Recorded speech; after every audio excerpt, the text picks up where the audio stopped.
Hello, everyone. Hello. It's FriGay Nights. Yeah, Yeah. So you might have it's noticed, been a bit. yeah, it has been a little bit. You might have noticed that I changed up how the goals work. I've kept the goal from the tipathon, even though the tipathon is now over. Um, we're just gonna keep working towards it for the rest of the forever until we make it there. Just Um, keep giving Ian your money. yeah. And the follower goal we've also changed to be a collective goal instead of a daily goal. I think this is a bit more exciting, and it also matches up with what I have on Twitch as well. So like the Uh-huh. inbuilt Twitch goals, it matches up with those. Ooh, I didn't know those existed. Yeah, you know it does, even for non-affiliates. So you should definitely have it. Huh. Um, but yeah, hope everyone's having a good night. What about you, Haru? I hope You having a struggling good with night? this package isn't too loud. Nah, I can't even hear it. Discord's probably filtering it Okay, out. good.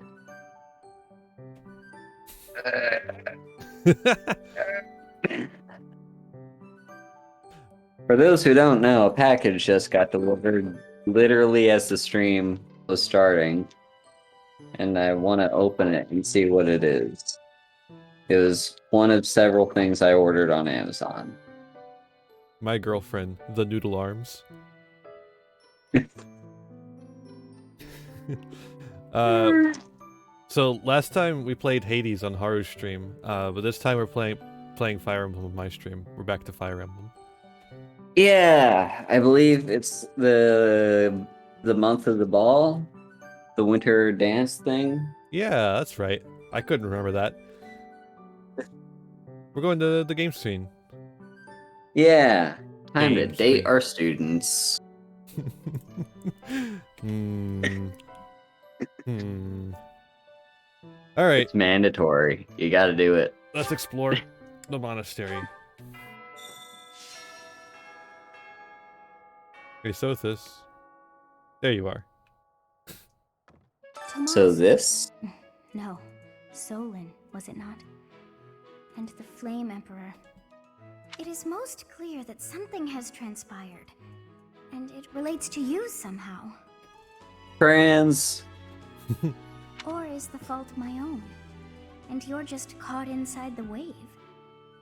Sothis, the goddess of this world. I bear her name. I wonder why. How Mm. confusing. I feel as though my head has turned to mush.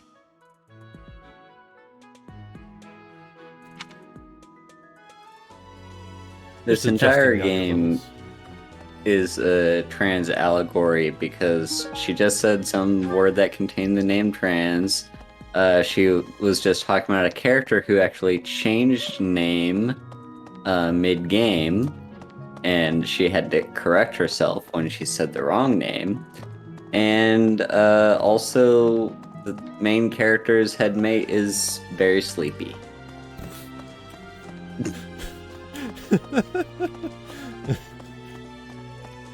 You know, you really can just go on the internet and say things.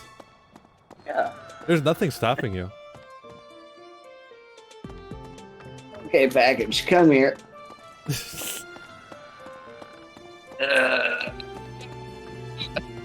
Why do they have to cover it with so much tape? I don't know. Why do I not just get up and get scissors?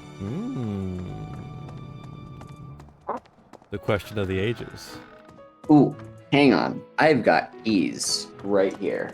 I can use those.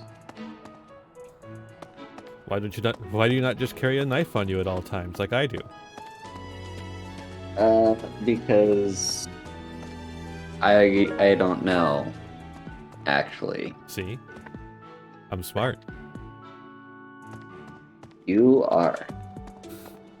This is why you're in grad school. And you're teaching kids. Yes. Oh, here we go. We're getting somewhere. Bernadetta. Ball, a grim reminder of my sad reality. The other nobles Drama. will be fine, I'm sure. We've all been to events like this before. But me? I'm a noble and I've never even been close to one of these things. Sorry. Also, just general introverted anxiety of some big dance party event where you are expected to attend.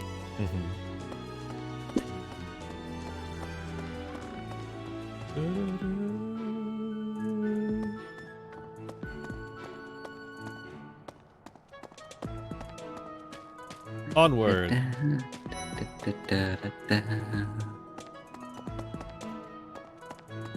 It's my wife. Oh, now where did that Ingrid run off to? The ball is soon, and she hadn't even put on any makeup. I was trying to help her out. Oh, I'm already having... Fuck you. Nothing to steal in here. Anything to steal in here? Gotta check every single It's room. open. The package is open. Congratulations, you did it. All right. What is it? We're doing a live unboxing here right on the stream. And it is that thingy. Aha. I don't know what the right word for it is. Like shawl, I guess. Sure. It was the one that I showed you.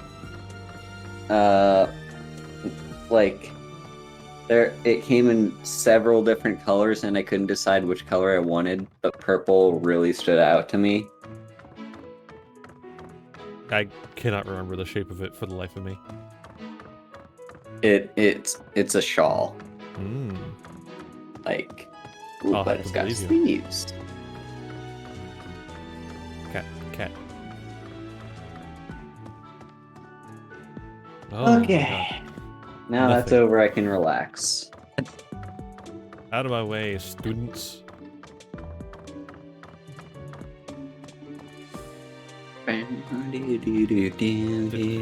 Did nobody leave me anything? Come on. I need some experience points. My face won no experience points. I've infected you.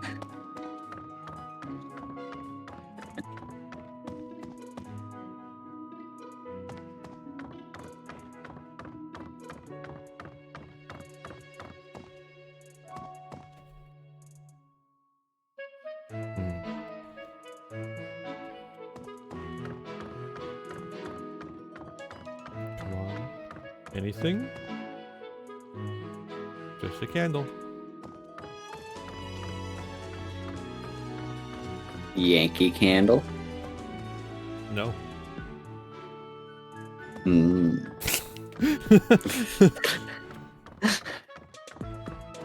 Nobody ever tells you about that in the School of Improv, is sometimes you can just say no. Hey there. Nothing. I wasn't allowed to steal anything. Oh, by the way, fun fact.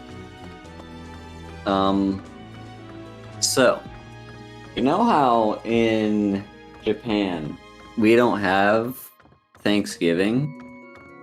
Uh-huh. Well, like, there is a holiday that is like a Thanksgiving, but it's just like, you know, it's not quite as big as like, it's not exactly the same as like our Thanksgiving. So the thing is, we, like, in the States, are allowed to say no Christmas stuff until after Thanksgiving. There's no Thanksgiving here, so we've just jumped straight into Christmas stuff here already. Like, that sounds awful. there are Christmas decorations all over Family Mart. Like, they have a tree and a sign that says Merry Christmas. Let me remind you that November has only just begun. I'm gonna infuse this with magic. Yeah, no, that sounds awful. You're in the land of Mariah Carey right there. Uh-huh. Ooh. Seeds. Literally over here stealing seeds from the gardeners. Great. Just great. It's that time when all the students get all lovey-dovey. You're new, but you know about the ball, yeah? I can't bear it. Young love is wasted on the young. They can't appreciate it to its fullest. Ugh. I wish I could fall in love too. I'm right here. God.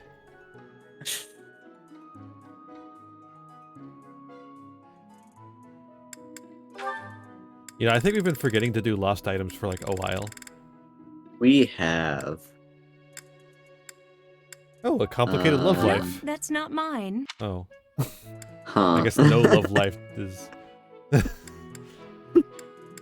Crumpled love letter. Yeah. Let's see. I honestly don't remember off the top of my head where any of those go. We'll figure it out. Someone's got a jousting something. It's one of the knights.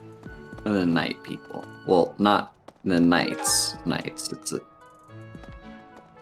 I'm gonna stop talking. A lot of fish out there today.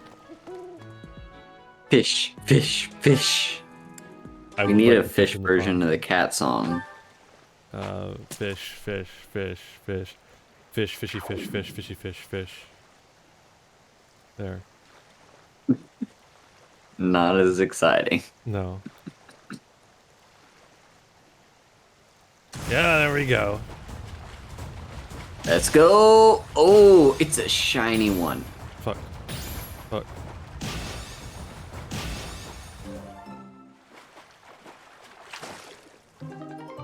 Imagine if the fish you caught in this game were shinies, like in Pokemon. Uh-huh.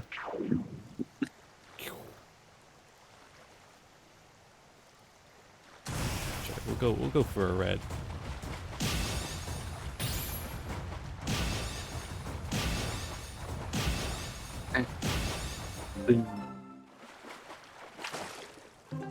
I like how there's only good or excellent. There's no in between. Yeah. You could do as good as you want, but if you fuck up once, you're only gonna get good. Yep. Kind of fucked I mean, up when you it's- think about it. It's kind of the same philosophy behind shit. What did I just do? Oh, never mind. Yeah, it's kind of the same philosophy. I'm playing Duel Links in the background, by the way. Addict. Addict. I have to grind for gems. Addict. But yeah, it is kind of like the same philosophy for spoilers, by the way, anyone who has not played the franchise. The BioShock. Marvel's Avengers franchise. Yeah, the BioShock franchise. There's like a whole, I guess this isn't really a spoiler, but there's like this thing of like these little sisters and you can harvest them for like to power yourself up. And if you harvest a single little sister, even if you let the rest of them survive, you get the bad ending. Okay, to be fair Because- though, that's like a little different Like because you're harvesting human people. Yeah. But like the message behind that is basically like you're like one evil deed and several hundred evil deeds. You're still a bad person. Mm-hmm. The message here I used to think I would be comfortable with all manner of experiments, so long as they provided usable results. the message here is one fuck up or 10 fuck ups. You're still fucked up fisherman. But when I heard of Solin's work, well, I realized I'd not considered the moral and philosophical limits of what all manner of experiments might mean. Lindhart's a STEM major who's never taken a humanities course. Yeah. Sorry, I'm not great with blood. Even when I'm just thinking about it, I feel a bit ill now. Huh? However, However.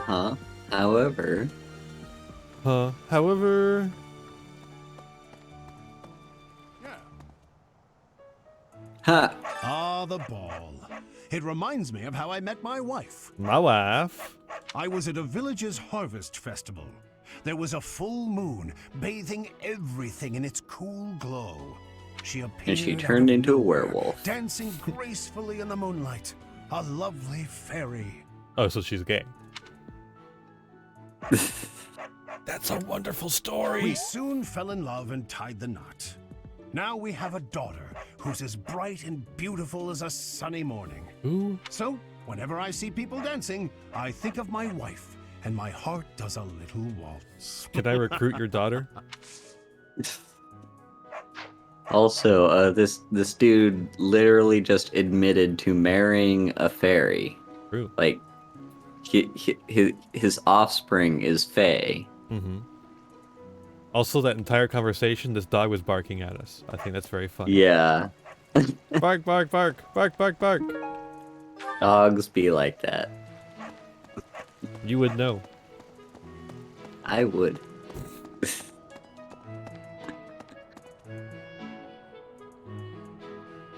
Okay.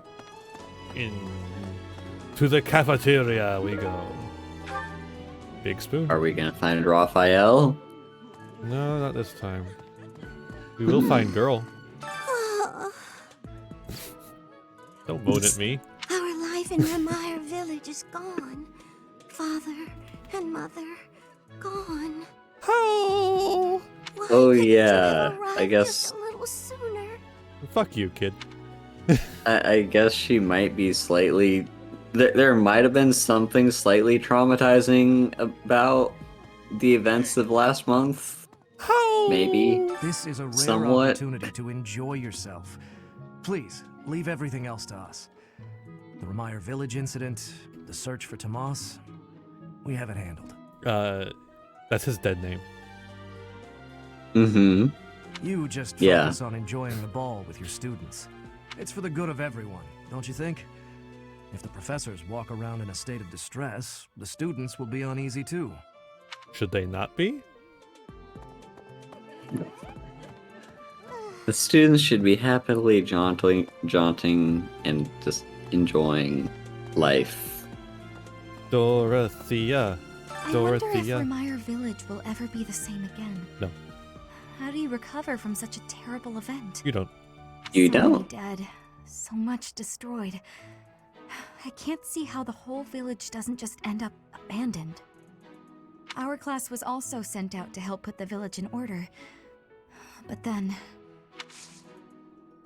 You see, all you have to do is just, like, do what we did, which is step away from the game for a month and then forget about the traumatizing thing that just happened. Mm-hmm. Also, I literally saved every single person I could. Fuck off. You did. Yeah, How there, did you know I you lost did this? everything you thank you could. for bringing it back to me. I'm sorry, She's feeling gay for you. but I'm sorry. I'm sorry. I'm sorry. I'm She's sorry. also sorry. I'm sorry. Me when I'm sorry. I'm sorry. I'm sorry. I'm sorry. I'm sorry. I'm sorry. I'm sorry. I'm sorry. I'm sorry, but. Hey there, Professor. I was thinking it might be nice to join your Ooh. class. I'm Ooh. happy where I am. Let's but go. I was just thinking that maybe if I was with you, Oh, yeah? Oh, I might with learn even us, more. you say. Oh. You're the kind of gal a girl could pay attention to. Oh. You know? Oh, Invite. Oh yeah? Oh, yeah? That's great. welcome to the home of sexual. Dorothea says, oh, yeah, like I do. Oh, yeah? I'm looking forward forward to spending more time with you, Professor. You're mine. Yeah, we have a gay marriage option if we choose to go that route. We've successfully acquired one additional student. I guess technically we have 2.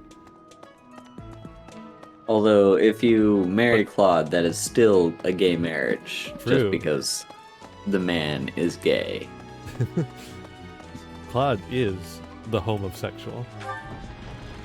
Doesn't matter if they're in a straight relationship. If one or both of the people are What's this bi, about? it's a gay one. The ball. Plus, Claude is Knights just don't non-binary. participate. It's simple. It's an Yeah. event for students, but it does pique the interest of some knights in particular. Ooh. Like whom? Too much merriment. The librarian betrayed us. The Death Knight is back. Yeah, but we kicked his Is ass. this the time to be throwing a ball? We Join me fucking for some kicked his training. ass. Remind me who kicked his I ass? might like to... Was that Sylvain? I think so. Black Magic Tournament. Ooh. What, Lysithia can't participate? Because she uses dark magic. What?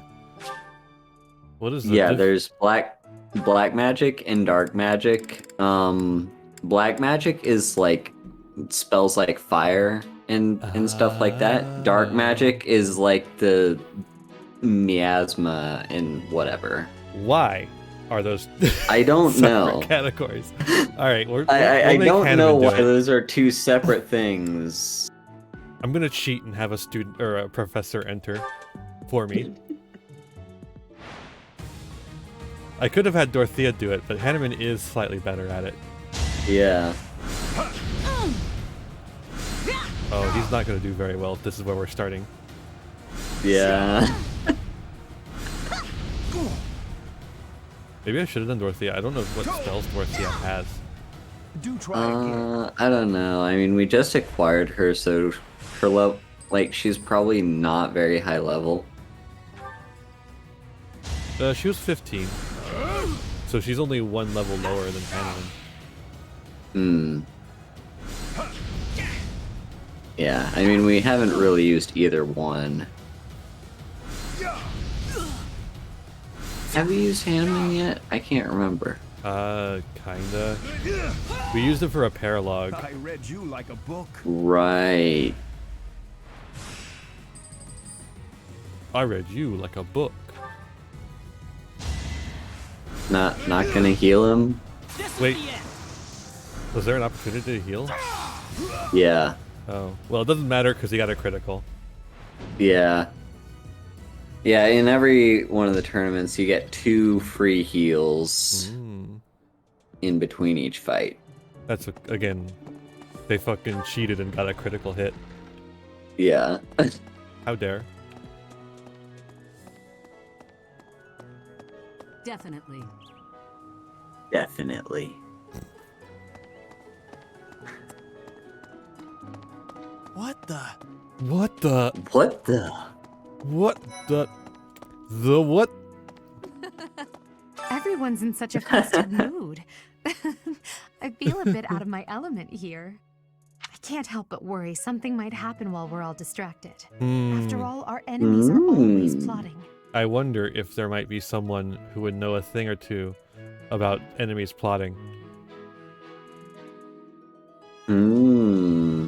Draw your last Still, pathetic Prince card Michael, so I thank you can for the end follow. this, Yugi. More than the grim atmosphere. Welcome. Welcome. Student. Hi there. Legend Hi has it that there. long ago, a female student from the academy met with a mysterious man at the Goddess Tower. They fell in love at first sight and were bound together forever after. But that's not the really interesting part. Oh yeah? The incredible part is that the man was apparently the Adrestian Emperor himself. That's actually not very interesting. What's the interesting part? What I wouldn't give to fall in love at first sight with a splendid and powerful gentleman. I want my own fairy tale romance, and I want it now. Damn. Just literally say you're attracted to power. Let's go into the blue. The blue. I don't believe the rumors about Tomas. Oh yeah? Well, go find him yourself then. His name is Sloan now, by the way. Blue It's stone. almost time for the ball. Oh my, am I excited! Thank you.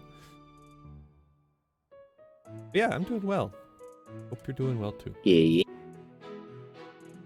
This Enjoying being it. at school, we don't have many chances to get dressy.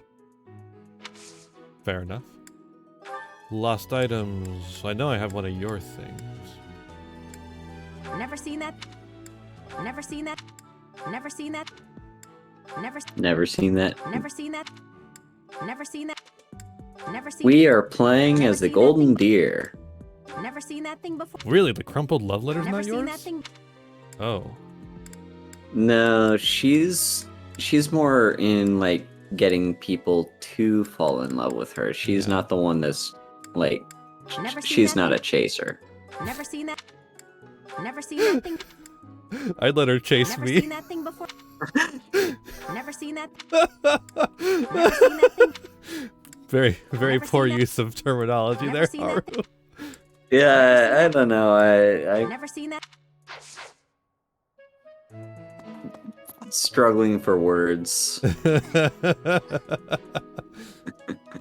Little surprise it's not Black Eagles. I have done Black Eagles on my own time, so I'm doing one I haven't done before. Long-awaited ball. Finally, an opportunity Also, to showcase my exquisite skills on the dance floor. Also, just like the general fact that the Black Eagles gets the short end of the stick when it comes to the different routes because it doesn't get cool cutscenes and the route is a lot shorter than the others. I did not know that. These skills were ingrained in me when I was a boy. My hands and feet move on pure instinct. Sure. Let's see here. That I might don't- be yours. I don't think so. Paint, stories, bow. Frequently works outside. No. Skilled hunter, afraid of ghosts, complicated love life. Okay. Root preserves. That's true, but they are all gay. Yes. Mm-hmm. Acutely aware of their nobility. Most kind. There we Bring this to go. me. We have some back, like, stuff that's like some. There might be multiple that go to different people because we've got like I think a couple of weeks backed up It's on true these. that Tomas was employed here under the recommendation of House Ordelia. But that's Well, thank all you so I much for know of dropping the by. topic. I never even seen him prior to Thank enrolling you for here. dropping by and thanks for the follow. Mhm. Hello, Even when he was Sabrina. Supposedly in Ordelia territory, Sabrina. I never once saw him there. I'm still feeling bothered by all of this, but there's not much else I can say about it right now. I want to make a joke about her saying the word bothered, but she is a child. A fucking child. Let's see here. But she doesn't like being called that. That's true. What? Did someone lose that? It's not mine. You're afraid of ghosts. It's yours. What? Did someone lose? You like sweets? Fuck off. Really, I'm surprised it wasn't her that was the ghost one. Who else is afraid of ghosts? Alois? Is he afraid of ghosts? Maybe? Not afraid of fairies. Some scary things have been True. happening lately. I hope that this month, of all months, is peaceful. The ball is coming up and everything. Although I'm not much of a dancer, actually. Don't worry, Ignatz. Nobody wants to invite you to the ball anyways.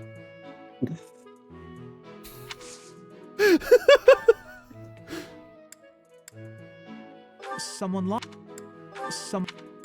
Oh, Oh, the blue stuff is yours? I feel like there's several that are his. someone. Mm-hmm. Someone. Some. Someone. Some. Some. Some. Some. Some. Ignatz Someone- hate? That's his whole stream series. Some. Yeah, Some we basically orchestrated this entire, probably several, like, maybe 100 episodes. I don't know how long this is going to take us. This entire incredibly long stream series just to hate Ignatz. I mean, we're at episode 8, and we're almost done with the pre-time skip, and the pre-time skip's like half of the game. Yeah. So we should be done in like 20 episodes. Like it'll be 20 episodes total. I mean, I think.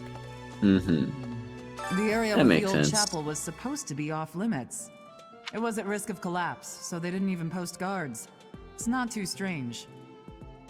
Why can't you direct the hate towards Lorenz instead? There's too much hate to just focus it on Lorenz. We gotta hit Ignatz too. And Sylvain. Does that surprise you?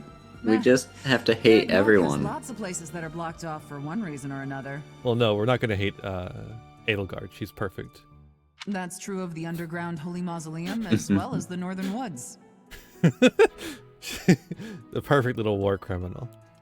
People call it the Sealed Forest, but as far as I can tell, it's nothing special. Just a forest. But is it sealed? Hmm. Hmm. Hmm. Hmm. Hmm. Hmm. Hmm. Hmm. This is actually easier than just thinking, I think. Hmm. Hmm. Hmm. Hmm. Hmm. Hmm. Hmm. Hmm. Oh. Hmm. It was the Lady What was Rhea that? thing. Ah, of course it was. Yeah, this girl gay.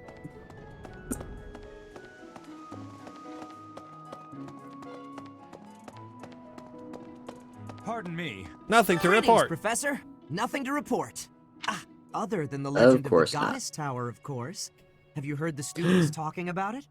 On the last night of the ethereal moon, on the same night as the ball, At the same day as the if a man and a woman go to the Goddess Tower and make a wish, it's sure to come true. I have a wish, but I can't find anybody to make it with me.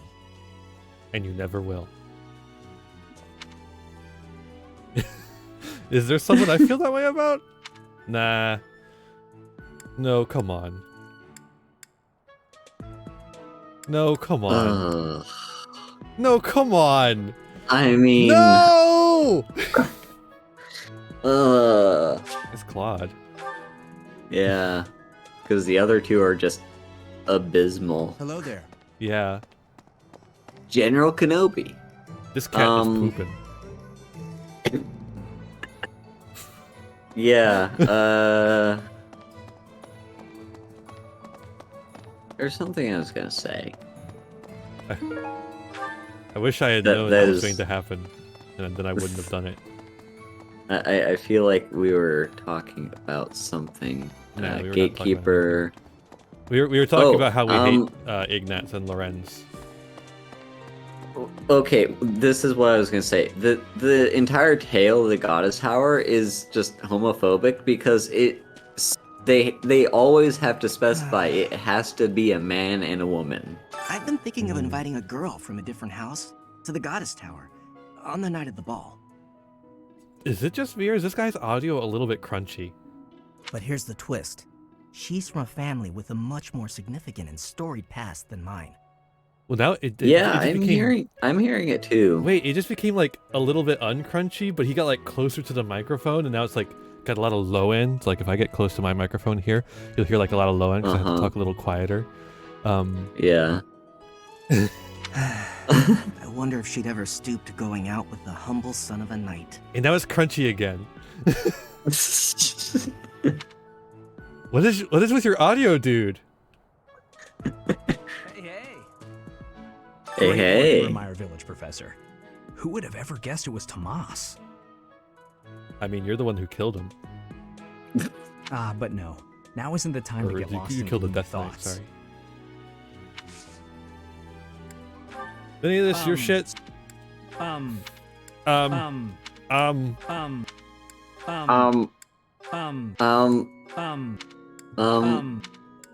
Oh, There that's we Mom. go. The crumpled up love letter.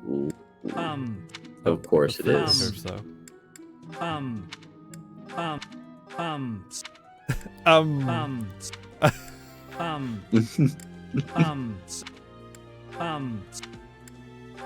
Sorry. Sorry.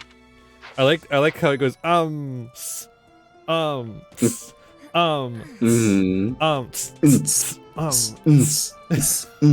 Mercedes locked me in her room for hours earlier. She was slathering pounds of makeup onto my face, saying something or other about the ball. It really wore me out. Well, luckily, you're not a character, so it's fine. No. No. No. No. No. No. No. No. No. No.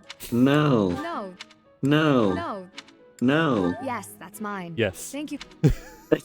No. Yes. No. No. No. No. Hey, chat, if you ever want audio of what it would sound like if Ingrid, if you asked Ingrid out, here we go. No. That. Hi, Professor. I've actually got.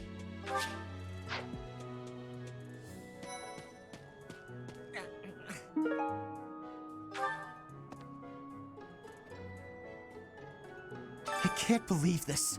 I'm so angry right now. This boy Angie. First it's the Death Knight, and now Tomas, but neither of them are in custody. Arrest these men immediately! I can't stand the thought of such evil lurking in the world. We have to do something about this. I have to do something about this. Now let's not get ahead of ourselves here. What's this? What's this? What's this? What's this? What's this? What's this? What's this? What's this? What's this? What's this? What's this? What's this? What's this? What's this? What's this? What's this? What's this? There's something in the air. What's this? What's this? What's this? I can't remember the rest of the lyrics to that song.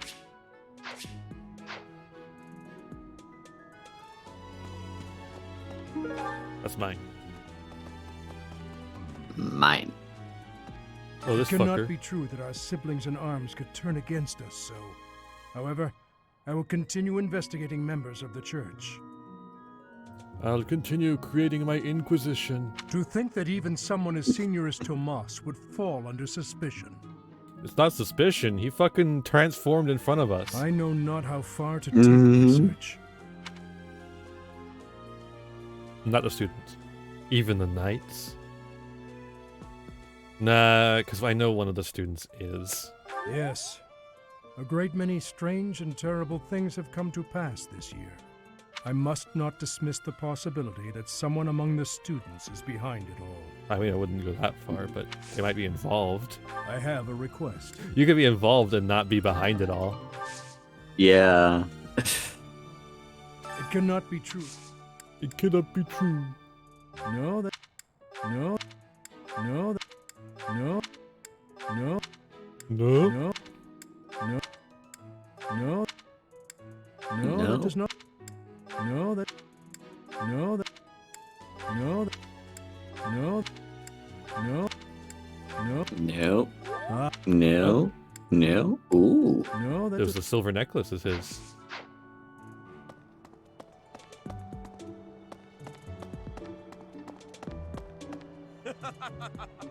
I know that laugh.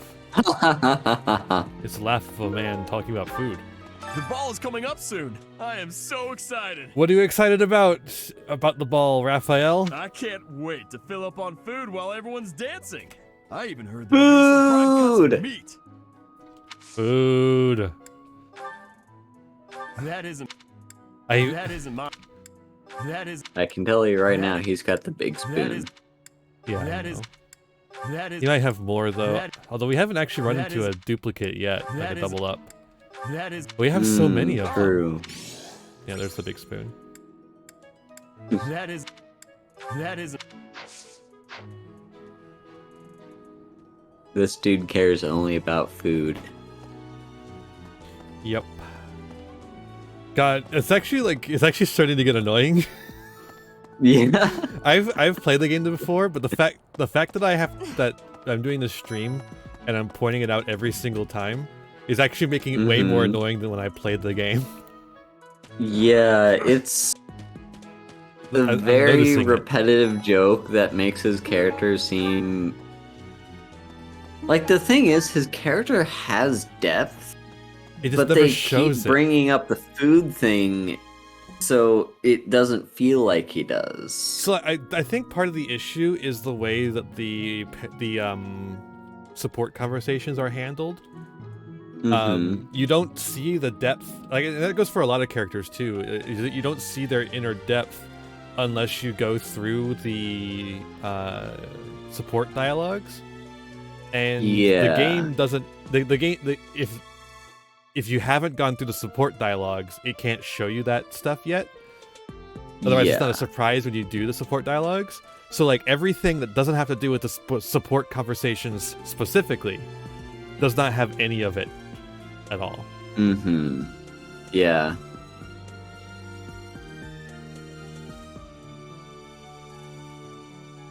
Yeah, there's a few problems with this game, and like the flow of the story, I mean, so overall, it kind of makes sense that you don't get the full big picture unless you play through each route, because each route has like their own perspectives. But getting to know the individual characters at the very least feels like you're like, for instance, Dedue. We don't get to know really all that much about Dedue in this playthrough at all, because you never get to recruit him. He's literally just locked into the Blue Lions, and all we see him as is just a flat character. There's no depth to him. Yeah. Also, I do like this right here. I hope this month is peaceful. I cannot allow it. I'm going to ruin this month. But yeah, no, there's I think there's a right and a wrong way to write support conversations. And this game kind of falls on the wrong way a lot of times. I think support conversations should not necessarily reveal things about the character, but rather inform why the character is the way they are, rather than in the case of this game, where oftentimes the support conversation is the only reason you know anything about the character. Yeah, true. Like, there's a few different cases with, like, I don't know, off the top of my head, like, Ignatz, do we really learn about, like, the whole reason behind his, like, his guilt behind the death of Raphael's parents if we don't listen to the support conversations? Because if that's the case, like, yeah, that's I think we do. Just one of those things of, like, character depth that you just literally don't get unless you listen to the support conversation. I think that one is better than. So, like, I think that one informs why he is the way he is. I think that's fine to have behind a support conversation. I think Raphael, where you don't know anything about him other than, I like to eat. Oh, I like to be strong. I like to eat. I like to be strong. I like to... It doesn't... It's annoying. It's just annoying, and it ruins his character. Because he doesn't get to be anything else other than that outside of the support conversations. Yeah. Like, his entire, like, character complexity is the fact that he, like, tries his best to fight and stay positive and, like, do what he can to help everyone else, because that's just, like, who he is. Like, even in the darkest of times, he wants to be a good person, and also, like, he thinks about people like his little sister. Yeah. And we don't get that unless we listen to the support conversations. Yeah. Otherwise, it's just, here's a guy that likes to punch things and eat food.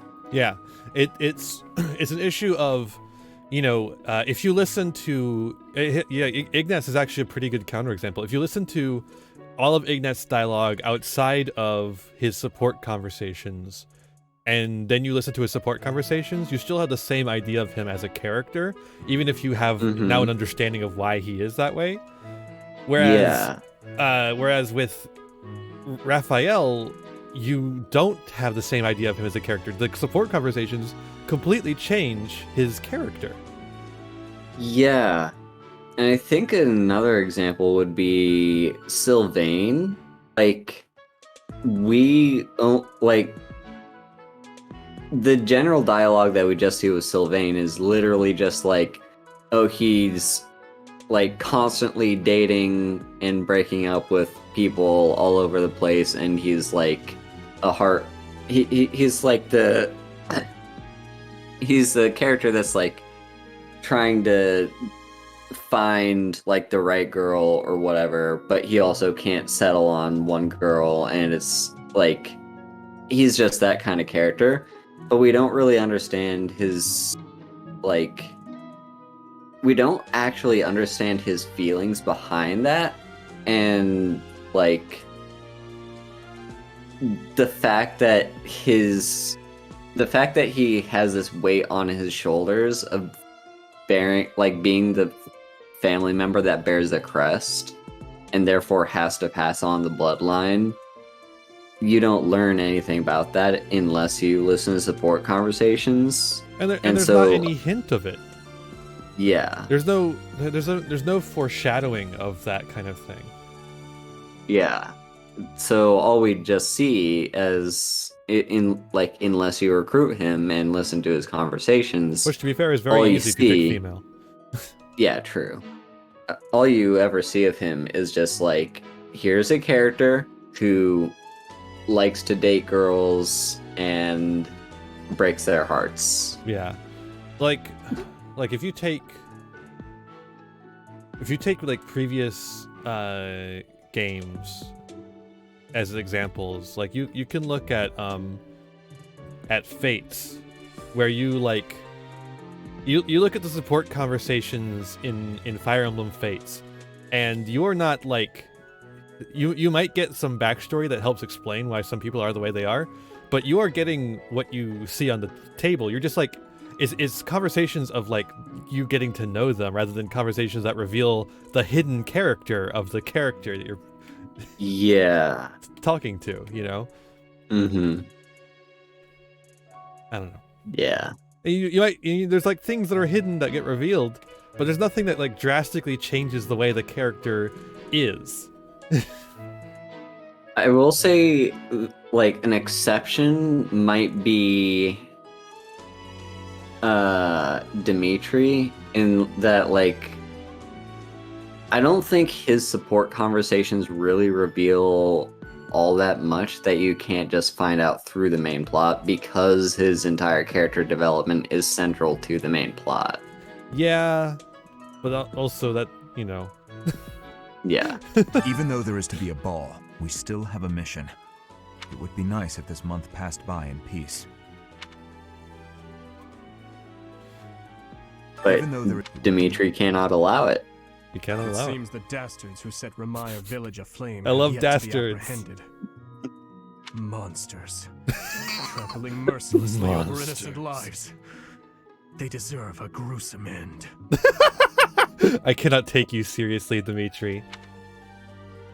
And here we're seeing him being the dark, brooding self that he truly is. With that voice actor, I cannot take it seriously. The ball. It reminds me of my first such event, back in the Imperial capital. It was held by my father, the Prime Minister. I really showed off my dancing skills. Everyone was quite impressed with me. Alrighty. The Prime Minister, my father. My father. It's me, your father, your daddy. How could you? How could you? How could you? How could you possibly? How could you? How could you? How could you? How could you? How could you? How could? How could you? How could you? How could you? How could you? How could? Mild stomach poison. No, I guess I it was should. held by... Oh, well, the eldest son. Good. I'll kill you. Dancing a Fodlan is not the same as dancing from Brigid. The reason is, maybe that the music has many differences.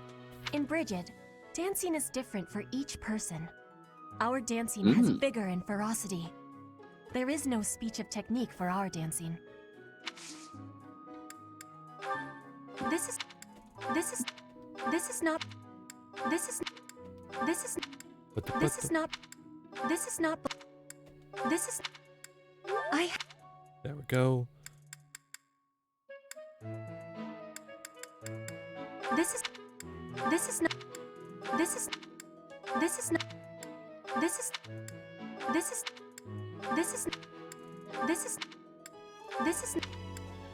not, Yeah, I didn't think so.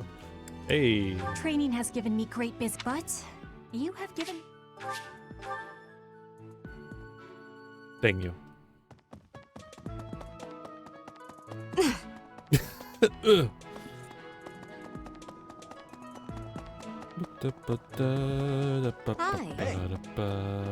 Professor?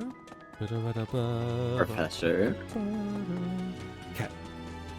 Cats in the graveyard and the silver spoon. Little cat blue and the man in the moon. Come now. Another month full of chaos. I've barely had time to catch my breath. What is the objective of Tomas and his ilk? Who knows? And what makes Flame so special? Does that not bother you? He's a dragon. Dragon! Dragon!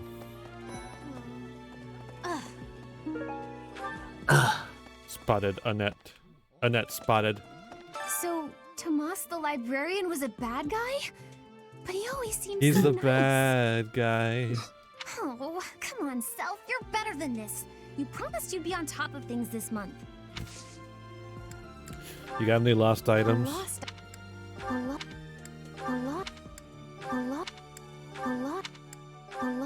Allah? She's very devout. She's praying to Allah. Mm-hmm.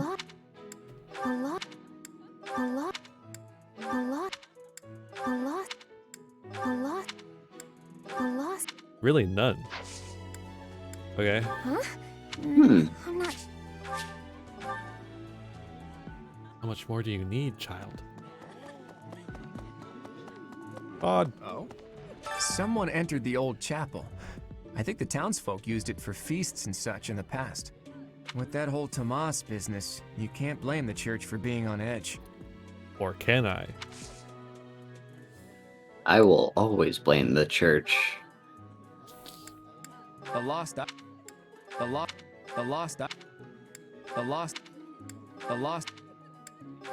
He is also devout.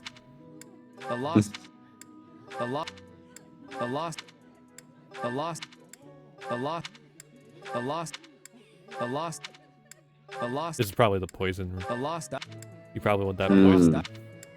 You found it, Teach. Literally the poison I saw you make.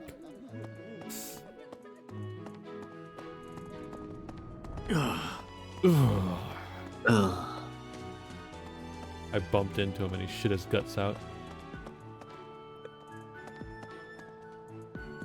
Wait, Leonie, what the hell are you doing here? Yeah. What are you I'm glad doing the here? Meyer Village situation got sorted out. But it's not over yet, is it? And I can't believe old Tomas turned out to be an enemy. Who can you trust anymore? Me. Someone. Whoa, we skipped a bunch right there.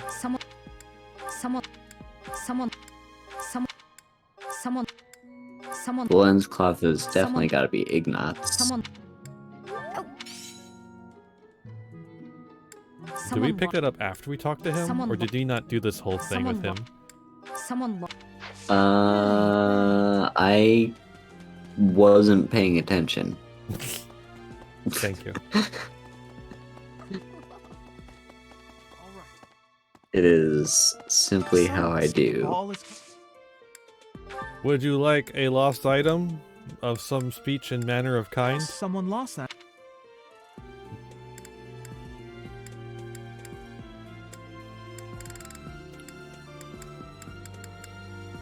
Aren't you fond of Someone art? lost- Really? There's someone else who's fond of art. Hmm. Who could it be? Ba, ba, ba, ba, ba, ba, ba. Hello. Hello.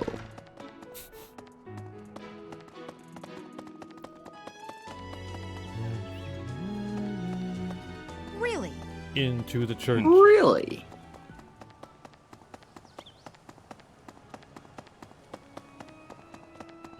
Hey, you. Oh no. Hey, you. What happened? The whole village burned to the ground. So many were left without even a home to return to. Thankfully, Her Grace the Archbishop has invited those who lost everything to stay at Garreg Mach. I pray that they will be able to return to their once peaceful lives as soon as possible. Until that day, we of the Church must join together and do all that we can to help them rebuild. Sure. Pardon me. Sure. Pardon me. Oh no. Oh no. Oh no. One note.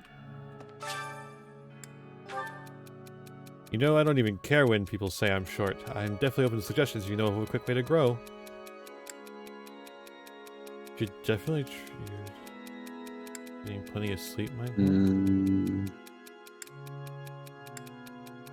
Vegetables?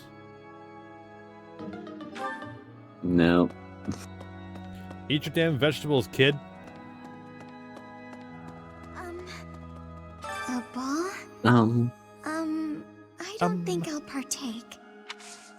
Hello, Sarge. Sarge.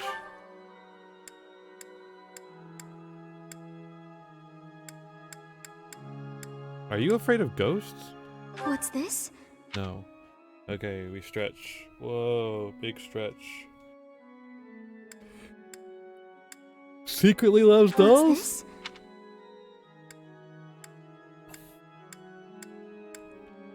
Do you hate What's insects? this?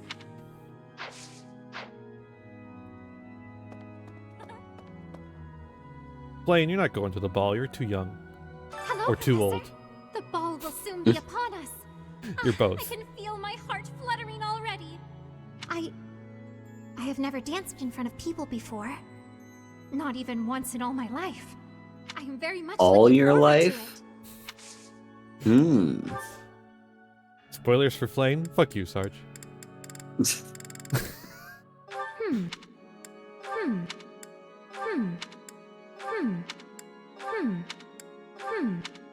Imagine watching a stream of a game that has spoilers and Half of complaining inbox. about spoilers.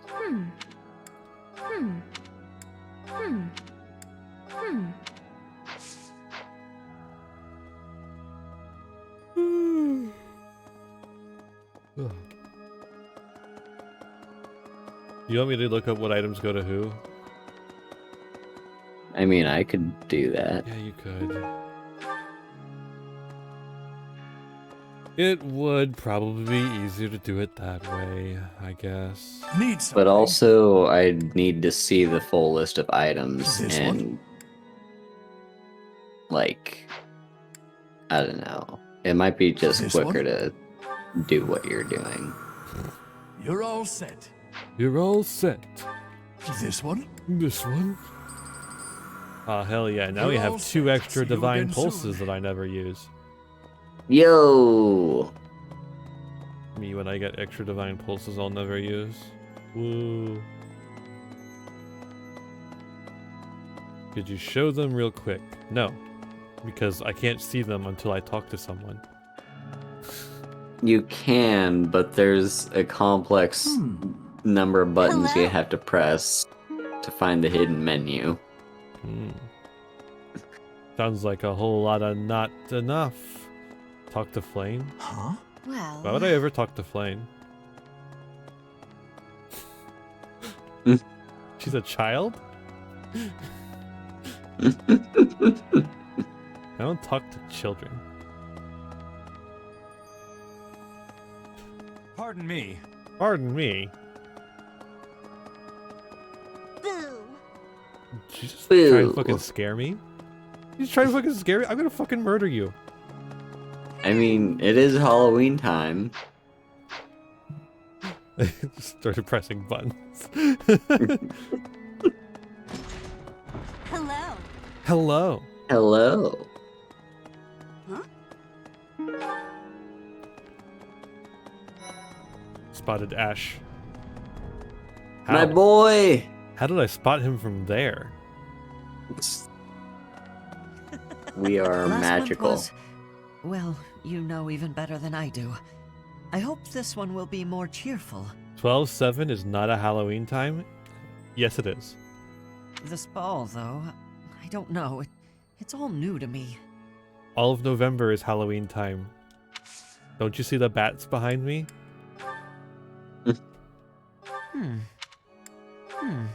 Here's the list, by the way, Sarge.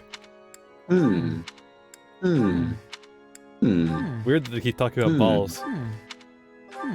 Sarge, that joke is so old that AC/DC made a song about it. Hey,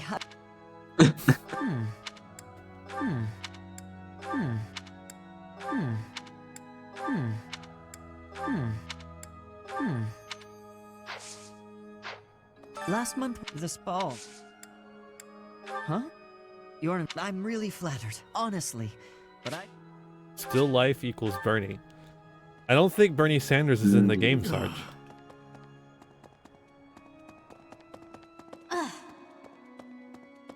Black Iron Spur equals Felix. Right. I don't think Felix the cat is in the game, Sarge. Oh no. Really? They're just cameos. Hey. That you can only get them in the DLC. Try helping, that's what you get. Yeah.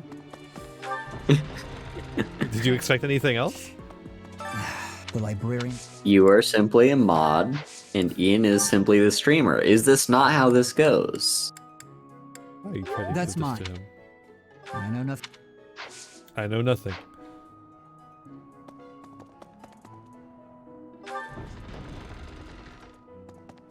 Dog. The streamer gets the right to bully the mod. True. What? Professor, Professor. Flame! Flame jump scare. it has been a while since we last spoke, Professor. Spare me a moment again, will you not? Are you talking about the ocean again? You recall how you helped me and allowed me to join your class, yes? I have learned a great many things since then. Indeed, I have truly grown so much. Yeah, you're still a short-stacked child. This personal growth is due in large part to you. And I wish to express my gratitude, sincerely. I'm not sure you've grown that much. Excuse me? Are you implying that I am still naive? Yeah. Yes. Look over there.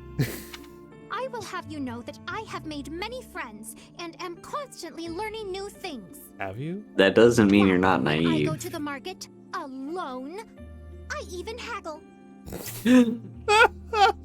This is exactly how children argue that they're adults. Yeah. Ask her if she dropped True. her pocket. You must be familiar with the delicate art of haggling, in which one negotiates a lower asking price for an item. This motherfucker out here. That is the type of knowledge common only to those as mature as myself. This is literally kids arguing that they're adults. How old are you again? Who? Me? Yeah. Have you not asked this once before? It is a bit rude to ask repeatedly, you know. No. You never told me. Is that so? Well, it seems we have something in common since I do not know your age either. Come now.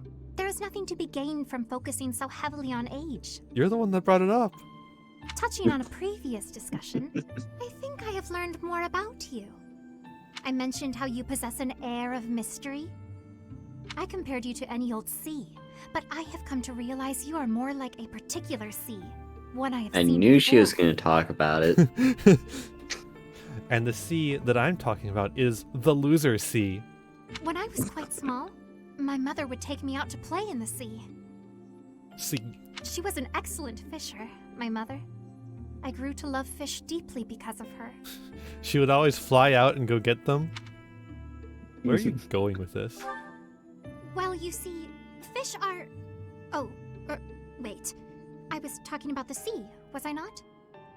Anyhow, I sense that, like the sea, your depths are seemingly impenetrable. This bitch has ADHD. Yet, despite your unknowable depths, there is True. something familiar about you. It's as if we have met somewhere, long, long ago. In a galaxy far, far away. No, I do not think so. It is all quite strange, really. I wonder if we might be distant relatives. She's saying. Hmm. She's saying that it's familiar, but not too familiar, but not too not familiar. No, that cannot be it either. After all, if we were related, that would mean... That you're a dragon. Though considering all that Rhea has done, it is not entirely outside the realm of possibility. Lane cannot finish a single sentence. This bitch has ADHD. Oh, apologies. True. Just muttering to myself. It is nothing. Mutterings aside, I mean to say that you do not feel like a stranger to me. For whatever reason, I feel deeply connected to you. What's the term And for for someone this- who's... I am glad. Oh, that was very slow. Anyways, what's the term for someone who's distantly related? Family. Rides off in a big fucking muscle car. I'm gonna drink some water. Hydrate.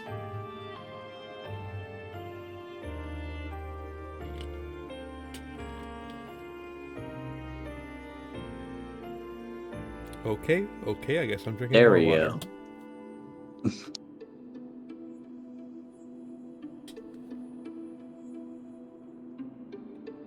Remember that Vin Diesel meme that was old the second it came out?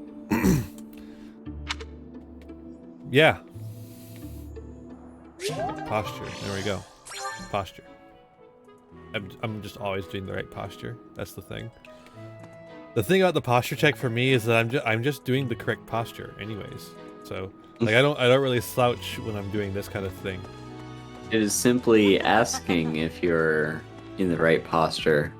However, I'm never doing the right posture. I am always You're never doing a the right posture, you're slouch. gay? Simply untrue. I care for my back, and my back cares for me. That's why I'm a top.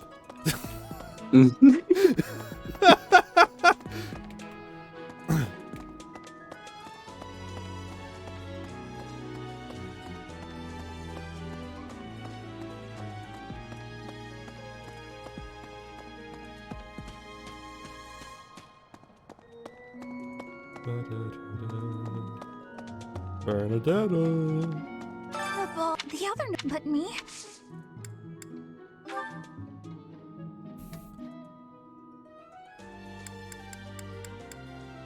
I've been looking for this. Thank you so much.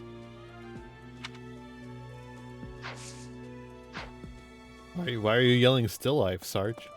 I'm not around Bernie Sanders. Nope.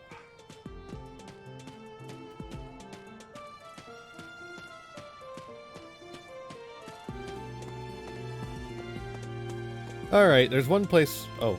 Professor. Professor. Okay, there you go. Professor, have you been looking for me again? I am very busy, you know. I must insist that disruptions for light-hearted chats of this kind be kept to a minimum. No.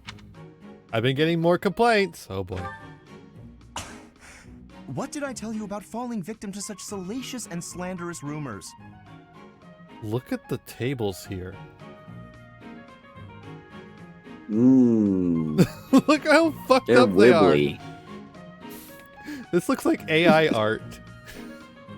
True. As I told you, there is obviously a conspiracy against me. There is no manner in which I could possibly be considered bothersome. Uh-huh. The girls actually do seem bothered. Professor, I assure you, you have been deceived. My adversary has poisoned the hearts of these ladies against me. The plot goes deeper than I thought. He's trying to gaslight us. There is no conspiracy. This is real. But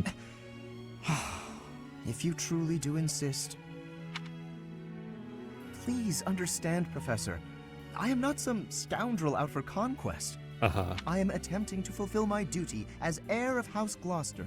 Can you do that somewhere else? It is my responsibility to continue our noble line by finding a suitable lady to be my wife. It is a rigorous process. My family has the very highest standards for appearance, grace, temperament, and pedigree. So, commoners are excluded? Typically, yes, even if others are sometimes critical of that notion. For the nobility, marriage is not merely a union of individuals, it is also a union of families. It would not benefit House Gloucester to be tied to a family of powerless commoners, would it? To achieve We're playing supremacy, Crusader it is Kings necessary 3 for now. my line to be tied to that of an influential family. One that is, you know, a couple of generations removed from us. That is the best path to at peace and most. prosperity for all. So, as you can see, the future of the Alliance rests on my shoulders. That's quite an obligation. If it is a burden, it is one I am all too familiar with. We nobles are born to this duty. That being said, to avoid misunderstandings, I shall restrain myself until things calm down. Lawrence Habsburg. I would rather not cause trouble for you after all. Yeah, that's the only reason to do it. That's the only reason to stop.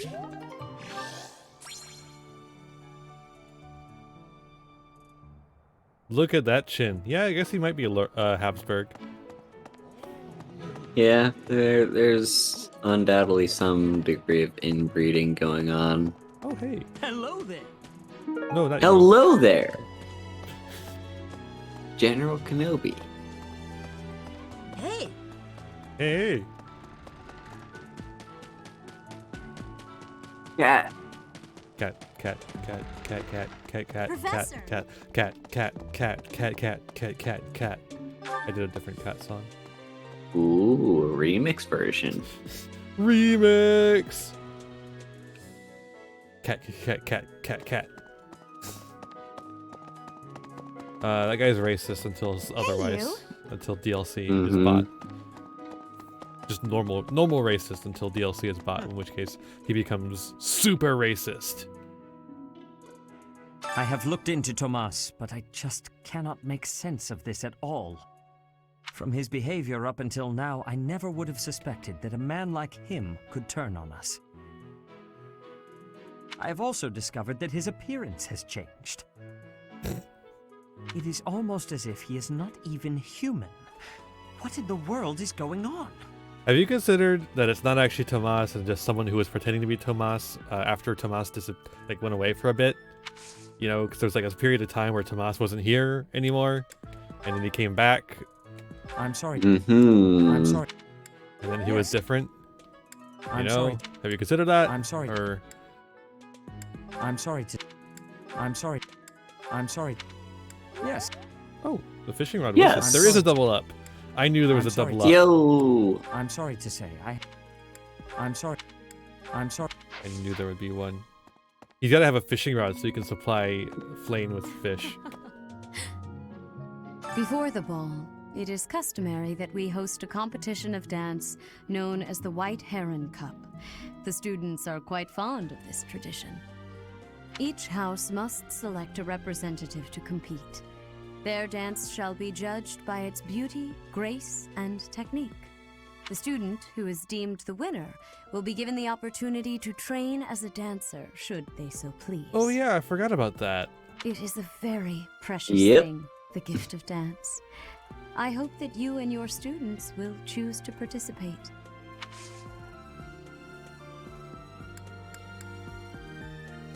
It's a class that I have mixed May I feelings ask a about favor? because, like,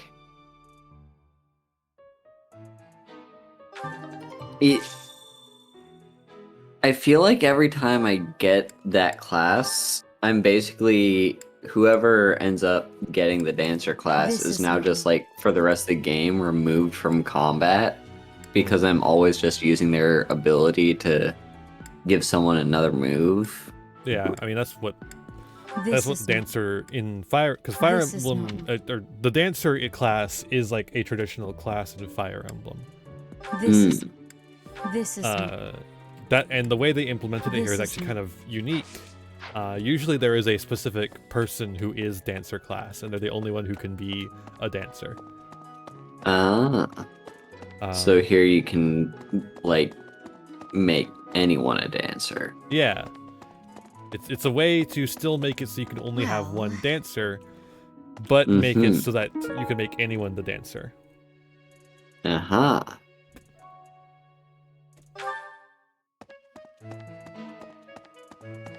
Indeed. Gerig Mach Monastery is said to have been completed during the ethereal moon.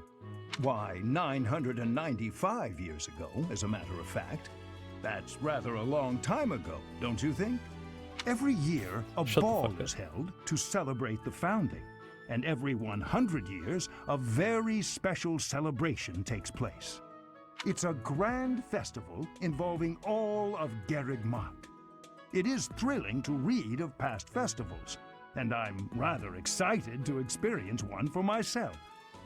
Once in a lifetime, eh? The next one in 5 years will mark a millennium. Should be quite an event. Do you imagine you'll still be here teaching then? I don't think so. I plan on going unconscious for several years.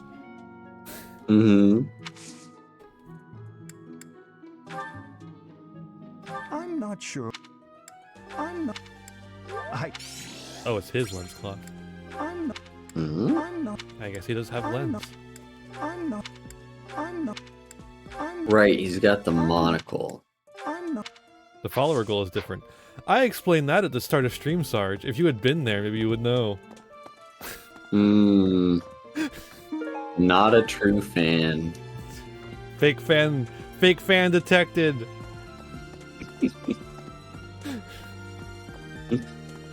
Really? Princess doll equals Lysithea.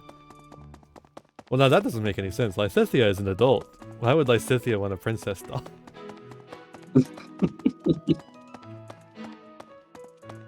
Oh, Sierra. Nah, Tomas wouldn't betray the church. I don't believe it. I won't believe it. Cool. There's some people in the church who hate people like me who are from Elmira, but Tomas was always real kind. But if he really was Lady Rhea's enemy, well, I'd defend her against anybody, no matter how kind they'd been in the past. I don't know. I don't know. I don't know. Ghost stories? I don't know. Hey. Well used hatchet. I don't know. I don't know. I don't know. I don't know. I don't know. I don't know. I don't know. I don't know. Hey. I don't even remember what that one was. Whatever, it's gone now. Get it out of here. Bundle of dried hemp, Shamir? Oh fuck yeah. Ooh. Shamir smoking that Gonna ganja. get. Yo, let's go.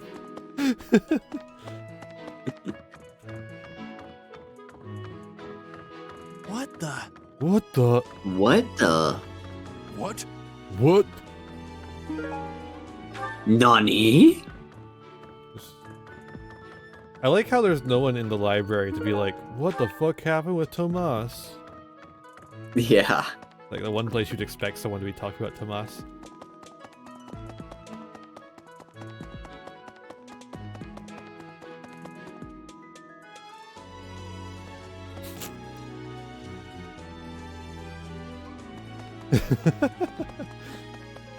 Oh boy. The tired sillies are coming out.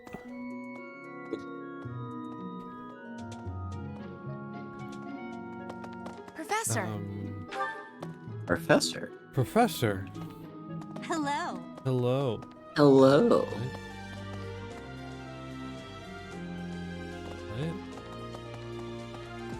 Go, Dark Magician! Attack! What about the silly tires? Confused Ian sounds. The Dark Magician just did something, so we got a subscriber on YouTube. That's what that means. Ooh. Yep, we do. We're at 240 subscribers on YouTube now. That's kind of crazy. It's kind of quirked up. It's kind of fucked up. Hey. You're getting there. Sometimes the game needs time to load the sections to the map and don't open the doors. Is that why the doors don't open? I thought the doors were just being fucking slow. I didn't realize it's because the thing was fucking loading. Yeah, it's a loading screen. What's this about? The ball. It's an event for Alois can't dance. He volunteered to judge the White Heron Cup. Not that I care. This is on Switch. The Switch can load things sometimes. Thanks. How did you know this was mine? Because you're dank.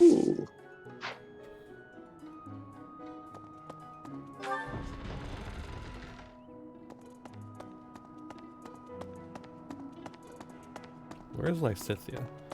I don't even know where Lysithia is. Also, I feel like I should turn down my alerts. They seem kind of loud.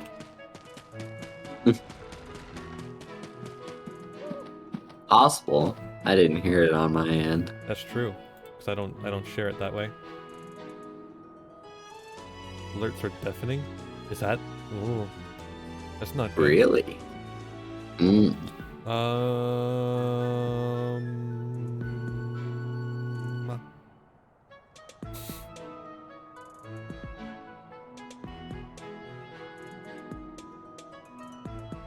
Alright, I think those are the two ones that I use. Yeah, I think so.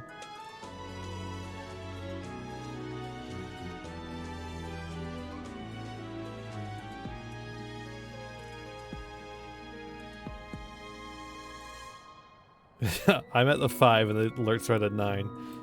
Alright. Ian trying to blow out their viewers' eardrums. True.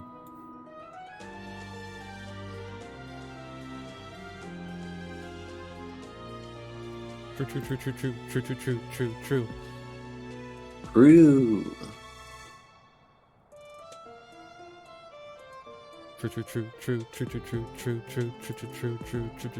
I don't even need the hosting alert anymore.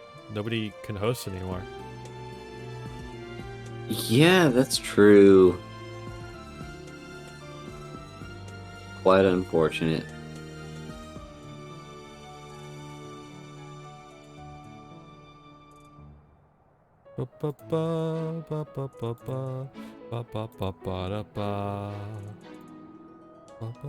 I could do this off stream, but honestly, I kind of want to do it right now so that we don't have it be so loud for the rest of time. We can just enjoy the nice background music that we will always be listening to forever. It's a lot. They should have more. Yeah, it should be like Animal Crossing, where just like a playlist. True. Yeah, like.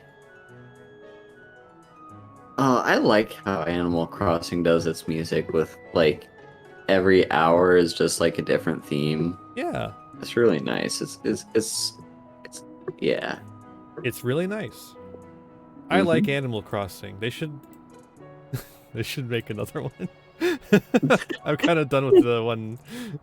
I don't want to play that one anymore.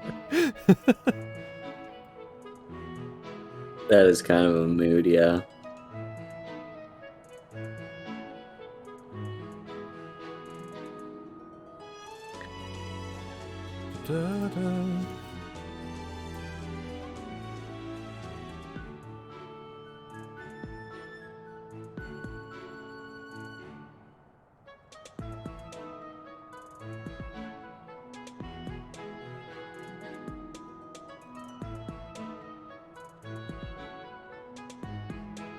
I can like test them and perfect them later, but for now these will probably do.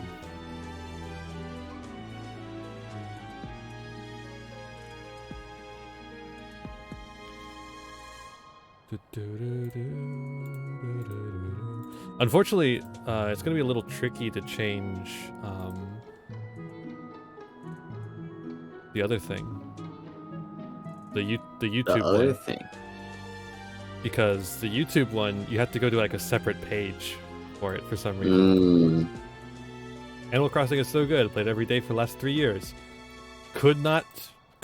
I would never. I played it every day for like a year, and I'm good. No more. Yep.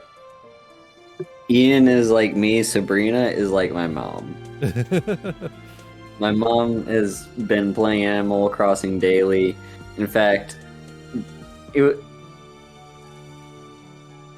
so I had Animal Crossing on the Switch that I just like played on my own, and she seemed like vaguely interested, and so she was like, "Hey, can I like play that game too?" And I let her play, and now she's addicted. And now that I've come to Japan, she can't play it on my Switch anymore, so she got herself a Switch just so she could play Animal Crossing.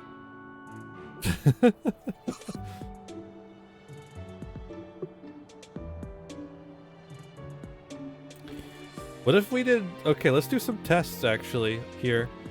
And this is gonna show you. This is gonna show you all the kinds of sounds that you could hear and things that will pop up if you donate different amounts. Oh no, my controller. No. My controller. There we go. All right, so here's some what you could hear. Here's first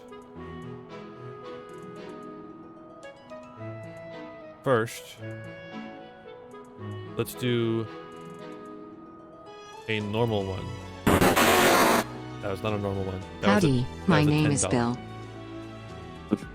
That was a $10. I wanted... This is so annoying.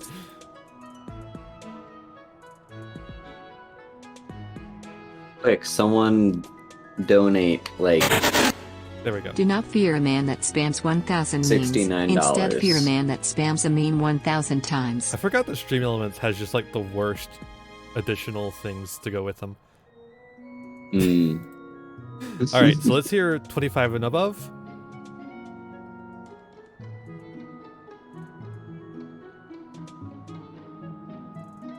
Hello?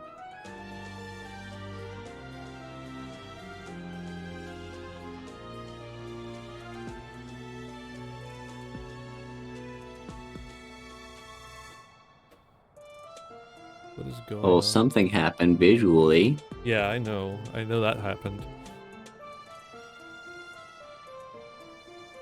What is going on?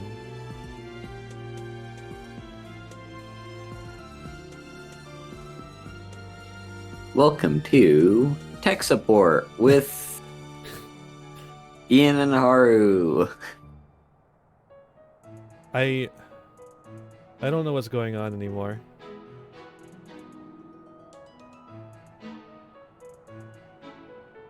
Stream Elements?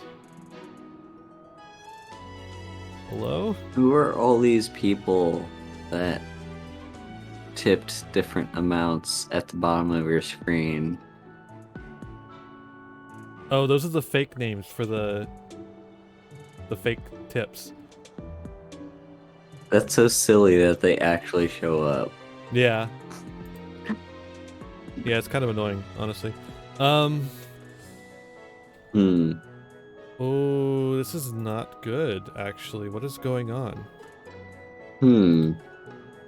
I don't know what's not happening. I'm testing things and it's not happening.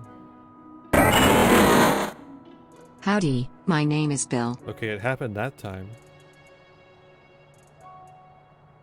The volume sounded there good we on go. that one. So we're just testing volume.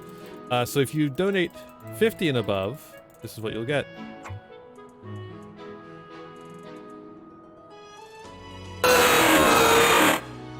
Howdy, my name is Bill.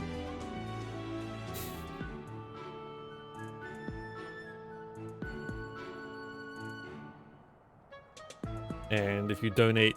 Oh, we're not going to do 100, actually. We're not actually going to do 100 and above. If you do 100 and above, something special happens. But I'm not going to show it right now.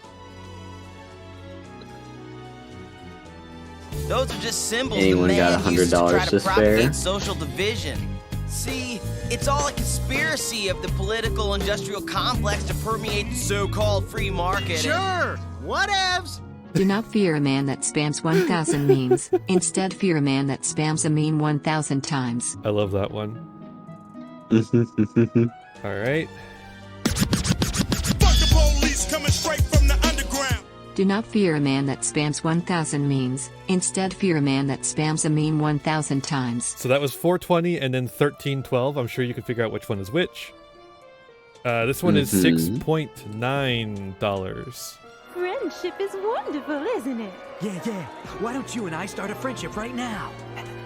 Do not fear a man that spams 1,000 memes. Instead, fear a man that spams a meme 1,000 times. Here is 666. Prepare yourself, mortal, for a shadow game the likes of which you've never played. Born too late to explore the earth. Born too early to explore the universe. Born Bakuda, perfectly to nice. explore dank memes.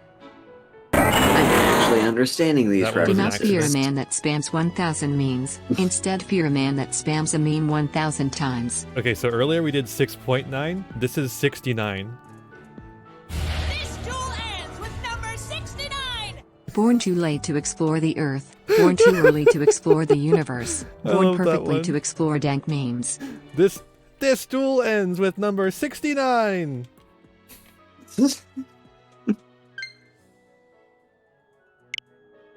And then, of course, if you donate exactly $8,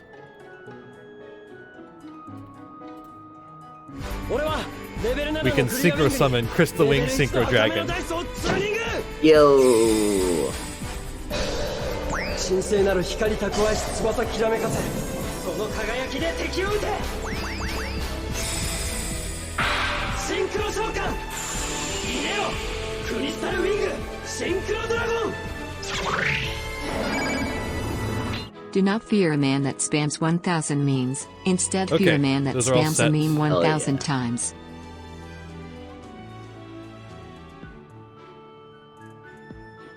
That's all good. Nice. Now let's really quickly switch over to the YouTube side. Distracted Ian, yeah. Yeah, just a little bit. We're doing the behind the scenes in front of the scenes. Why did I do these all separately? Oh, whatever. that's annoying, but sure.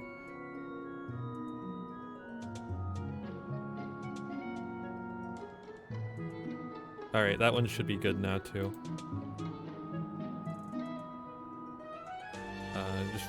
Just two more to do, and then we'll be done.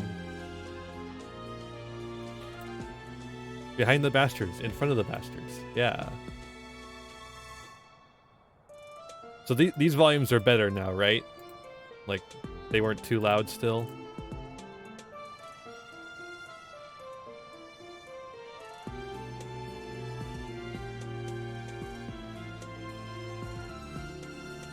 Better volume. Good. Good. So you still want them to be audible. Mm-hmm. Because otherwise there's no point in having the incentive there. Yeah. Okay. Back to it. Now, as we get back to it, I have a rules question for you about Yu-Gi-Oh! Because something... I wasn't allowed to do something that I thought I should be allowed to do. So I'm playing my counter fairies deck. Mm-hmm. And are you familiar with the card Wonder Balloons? Yeah. Okay, so my understanding is I should be able to negate Wonder Balloon's activation with a counter trap. Why wasn't I allowed to? Depends on what the trap says. So this is Rebirth of Parshath. So it requires me to. It says when a spell or trap card or monster effect is activated, reveal one counter trap in my hand, which I do have. Discard a card, which I could do, and pay 1,000 life, which I have. Then you negate the activation, shuffle in the deck, yada yada. But it did not give me the option to activate Rebirth.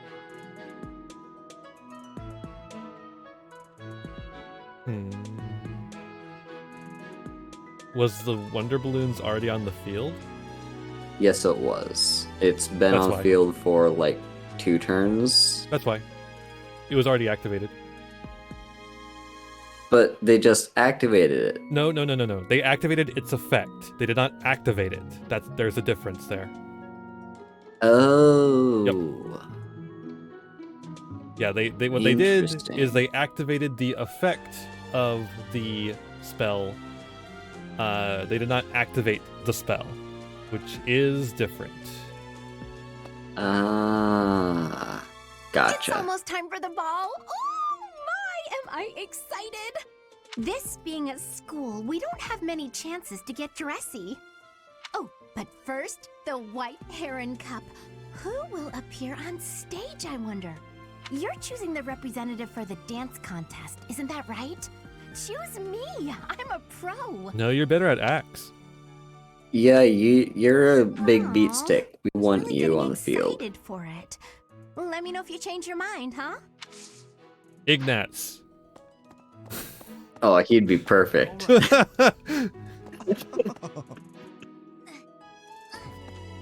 It's true that Tomas was employed here, but that's all I know of the topic.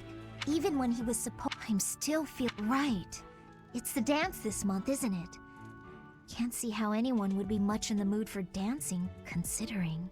Although I suppose the White Heron Cup does sound pretty fun. No. It would probably be more logical to ask someone who likes dancing in the first place, so I certainly understand. It would also be illogical to ask someone who can't one-shot the Death Knight. That's true. Hey! That's mine! Thank you for finding it! You found it! Princess doll, princess doll.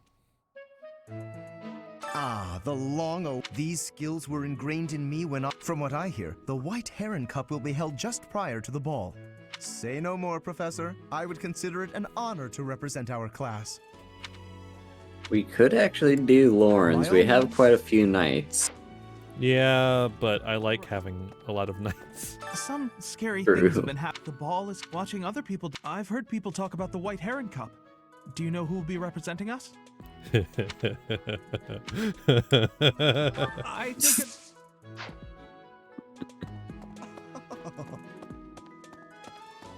Literally no idea though. Yeah.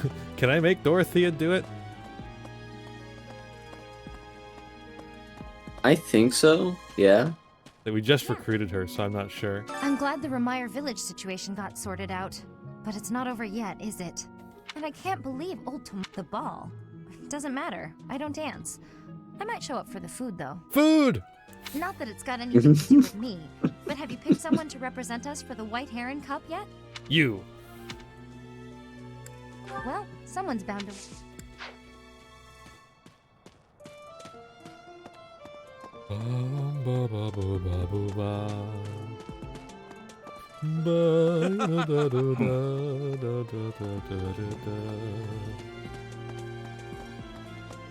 The ball is coming up soon. I am so excited. I can't. Apparently, there's supposed to be a dance contest too. I think it's called the White Heron Cup. Who's gonna represent our class? I can do it if you haven't picked someone else. Can a guy be a dancer? Apparently. Yeah, it's not a gender-locked I may not class. look it, but I'm actually. Can a country boy and an emo girl make a Dyson sphere? No. Professor. Ash would like to speak with us. Oh, shopping took longer than I thought. It's a good thing I had your help, Professor. Looks like we've got everything we came for. Time to head back to the monastery. To tell you the truth, I wasn't sure if the money that night gave us would be enough. I'm sorry, Haru, but Ash's voice is very funny to me. To tell you the truth, I wasn't sure if the money that night we gave us would be enough. We managed to I will scrape by. say I I'm glad those normally play this shopkeepers were willing game to strike a few bargains. with the original Japanese dub. Weeb! Weeb alert! Weeb alert! Weeb alert! Thanks to your buttering skills. It's one of the few things I'm really good at. I've got a lot of experience living in the city. Haru? Weeb? Yeah, Haru, remind me how you pronounce anime? Anime? There you go. Money was tight for me too. At least until Lanato adopted me into his family. Come to think of it, you were originally a mercenary, weren't you? I'm sure you've traveled all over Fodlan. That must have been a pretty different life from regular folks like me. Anime and Freddie Mac? What? Not so different, actually. You think so? But a mercenary's whole job is fighting, isn't it? Must be a pretty tough way to live. It was pretty tough. I believe you. I can I imagine. believe you. I can imagine. Oh! Oh! I had no idea they sold this book around here. I haven't seen this one for ages. It's Anna! Lug and the Maiden of Wind. It's a well-known tale of chivalry in Fargus. And Fannie Mae and Freddie Mac were guilty of insider trading? Good for them. Lug is the King of Lions. This book is full of his exciting adventures. I've loved this since I was a kid. It was what got me learning to read. Give me that book! Reading. It really is Anne. Hey, creep! Don't touch the merch! I fucking love Anna. What the? Somebody catch that thief! Cut him in half like my prices! Like my prices. Oh my god, Anna is... Please, calm down, ma'am. You calm down, kid. If he gets away with that valuable merch, it'll be a huge loss for me. Here, allow me to compensate you. Did you get the free LC that allows you to recruit Anna? No. I don't think there is one for this game. Huh? Are you serious? Yeah, there kid? is. Oh. I mean, Or- no objections over here. But Wait. that sounds crazy. Is there a free DLC with this game? Don't you worry. That thief will be paying me back I thought just as soon as recruiting I catch him. her came with the paid DLC, but I'm not sure. Yeah, I don't know. Head on back to the monastery, Professor. I'll take care of everything here. I like Anna's outfit though. Holy shit.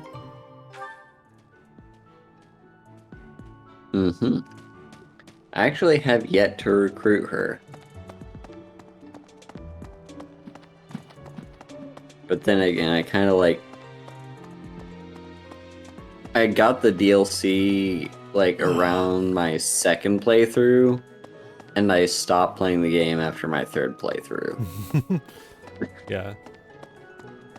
Yeah, this game, despite being made to be replayed fucking 4 times, maybe more, is not very replayable. It's just like the problem of like the entire first half of the entire fucking game. Like, okay, having the tutorial being repeatable, like repeating is okay, that makes sense, I guess. That I can live with.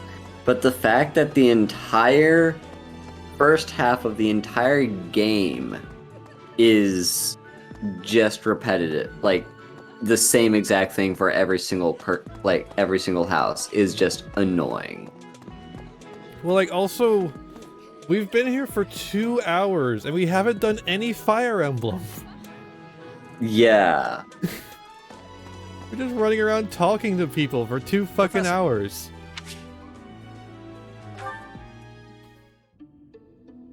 Ah, there you are.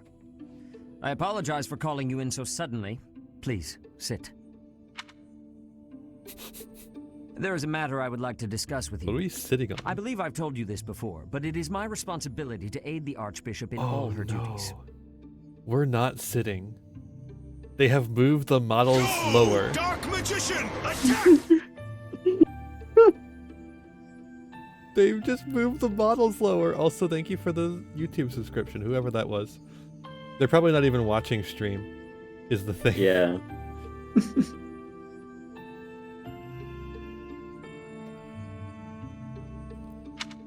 What are these duties? Spiritual instruction, ceremony oversight, donation management, all of the church's many administrative tasks. I oversee not only the priesthood, but also the Knights of Seros and the Officers' Academy. The Archbishop entrusts a great deal to my discretion, and I am honored by her confidence. Even when she must make decisions herself, she often seeks my counsel in advance. And yet, your appointment to a teaching position at the Officers' Academy was a complete surprise to me. Not only that, but you have also been entrusted with the Sword of the Creator. I was as surprised as anyone else to learn that. Frankly, I am just not sure how to handle you. I am the Archbishop's right hand, and yet when it comes to you, I have been told almost nothing. You don't trust me? Not quite. I do find you to be a trustworthy individual, but my subjective opinion is not enough. I have a duty to be cautious. Should the Archbishop's trust in you prove to be misplaced, it is the faithful who will suffer most. First, I would like to know just how much you know about yourself. What a weird question. You are the child of Gerald Eisner, correct? Wait, I'm an Eisner? We're gonna give birth to Mickey Mouse. I think so. That's quite a vague reply for such a basic question. In the future, I would advise you to answer such queries with confidence. What if I don't have any? As the former captain of the Knights of Seros, Gerald is renowned throughout. Abort, Mickey. Jesus. If you really are his child, then no one would voice any complaint about you joining the Knights. I don't know, Sarge. Animation begins at conception. How long has it been since you became a mercenary? About 10 years, I think. Given your youth, that hardly seems likely. Come to think of it, I have never asked your age. Just how old are you exactly? I don't know. Well, Your face says it all. You truly don't know, do you? Just what was Gerald thinking, raising you this way? Given your responses thus far, I feel as though any further questions would just be a waste of our time. However, permit me to make one thing clear. Whatever her reasons, the Archbishop has placed great faith in you. Do not betray that trust. That is all. That is all. That is all. And that means we're friends. Yay! The C support conversation is always the funniest. It's like, you're better friends now. After they said like some shitty thing that made you go run away or something, you know.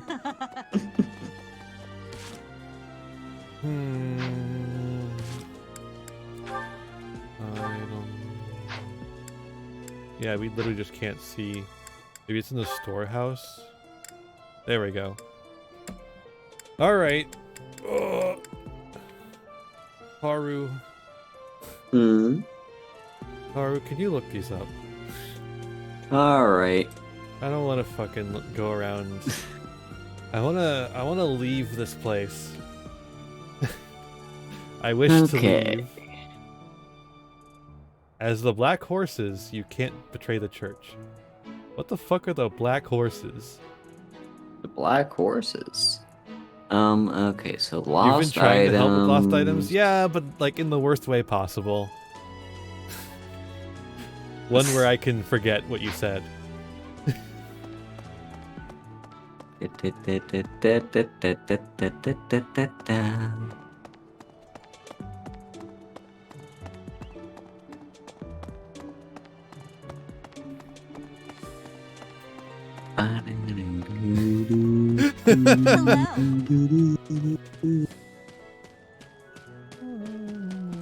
You only show the items for half a second and make fun of you? Yeah. What? Yeah. What? Is that so? Why are these not alphabetical? Just use the find tool. Who the fuck made this guide? No. They're organized by the month you find them. That's exactly what I was going to say that they're organized as. Yeah, just Control F. We ain't got all day. Oh, here we go. The faded star chart goes to Rhea. Cool. Map time, baby. More like map. More like nap time. More like blap time. Brap, brap. Before the ball, each house, the student, it is the. Here, take this shit. Yes, that is short. Okay, so what's the next one? Saints Revealed. Saints Revealed. I love that you can get the 2 other teachers into your class and the knights. There's literally no limits on who you can import into your class because they didn't think this fucking game through at all. Okay, that goes to Lindhart. Lindhart is at the pier. Lindhart's at the docks.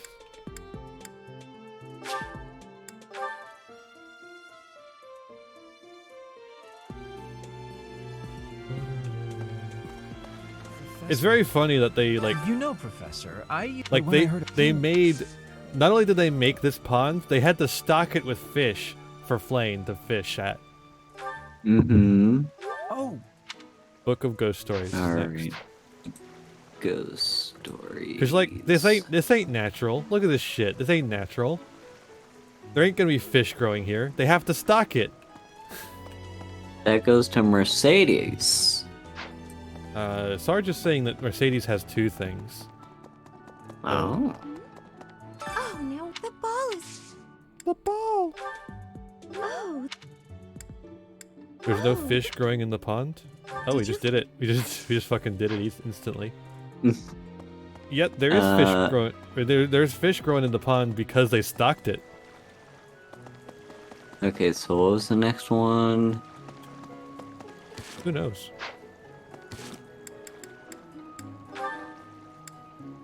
Clean dusting cloth. Clean. Oh, that's. I mean, that's gotta be Hilda, right? Nope. That guy said nope. No, it's Manuela. Fair enough. Hi. Hi. I hate the geometry of this establishment. Oh, great. You're new. I can't bear it. Oh, speaking of the ball, Wait, Professor. we can make have her you do selected- it? If you don't, the contest will go on without your house. And that would be embarrassing. No. Okay. She Wherever just did this- asks us about it. Okay, carving hammer. Okay. Carving hammer. Not to be confused That's with army Gilbert. Or Gilbert. Gilbert? Gilbert. What the fuck are you talking about, Gilbert? I just had a brain fart of how that name is supposed to be pronounced. Yeah, he's a GIF. Yeah.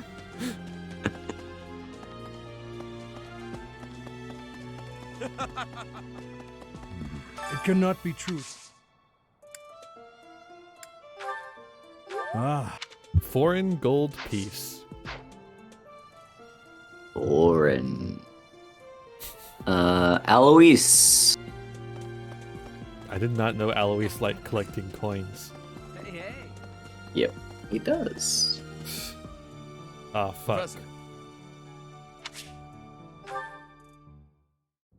Great timing, Professor. Did you tell me that, I Sarge? was just going to come find you.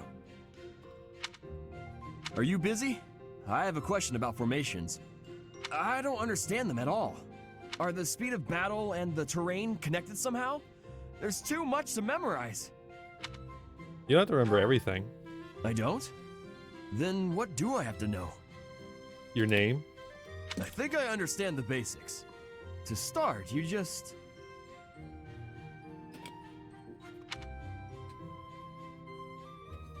Ah, okay. I think I've got it. Thanks for the help, Professor. Brains and brawn. You've really got it all. With your help, I should have no trouble becoming a proper knight. Why do you want to be a knight? Huh? Didn't I tell you? No. My parents were merchants of the Alliance. They died in an accident. Well, I knew I that. thought he was going to say my parents were murdered. That's why it's up to me to look All after right, my have a little nice night, sis. Sarge. Good night, Sarge. I'm not great with bookkeeping, so I don't think I'd make a good merchant. I talked to Grandpa, and he suggested I become a knight. So I sold all our valuables and used the money to pay my way into the academy. My sis won't survive if I get kicked out, so I can't give up now. Had you no other options? I might have tried being a mercenary if I didn't have my little sis to look after. I probably shouldn't say this, but being a mercenary does sound like an easier life. Mercenaries have no responsibilities and no one else to worry about. But someone's got to take care of my little sis, so that's out of the question. Serving as a knight in a noble house is more secure, and you don't have to worry about dying unless there's a war. And there'd never be a war. My sis has been through so much. I don't want her to have to worry about me. Hey, do you have any siblings, Professor? No. Then you probably think I'm missing out on my freedom, having to support her, huh? But working hard for my sister isn't too bad. Call it a burden, call it a challenge. If it makes my sister happy, I'm happy too. Sure. You should ask your father to have some more kids. I don't think so. Bye. Anyway, that's why I've got to become a proper knight.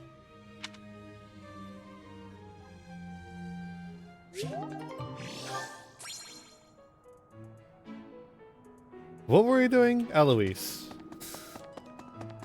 Yeah. Hi there. Hi there.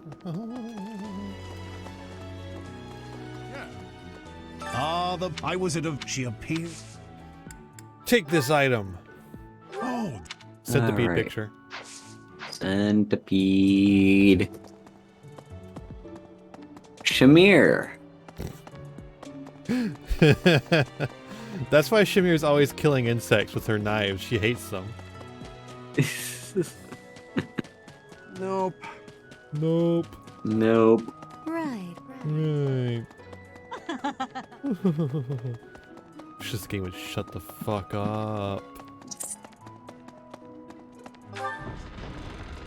Hey, what's this about? The ball. It's an Alois. He volunteered. Thanks.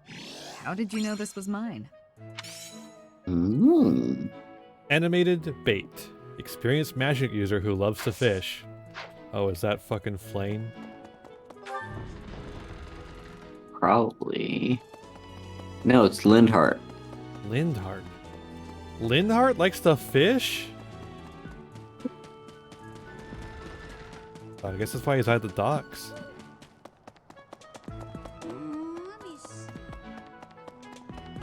I have never gotten a single indication that Lindhart likes to fish. Okay, apparently we're going to talk to Lindhart before we go talk Well, to hello, Lindhart. Professor. You came all the way to my room to... Oh. You've brought the materials from your lecture I slept through. I appreciate it. Thank you. I won't do this again. It's rare for a nice professor like you to be so strict. Please, Professor, you must understand how difficult it is for me to fight the demon of drowsiness. Just talking about it makes me sleepy. I feel like Ian does understand. Let's wake you up with a bit of training then. Oh no, I couldn't possibly. I would certainly injure myself if I tried to train while drowsy. I must compliment you, though. By this point in most conversations, I'm bored senseless. But I'm enjoying this. I wonder why. What is it about you that fascinates me so? Gay. You're definitely a strange one. You call me gay? He is simply homosexual. In truth, your very nature is odd. You're definitely not a commoner, but you don't seem like a noble either. You're something else. A goddess, perhaps? And yet you can wield one of the hero's relics. You're like a hero in some silly legend. Or you could be a villain who came here to enact some evil plot. That wouldn't surprise me either. I'm not a villain. Hey, Professor, will you ever allow me to investigate that crest of yours? Well, you don't take my sweat like Hanneman does. It won't hurt a bit, I swear. I'm sure I could find out all sorts of things about your crest. And you. Of course, I'm not as experienced with such research as Professor Hanneman, but I do what I can. Someday, I think I might like to become a crest scholar. You never know. Oh, don't trouble yourself. I didn't mean now. I've got a lot of other research I'm working on at the moment. I tend to start a project, get bored, and then leave it be. True. I might be ready to investigate your crest soon. I'd have to tidy up a bit first. On that note, good night, Professor. This boy's sleepy. Where the fuck is Linhart? Over here still. Professor. You know Professor, but when I heard who... Oh, thank you. How to bake sweets.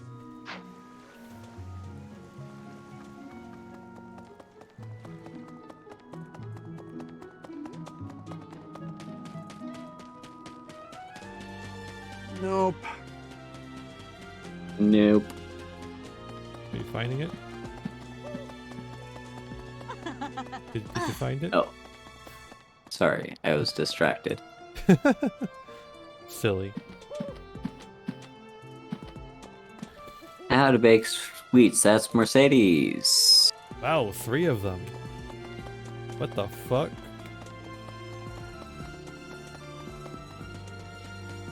Nope. Shut the fuck up. Oh my god. The dialogue in this game, man. Ooh. Oh, now the ball is... Oh, this is... Jesus Christ, you had 3 of them. It's like literally all 3 of yours for the whole game. So I think everyone has 3? Maybe.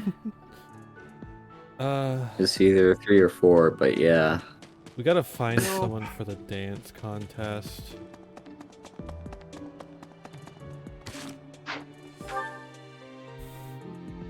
Who are we sacrificing to the dance gods? Good question. Could be Dorothea.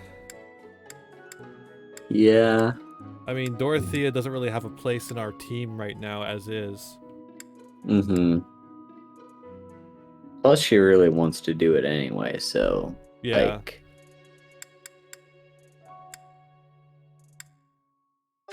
Sure. Because, like, she's so outclassed by Lysithea.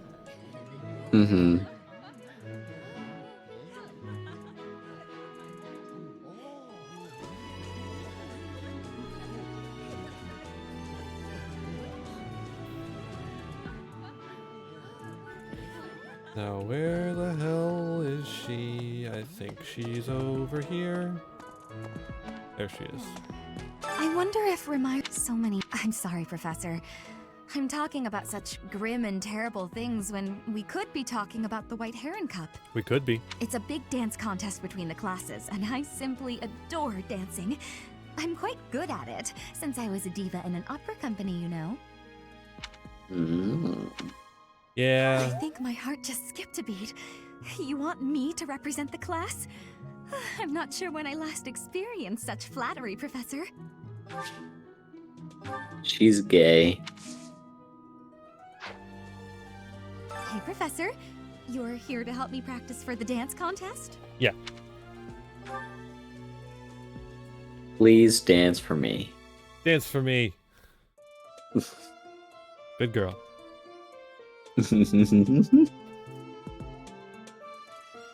Oh, is that not directed at me? You'll never know.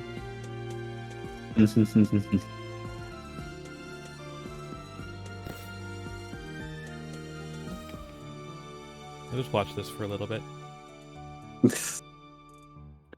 Who else is dancing? We've got some random student Hanneman shows, some random student a random student Manuela shows, and just some random student in the background who I don't even like. That person's not even competing in the White Heron Cup as far as I know. And not only that, that person is also the same exact model as the person Hanneman is teaching. Yeah. And the same exact model as the one over there by the door. Yeah. Also, when they do the spin, like, it looks like they have a tail. The sword looks like a tail to me. Oh, also, did you notice that the student Manuela is teaching is also the same student as the student by the other door? There are a total of, let's see here, if we exclude the unique models, like the Dorothea, us, Hanneman, Manuela, there are a total of 4 unique models on screen. Including these 2 children next to me for some reason.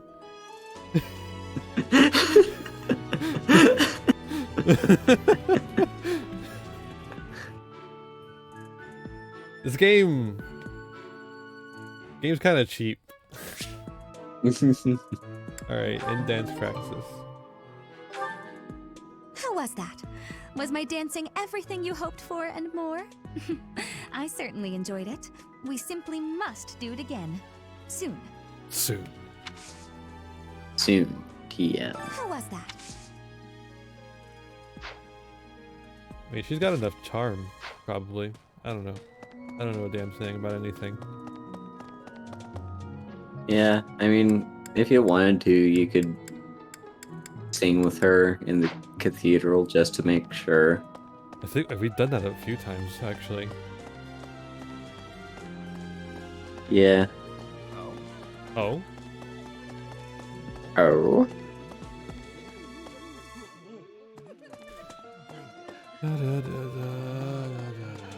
Professor!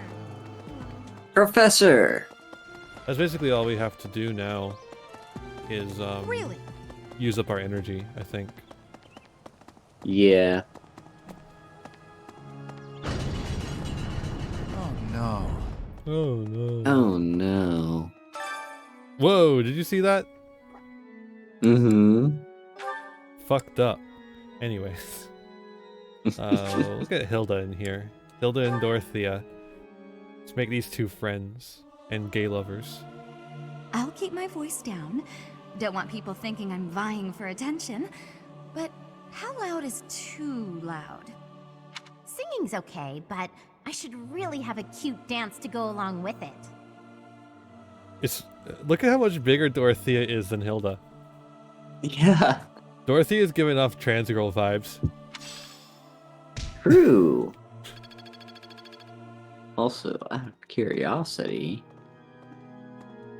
You gonna look up how tall she is? Yeah. You gotta check before time skip though. Because I imagine some of them changed how tall they were.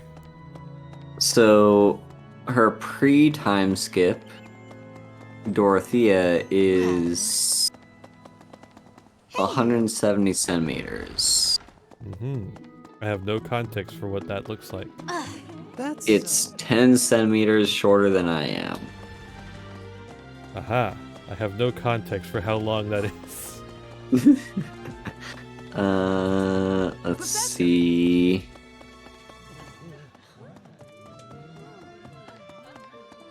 Give me some imperial measurements. So 170.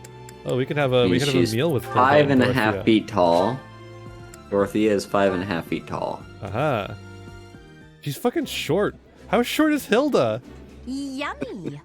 I guess they're children. I think I like this, but it's been a while, so I'm not sure. Oh yeah, Hilda's short. She's a shorty.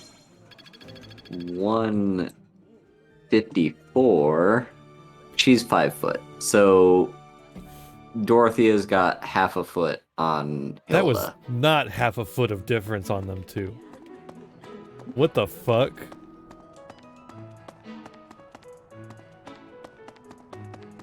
That was like...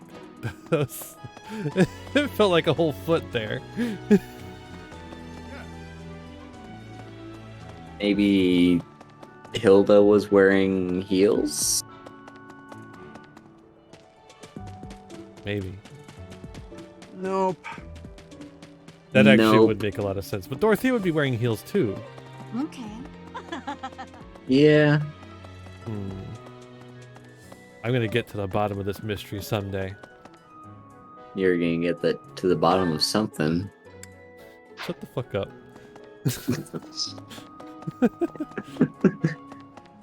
Professor! Professor! Professor.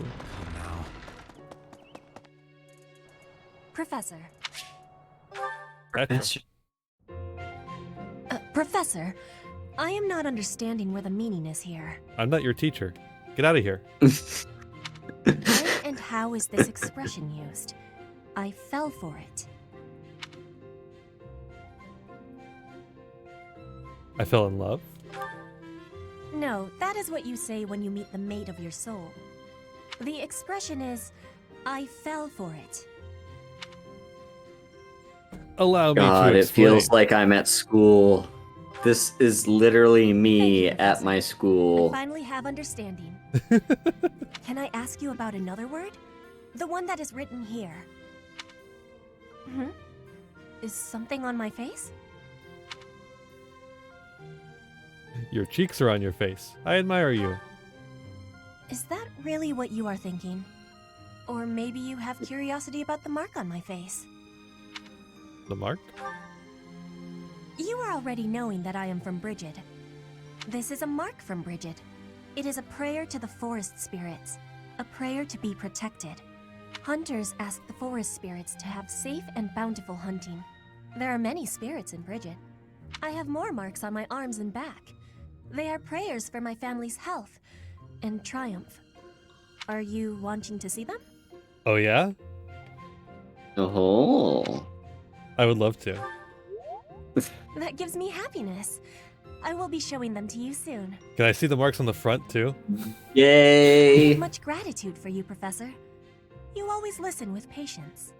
I can read and understand the language of Foglin, but to speak it gives me difficulty. That is a mood. I hope I will keep having your support, and I will give you my support too, with my whole heart. I have things that I cannot fail to accomplish. Let's do our best. Yes, we will keep walking forward.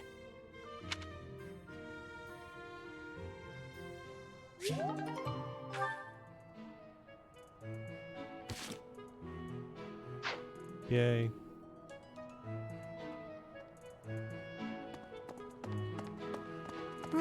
Right. There's a certain gentleman I'd like to invite to a rendezvous at the Goddess Tower. However, I can't imagine he'd be interested in a sheltered ingenue like myself. Yeah, no, I don't think so either. Anyone who refers themselves as ingenue is gonna It's hard to pluck have a up hard the time courage of when it. that's where my thoughts always take me.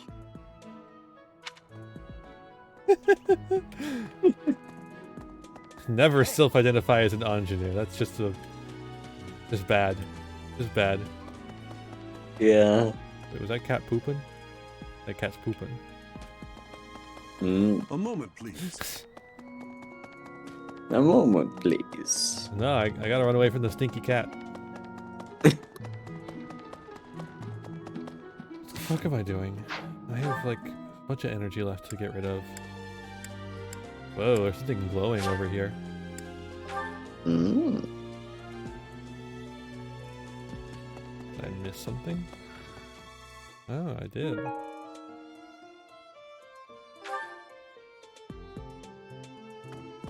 Alright. Nope. Nope. Nope.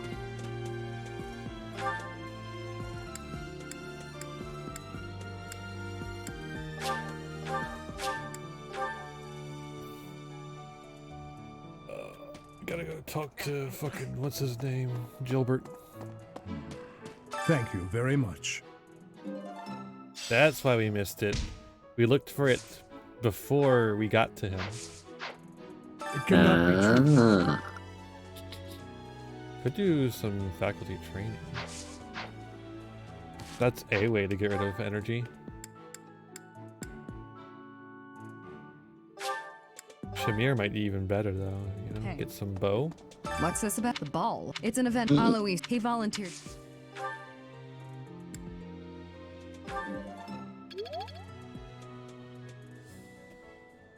That's close to another one. What else?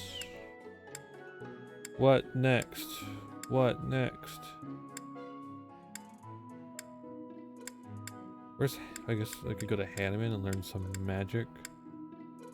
Not magic, but the thing that leads to magic.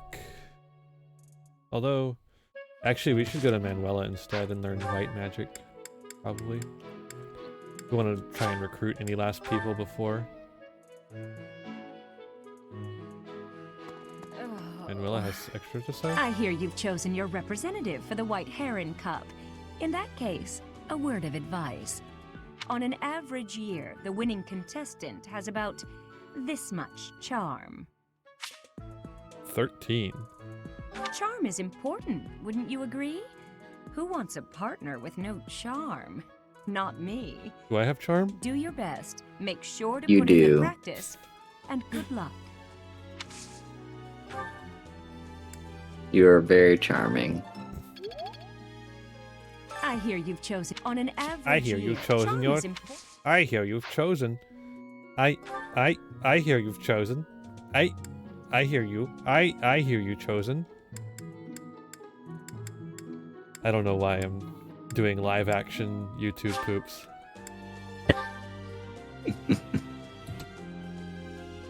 just where I'm at headspace wise right now. Mood. Before each house, the student, it is the... You can teach me how to magic, but can you teach me how to Dougie? Practice yields results.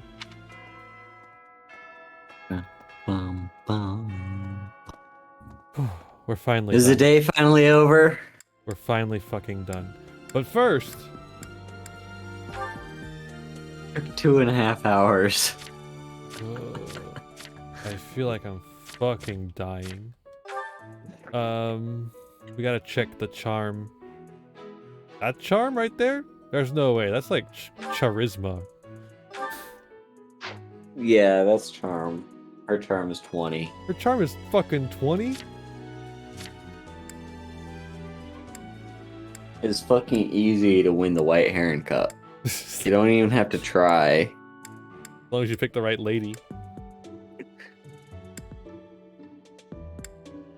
Close allies. Me. Dislikes herself? Damn. Oh, girl. Wait. Wait, holy shit. We should just go through these for everyone. What the fuck?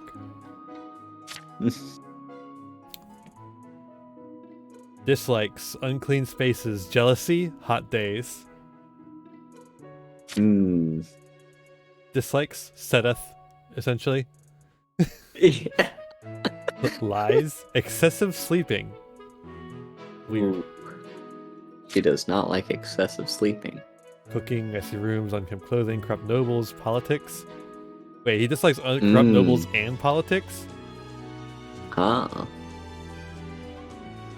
Interesting. Nobles. Dislikes nobles as a whole. Based. Yeah. Bullies, cleaning, tidying, feeling unwell after too many refreshing beverages. She likes refreshing beverages, though. Yeah. Dislikes needlework, mathematics, tedious tasks, and strange foods. Dislikes spiders, centipedes, smooth talker. Likes gambling.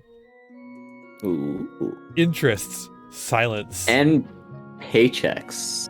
I too like paychecks. Everyone likes a paycheck. Dislikes Rhea's enemies, anyone who does his work for him. Oh my god. Cyril. Oh my god. This is us. They really did make the slave boy loves being a slave. Dislikes blind reliance on gods, leaving things to chance, and being bound by common sense. Claude worked overtime on this dislikes chart. Yeah. Lorenz, coffee, injustice. But he's a noble, and he likes being a noble. So he's fine with injustice, actually. Filth, foul odors, and vulgarity. Book learning. Unfinished meals. Food. Oh my god. I guess it does mention his sister here, though. Yeah. I wonder if that's something that unlocks after you do that. Dislikes people who don't appreciate art, stressful situations, and lightning. I too dislike stressful situations. This boy afraid of thunder. Ghosts. Bitter foods. Interest eating sweets secretly. Dislikes herself. Yeah. Crests and tidying up. Dislikes effort, exhaustion, responsibility, extreme heat or cold. Huh. Give me a temperate climate, please. Dislikes defeat, sure. Decadence, yeah, everyone does. Debt, yeah. Poisonous creatures? Huh. That's a weird one. And then back to Dorothea. Dislikes arrogant nobles and herself. Sag. Okay, yeah, well, if she's got fucking kind of interesting. If she got fucking 20 charm, I think we're done. Yeah. What? What? First person view. What the fuck? I have never seen this before in my life. What the hell is this? And why? Why does this exist? What purpose? Is this like for taking pictures? If so, why don't the text boxes go away? It's if you want to look at Rhea very, very closely. But also you need the text box to be there, or else you can't get off. Yeah. There you go. Oh, the text box does go away if you get close enough.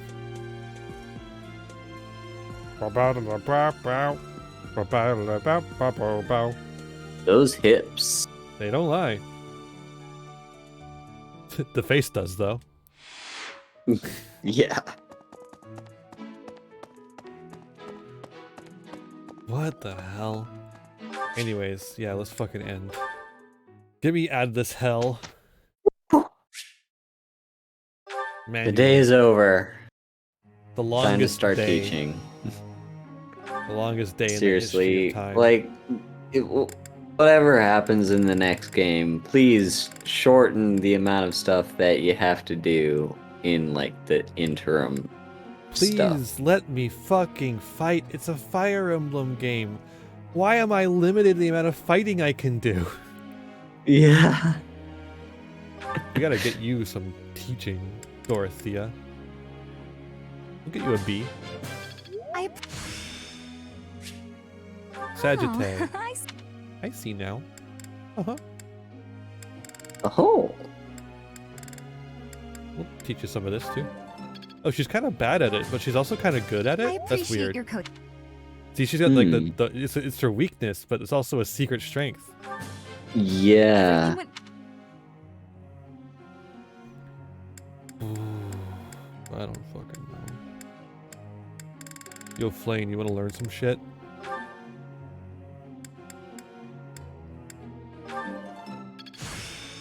Keep learning that dark magic. She is Mickey Mouse. I have done. Pet her little head. No need to discontinue with the praises. Shut the fuck up, little nerd.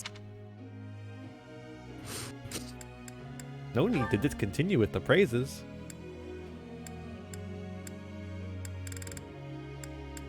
I guess let's train that heavy armor some more. I don't know. Oh, no. I wanted to do that last little bit. There we go. Thank you. More training? Is there anything I can even train Shamir in? You could get her up to S rank, the bow. In my mind, she already is S rank. Oh, you mean the bow? Wow. It's all. No, I'm not going to do that. I'm going to teach the boy a little bit of magic.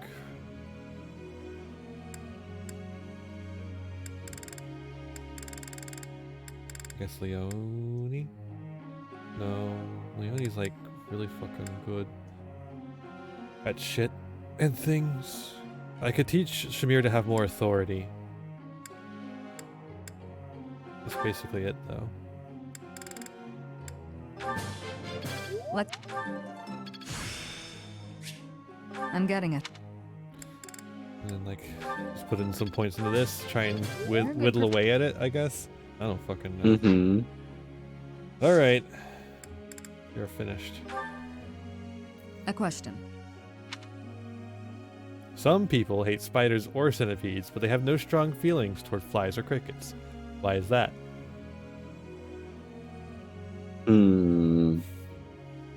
Maybe the number of legs? No, I'm gonna go with they may all be bugs, but they're such different species. As good a reason as any.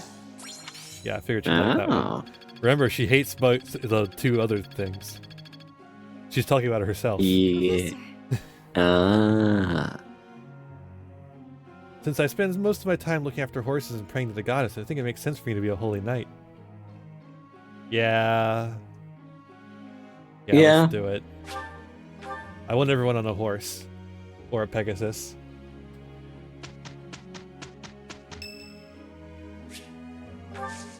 Bernadetta? What kind of tea does Bernadetta like? Look it up for me, Haru. Bernie! What do you like? I gotta get this girl some good tea so she'll come out of her shell. So, she likes Albanian berry blend or honeyed fruit blend.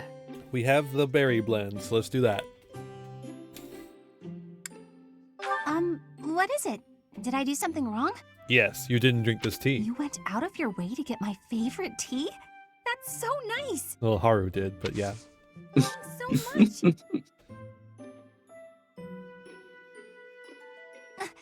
Not cool yet.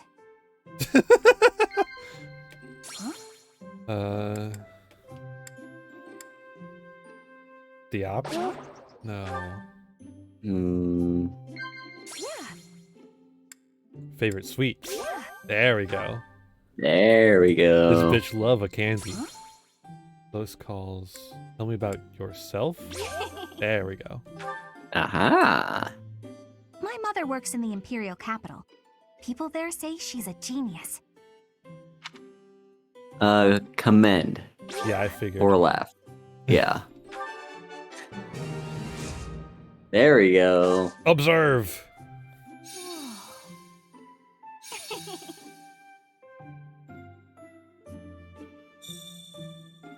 I try not to think about my hair too much. Not cool yet. Quit burning yourself on the tea. You know I don't like being around people, right? Quit sniffing my hair.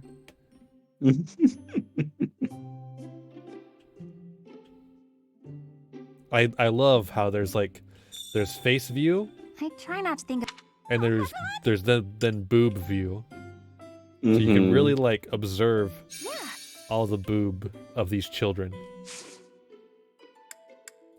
All right, what does she want? She enjoys art. She'd like the landscape painting, right? Possibly. Possible.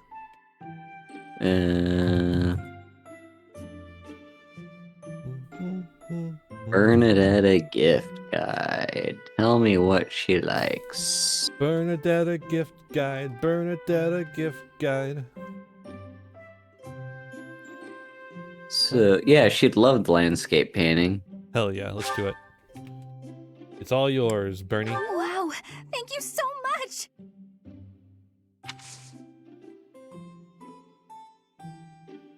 All right. This was great. Very successful. Great success. Yay! My charm has increased.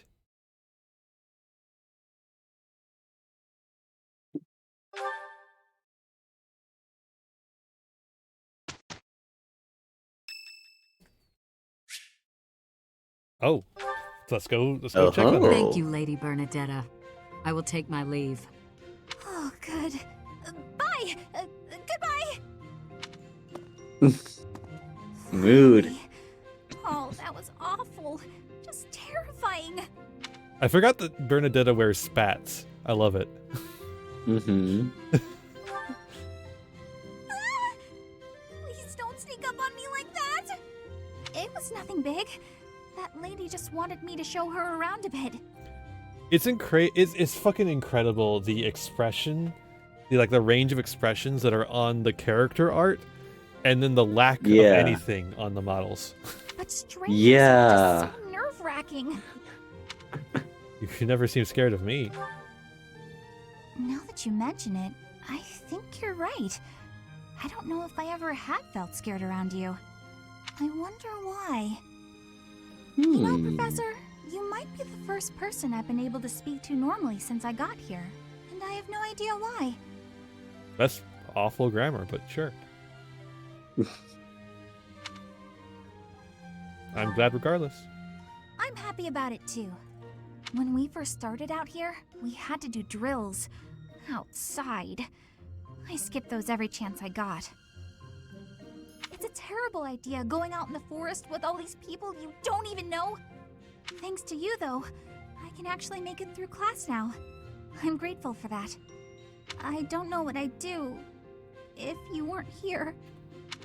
It's alright. Sorry. I'm okay. I am okay.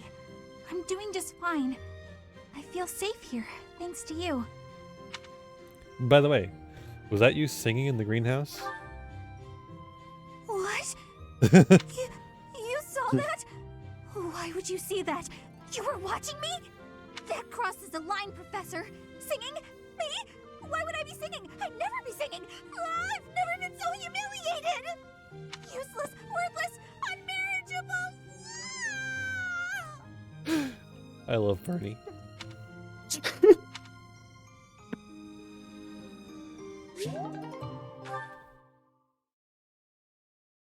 Now, some of you may be thinking, I'm glad it's you.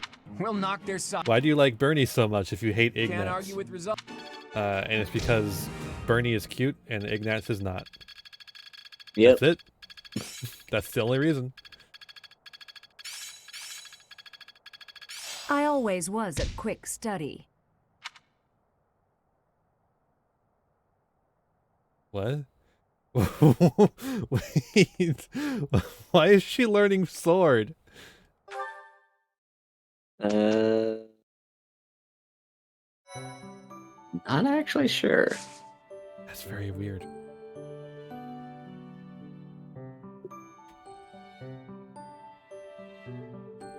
Okay. Ooh. What are we gonna do? Certainly not exploring. Battles? Never again. Actually, well, we checked certifications right before we ended stream last time, right? Yeah, but we also have new characters and everything. Yeah.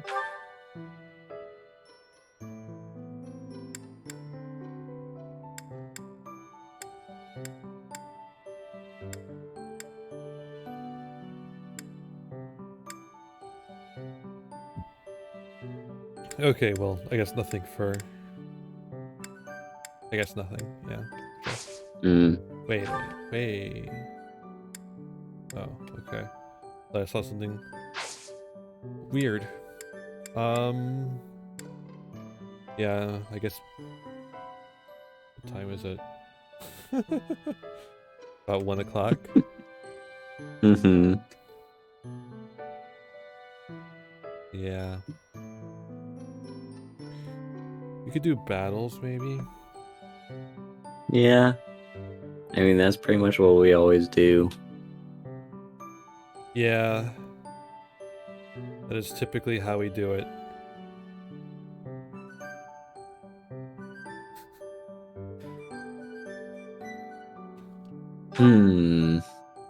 We have 2 battle energy. Oh my god, there's more... There's more so many paralogs. paralogs. Wait, Ash and Catherine? Weird. Oh, we have this one now because we have Dorothea. And then, the Sothis, or Sothis, Sedith and Sedith. Yeah. Lane.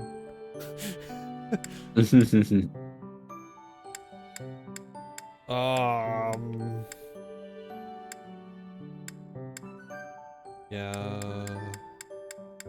Just get these 2 out of the way. 2 of these, I mean. Sammy Yazza, thank you for the raid. Welcome, raiders. We are playing Fire Emblem 3 Houses, and it is gay, and we are gay. And hello, how are you? Hope you had a good stream, Sammy. Welcome. We're doing paralogs. Gay? Yes. There we you are gay. I have a request for you. A request? It has to do with that plot to assassinate Lady Rhea. Which one? The bishop leading the Western Church was somehow involved. Enough is enough. So now the Knights of Seros have been tasked with putting the bishop down. I thought you and your students could come with us. Why would you want us to help? Because you wield the sword of the Creator. Lady Rhea is going to personally execute the bishop. I have been appointed as her guard. I want your help protecting her. So, what do you say? Will you come? Yeah. Sleep well, Have a Sam. good night. Thank you for the raid. Yeah. Excuse me. I'd like to come along. Ash. Draw your last pathetic card so I can end this, Yugi. Shadowstroke69, thank you for the follow. Welcome. Also, we haven't even recruited It's not up to you whether Ash. you can come along. Please, We have this not. is important to me. So it's kind of weird. Adoptive father, I guess it's just Lord because we have Renato, Catherine. had connections to the Western Yeah. Church. I understand that you Hopefully, want answers. we'll be able to Our recruit objective is Ash to after punish, this not to paralog. investigate. Probably We not. can't let you jeopardize the But maybe. mission. I won't get in the way. I promise. Look at his character art there. This boy's going insane. What do you say, Professor? Keep in mind, we would be bringing the whole class, not just Ash. We'll go. Thank you so much. Okay, I guess it's fine. Get ready then. Get ready. Let's go. Ba-da-ba-da-ba-da-ba-da-ba-ba-ba-ba. Time to get involved in the politics of the church. War crimes, war crimes, war crimes. There's only one true church. The Western Church are all blasphemers. I need to get that war crimes emote in my better Twitch TV emotes. Yeah.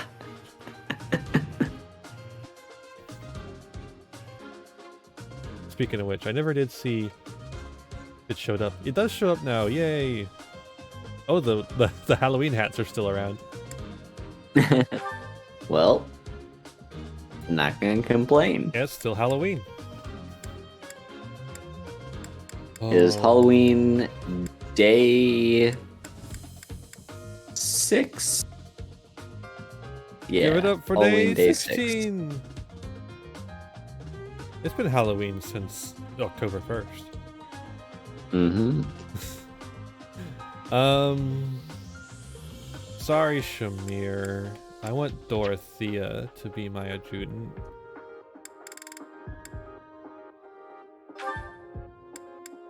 I love how the hat floats above the bongo cat.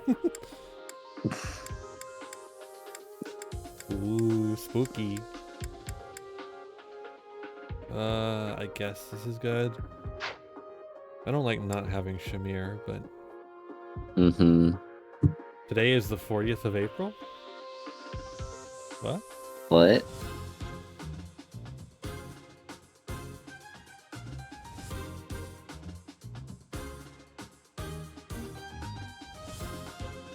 I'm confused.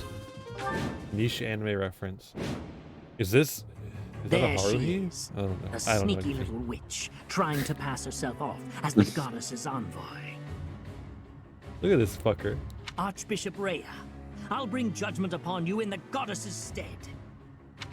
They're using the fog as cover to ambush us. What a cheap ploy. Joshiraku. I don't know it. It won't do any good to get annoyed, Catherine. That voice. We are up against a faction of bishops. They've shown themselves at least, so we won't have to go to the trouble of finding them. All right, you got a death wish? Come at me! You really Okay, want to sleep fight well. against Thunder, Catherine?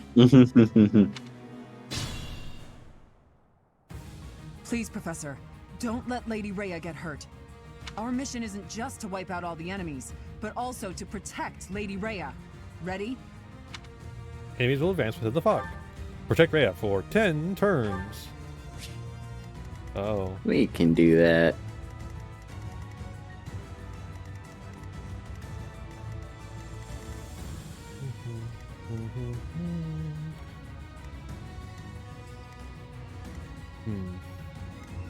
I'll give it my all. Who, me? Ooh, me? Ooh, me? I'm going to encircle Leave it to me. Lady Rhea. She will be able Ready to and move willing. still, I think, unfortunately. But, Stay focused. I'm on it. Let's get to it. I stand ready. hopefully she just won't move. Who, me? I got this. Pretty sure she doesn't. I'll crush them all. We're missing one person. If we had one more person, we could make a full diamond. Yeah.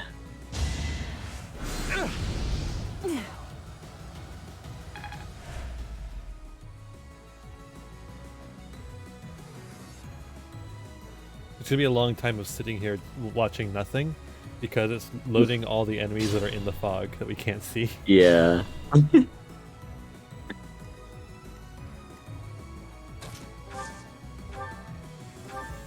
Wow, you moved your Pegasus in range of my bow? Crazy. Yep. It was a good try.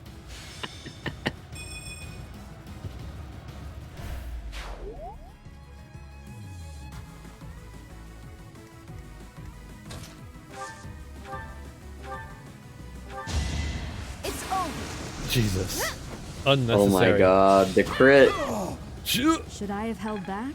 Holy shit. Torch. I literally never use torches.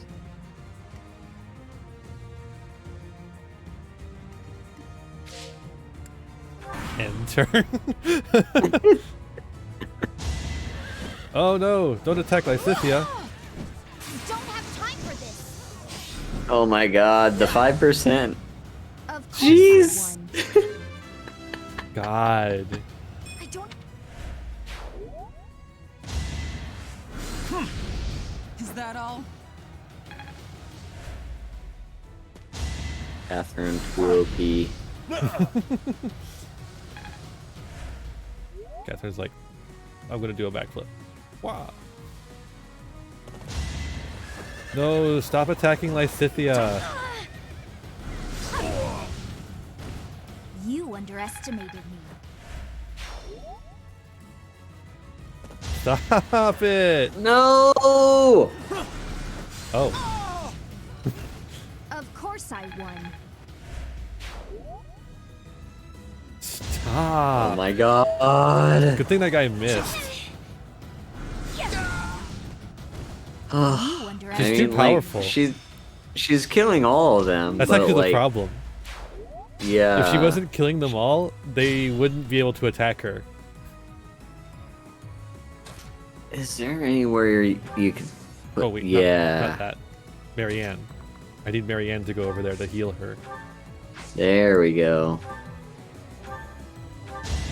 Oh, well, you know, that Apologies. almost solves it entirely. Granted, Marianne's not exactly good at not being hit either, so... Mm-hmm. Each battle, a chance to grow. Practice.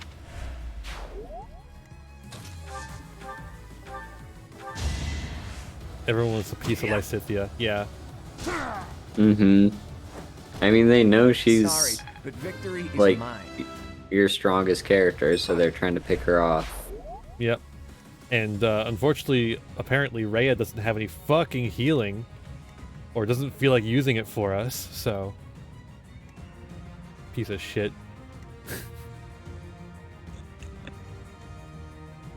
Typical head of the church. I guess we just end turn.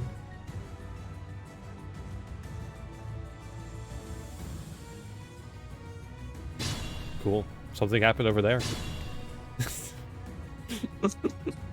I wonder what it was.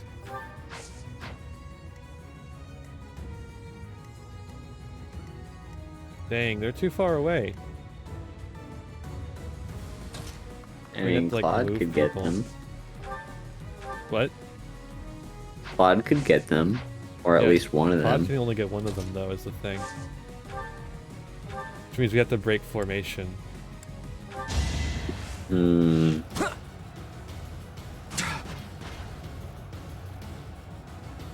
Unless... That's the golden deer for you. Unless... No. Unless... Damn it. Wait, does Lysithia have something? No. Fuck. Hmm. Well, we'll just do this then. Just right through his shield. Repent from the grave. Jesus. Oh my god. Jesus. All for Lady Rhea. Never doubted you for a moment. Oh, there's another one. Hold up.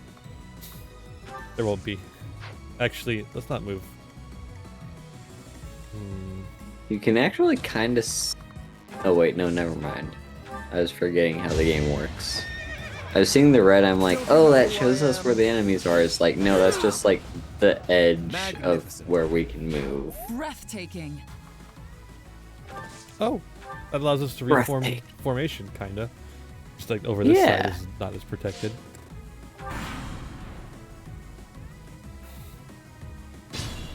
Horse is good. You gonna send a fucking Pegasus Knight? You gonna send a fucking Pegasus Knight?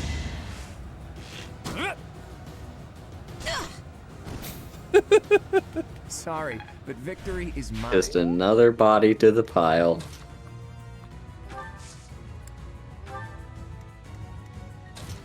gonna put Hilda over here. It's not really gonna help, is it? Because they're just gonna go to hit Ash.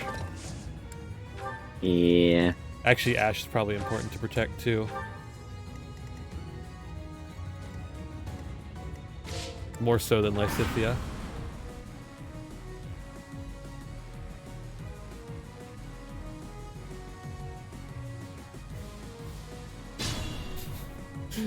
Something happened. Good turn. A real good turn. This is like we have activated Final Countdown and we are now waiting.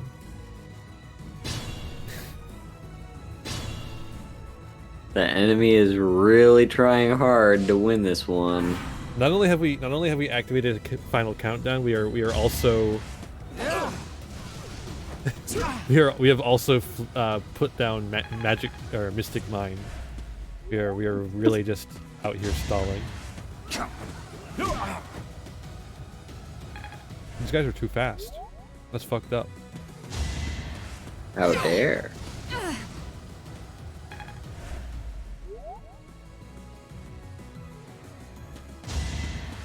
I think not.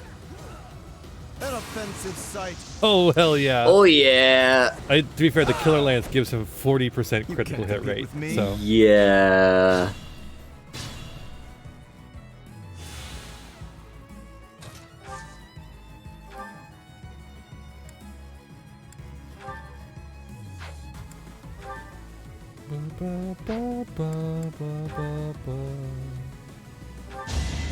Axe will do it. Axe will do it. Especially if they miss. 20% crit rate. That is that. Invigorating. Me when the 20% crit rate.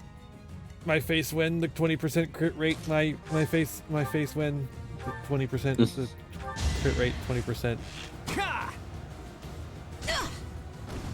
Get that shit out of here. It's not luck, it's fate.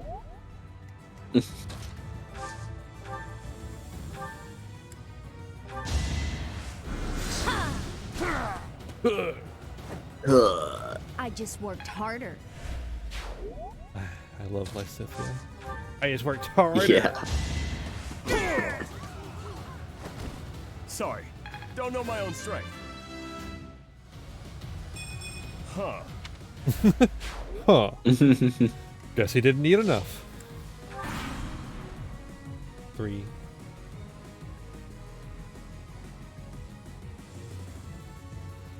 Ooh. We're spawning. We're spawning. This enemy is really trying hard to win this fight. But they're never gonna win.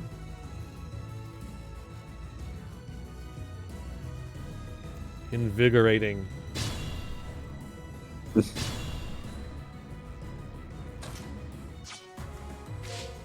One more turn. Oh, here we go. Whoop. Whoop. Javelin, baby. How do you like that? How do you like them apples?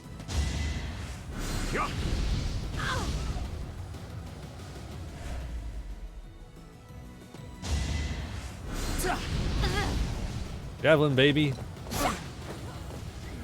Oh, they actually came up close. Why would you do that? That takes care I guess of it that. doesn't really matter because I have the javelin. Twins. Don't you know who I am? Up. Again, 40% crit rate. The Killer Lance is crazy. Yeah. The only thing it doesn't have is the javelin. Goddess, have mercy. Forgive them their sins and save their souls. It would have been better if we'd captured the bishop, but they didn't make it easy for us. What now, Lady Rhea? We must go to the headquarters of the Western Church. Perhaps there is still someone there who knows what has transpired. What about that last guy right there? Let us help In there. too. It may not be much, but we'll do whatever we can. I am sure you will be a great help. I am glad to have you by my side. Shoes of the wind. Critical ring. Increases critical hit rate by 5%. Damn. Mm-hmm.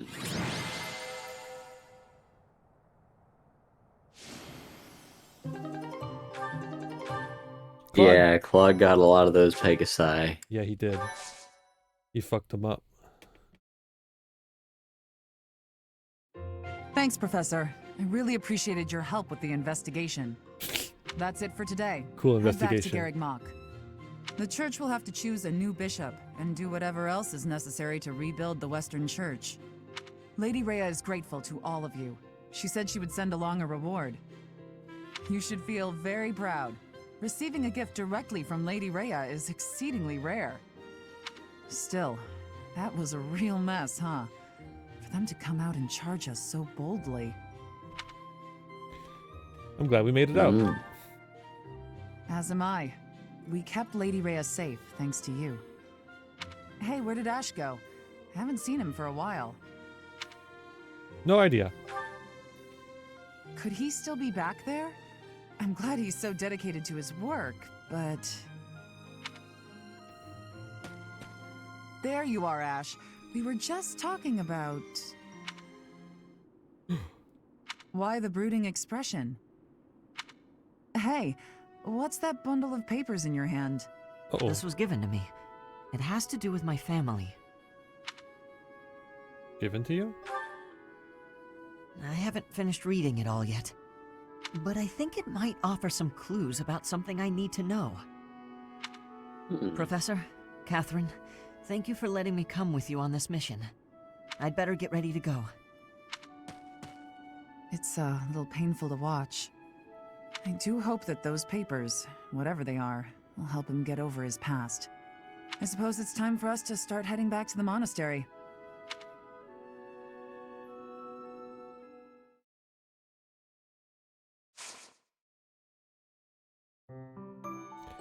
All right.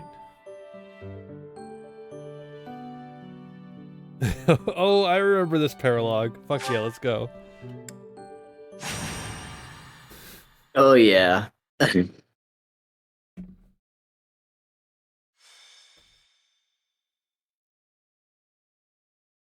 Chapter 9, White Cloud. What's the matter, Ingrid? I never hear you sigh like that. Oh, hi, Dorothea. And hello, Professor. Nothing's the matter. Well, nothing major. You don't look like it's nothing major. Then again, I suppose you always have a furrowed brow, don't you? Truth be told, there's rather a lot going on. It seems that there's always something to worry about. What do you worry about? A childhood friend who's always causing trouble, my family, things like that. You see, I received a letter from my father recently. From Count Galatea? What a kind gentleman to have for a father. I thank you. But the content within the letter is what I find troubling. Let me see. Oh, it's a marriage proposal. For you. Do you know the suitor? I've not met him, though I've heard his name here and there. He began life as a merchant, but has somehow achieved rank in court, an enterprising noble from an allied territory. It's most likely that he wants the crest of Daphne that I bear to adorn his family name. Yes, that sounds about right. The jerk. You sound as though you know him. Do you? Yes, I must admit that I know him. He tried to court me when I was a singer. Best advice I can give you, Ingrid? Stay far, far away from this guy. He's offered a sizable dowry, so I must at least consider it. For the sake of my family. Dowry? Blood money. That's all it is. Dorothea, This jerk's entire fortune is soaked in blood. Do you want to rebuild your own house using that kind of money? I mean, it's all just rumors, but I think it still might be worth investigating. What do you think, Professor? Should we go check this guy out? Hell yeah. Great. Let's tell the others. Really? Okay. Let's go destroy this guy's entire fucking merchant empire. Let's go. I love how, like, I just love how Dorothy is so protective of Every Ingrid. girl. Yeah. Yeah, every girl. Almost But like she's a Ingrid, lesbian. like, true. Holy shit. I don't remember this part. The fact that it's a lava map. Yep. Don't remember that at Yep. all. Oh my god, we can only have 9 people? The fuck? We'll be seeing this map again. Post time skip. I gotta make some choices here. Oh god. This is such a tight. Well, we can get rid of Catherine for sure. Marianne's coming in. I guess that's it though.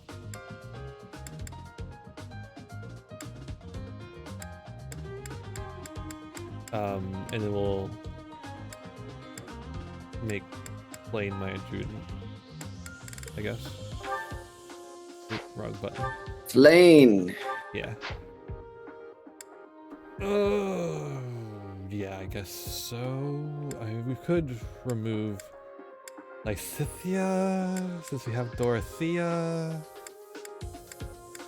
and have one of our other knights come in, but I guess probably fine.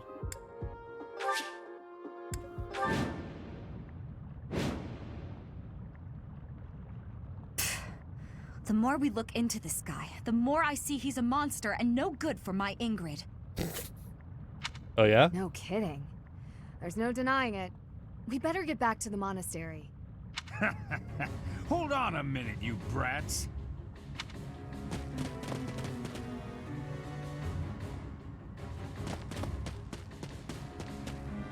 Hand over the girl. Surely you can't mean me. Wait, did he send them? This jerk figures he can grab Ingrid before things get too messy for him. Of course, we know the truth about him now, and he'll want to kill us and get rid of the evidence. But we'll never let him take Ingrid. Come on, let's hurry! Protect Ingrid! Don't let anyone get near her! Haha! You'll never escape!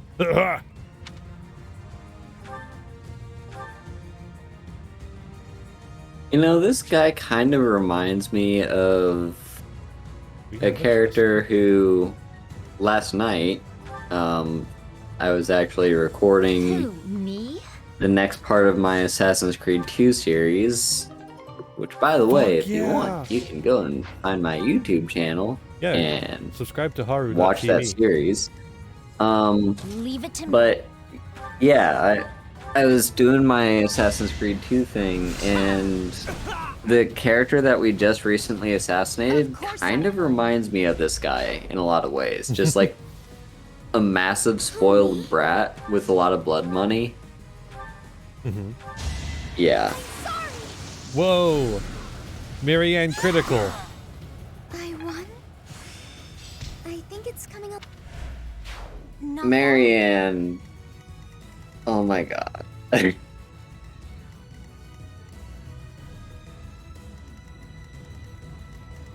There sure is a lot of lava here. I'm on it.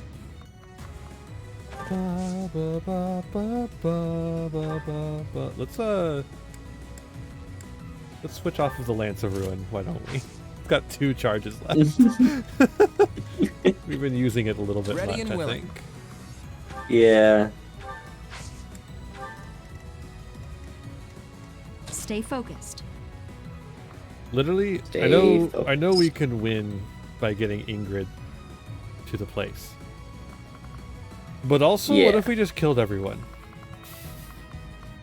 I think they said that's a win condition too, so I think we're strong enough to just do it. I got this. I got this. That's my cue. Ready. Which way should you be going? Let's just follow us, the biggest group.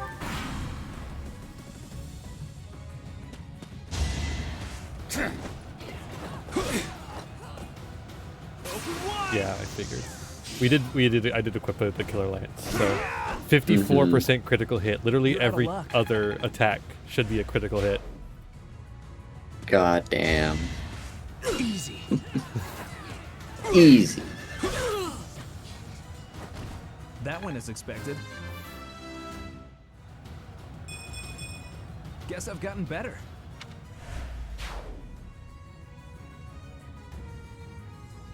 I'll increase the reward. Now hurry up and capture that girl. Oh, wait, that's the guy? That merchant is giving orders to the bandits.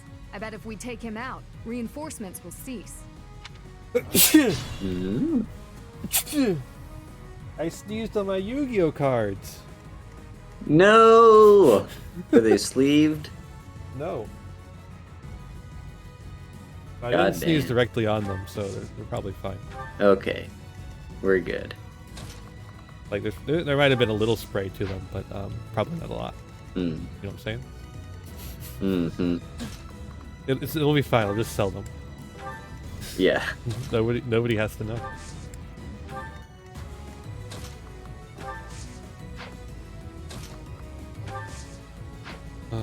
Actually, it would be very funny if they came onto the lava. We're gonna fucking Looney Tunes them.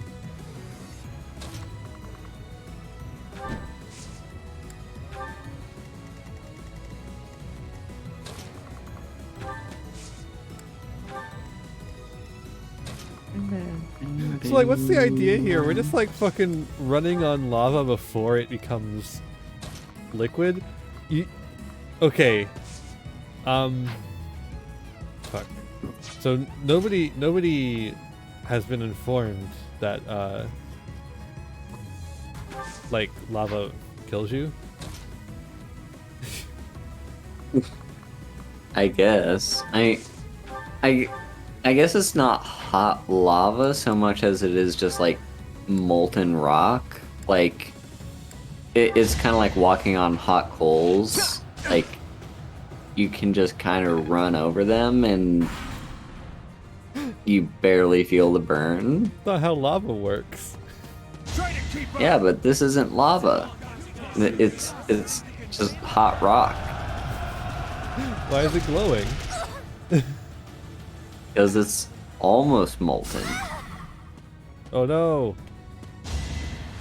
Don't hold this against me, okay? Oh my god. So fucking dramatic. Don't hold this against me, okay? I'm not done. Does a sassy look. Too easy.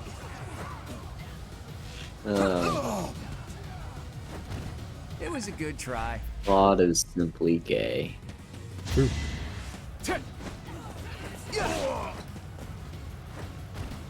Be gone. Be gone. Be gone. So obvious. Oh no, poison.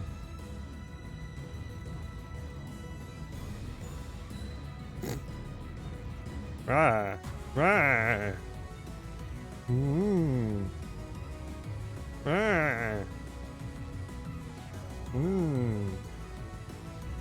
It's an ambush! Ingrid's in trouble!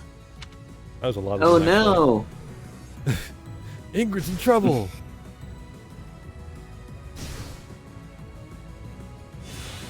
This poison is going brazy. Alright, I'm killing the merchant.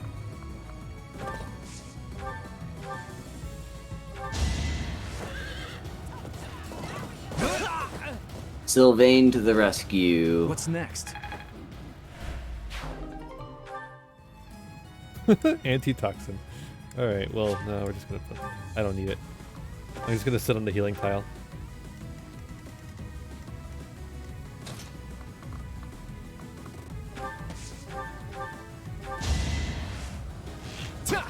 Venom Edge. That's what he's holding. Whoa, look at it. The fucking machete. Uh-huh. I want it. Never underestimate an outsider. Wait, are you not from this place?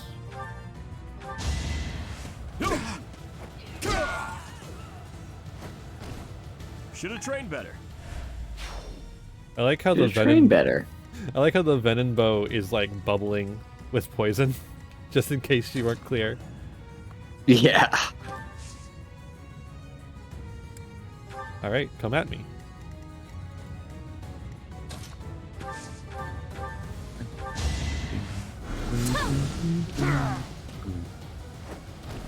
I just worked harder. I just worked harder. Prayer ring. Oh, you just don't move fast enough, Dorothea. Okay, Hilda can take some of them too.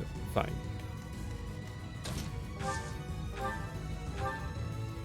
That's not really necessary.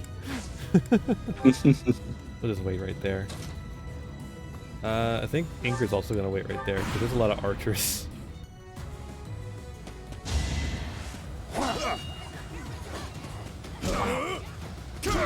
Bam. Raphael. Raffin that IL. Sylvain. Just give up. Just give up.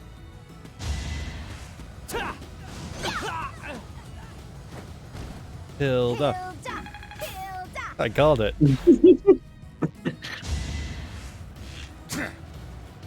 Predictable. Predictable. Predictable. Look at Flane over there going.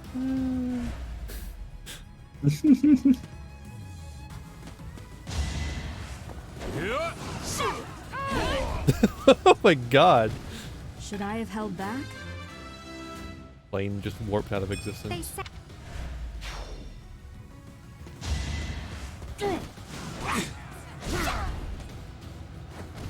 I put in some work. I put in some work.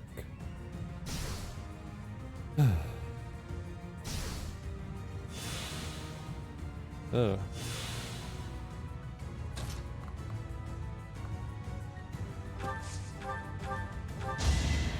Bam. Die. You fought well. 26. Such. What's the recommended level for this place again? 17? Yeah, something like that.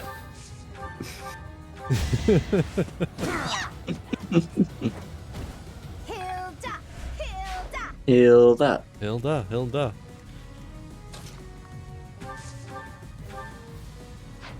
Could do Thoron. Could do Sagittae. Could do Thunder. Thunder, that's the one. Like a Pikachu. Winning's always nice.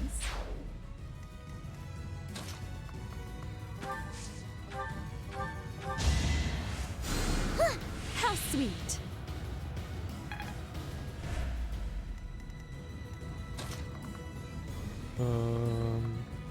I guess I'll just do that. I don't know. You can get on the healing tile. Not that you need to heal, but you know, can't hurt.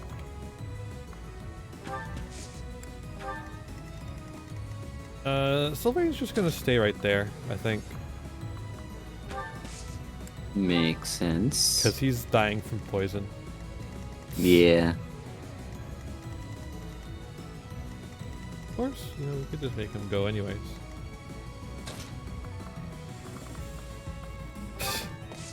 Who cares? Oh.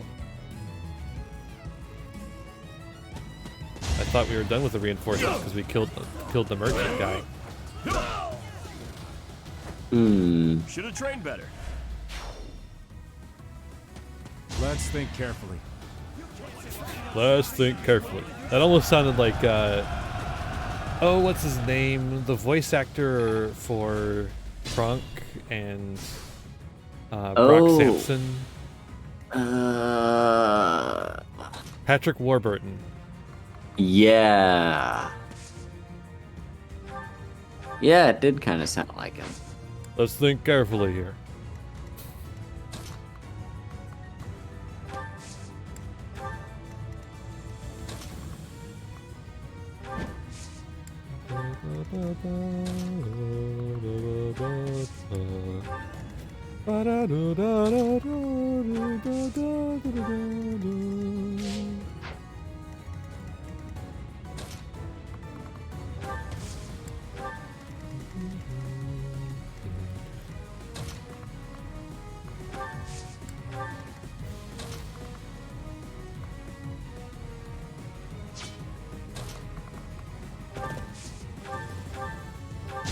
Javelin.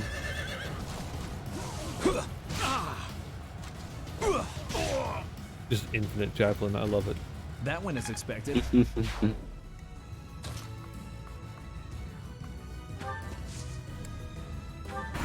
All right, this is going well. More of them. Yeah.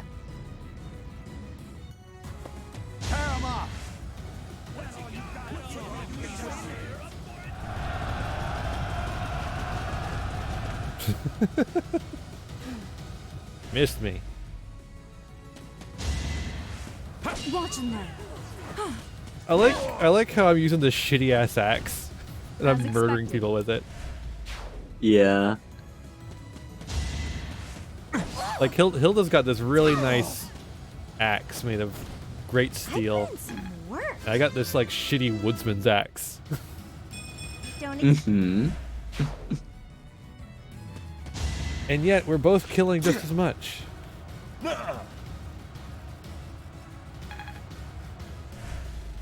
Sometimes that's all it takes. That's all it takes. Look at these fools. They're in the lava now.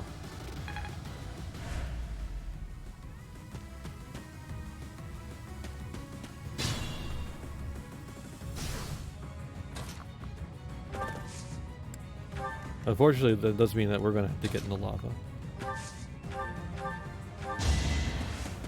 Just a little bit. Just a little bit of lava in our life. Alright. Steal his life from him. Give me your life force. I'm really sorry. Devil axe.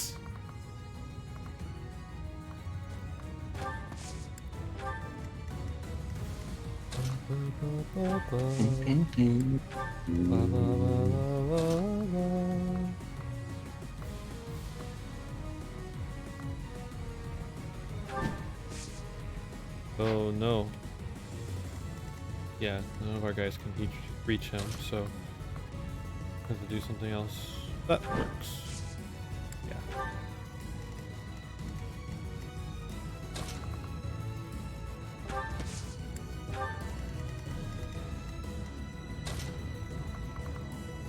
Fuck it.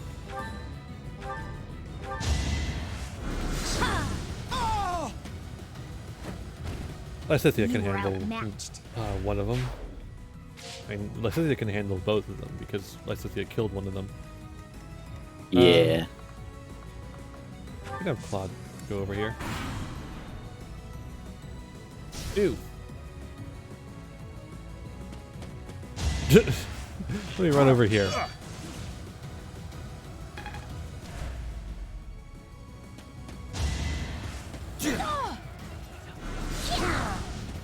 There we go. You underestimated me.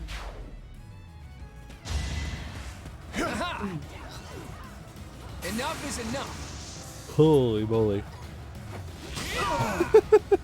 Claude with the point blank crits this time. Yeah. Also, I love that he's got to do a little pose. Mm-hmm.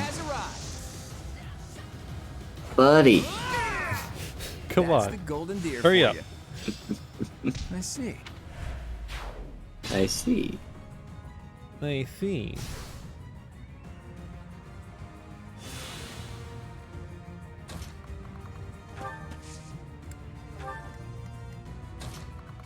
Oh, I can murder you. That's pretty easy. Whoa, hello. Enemies in hiding? Here? They are really getting on my last nerve. It's over. Well, let me kill them for you. Or crits. You didn't give it your all. You I'm not simply weren't mad. good enough. I'm not mad. I'm just disappointed.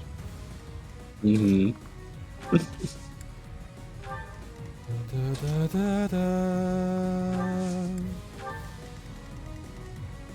Alright, well, let's just see you're done over there now, so I guess come over here.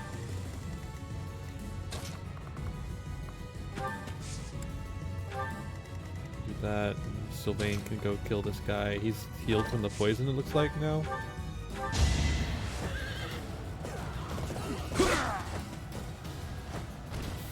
Just give up. Just give up.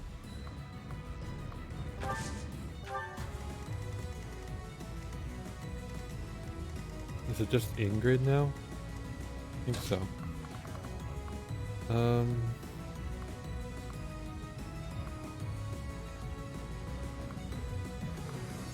Let's just do that. No? Someone else? Oh, Claude. Yeah.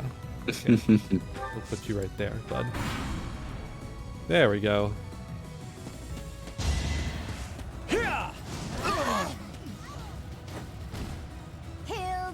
Hilda. Hilda. I put in some work.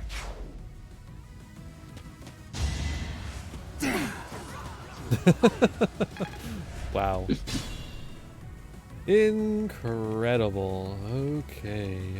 Whoa, why is it purple? That is funny. Purple means like the range it could attack.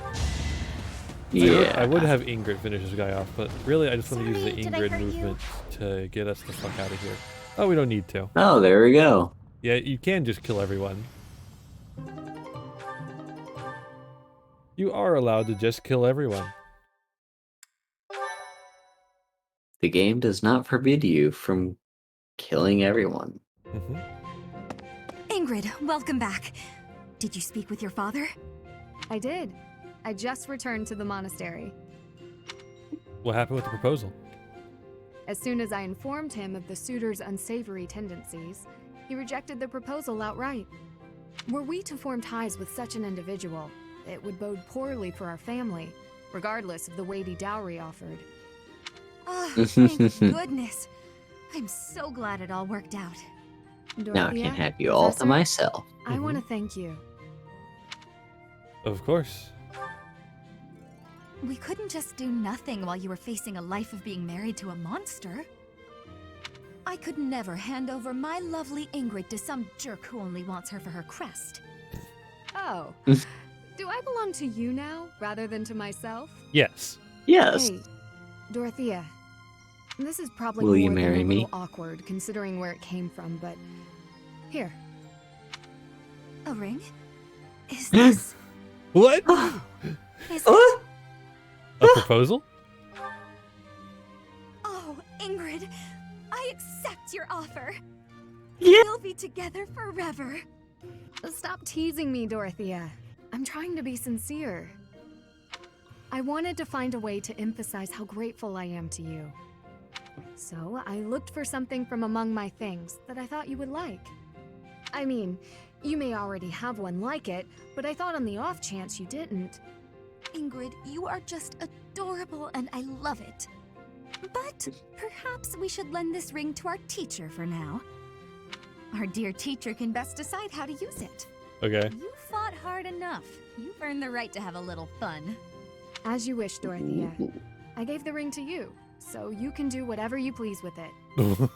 What the fuck? Haha. Goddess ring. I already have one. Let's throw this shit away. Oh my god. I like how Dorothy is like, "Oh, you're proposing to me? Oh, awesome. Yes, I accept." And then like Ingrid's like, "No, I'm not proposing to you." And then Dorothy is like, "Oh, well, I'll give this ring to the teacher then." Yeah. I don't actually care anymore. I no longer care. I thought you were actually being sincere, but no, you're just being not gay. Let's instruct some pupils. All right, Claude. Let's teach you What how do to you horse. like, Claude? Teach him how to Dougie.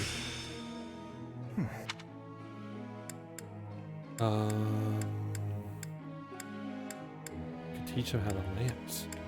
Whoa, that sounds useless. Just teach him how to horse some more, even though I don't know anything about horses.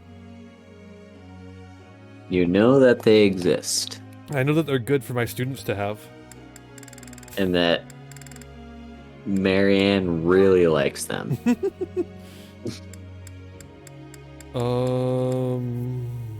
Horse? So does Leonie. Yeah. Nope. I'm just teaching everyone about horses today. It's a horse-based No lesson. problem. I will master this. I'm turning everyone into horse girls. Especially Claude. This is Uma Musume. I'm not teaching Cyril shit. You can't make me. Lorenz, please learn how to do better on the lance. I've come. This was hard. There we go. There we go. Praise the boy. Now learn how to do magic better.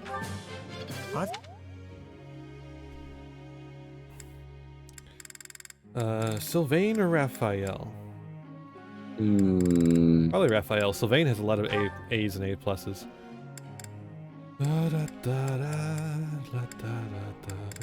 But what is there for Raphael to learn other than punch things? Authority. It's...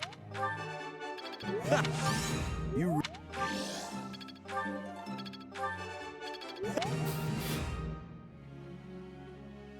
Oh, there's still one left. There's one more. I guess I can do both. I didn't. I thought there was already. We had already finished. Sylvain, I guess. I don't fucking know. All right, Sylvain. We were teaching him how to do magic. Teach this boy some magic. This boy needs some magic. Let's teach him some more magic. There we go. All right. Lecture. Blah blah blah. Professor. Focus on reason and faith skills to excel as a Gremory. Interesting. Sure. The hell is a Gremory? It's a magic class that uses both faith and reason. What's wrong? Professor, oh, don't worry. It's nothing. Actually, could we talk for a bit? Somewhere a little more private? You wanna fuck? I'm just gonna come right out and say it. I find you a little difficult to be around. Then why'd you join my class? I know. I'm your student and you're just trying to watch out for me. But the way you look at me sometimes, it's like you're seeing right through me. Seeing through you? Don't worry. I know you don't mean anything bad by it. I'm just too self-conscious, I guess. She does hate herself. The thing is, yeah, I don't have anything to call my own. No land, no birthright, no fortune. Little knowledge or battle skill. I think that's why I always clung to my popularity as a diva. Even after leaving the stage behind, I sort of kept up the act. Why did you leave the stage? When I look at you, it's like your eyes are accusing me. Telling me that you see right through it. That's what I mean when I say it's difficult being around you. Hey, this might be nuts, but maybe you could show me some kind of weakness of yours? I have none. I forgot that's an option. Excuse me? You know my biggest fear. If I know one of yours, maybe I'll feel less, I don't know, vulnerable. Well, if it would really help. Excellent. Well then, don't mind me. I bet I know your weakness. It's not mental, is it? It's physical. It's girls. You're ticklish. Here, I'll prove it. Oh, yeah? That's right. The next time you gaze into my soul, I know just how I'll retaliate. The Lord? Professor? What's with you? Why aren't you reacting to anything I'm doing? Come on. I thought that was funny. I swear, it's like your heart isn't even beating. Huh. Sorry. That's all right. I didn't really think a little tease like that would be enough to get to you anyway. You gotta be a big tease. Though I was giving it my all. You're pretty tough to resist that. Huh.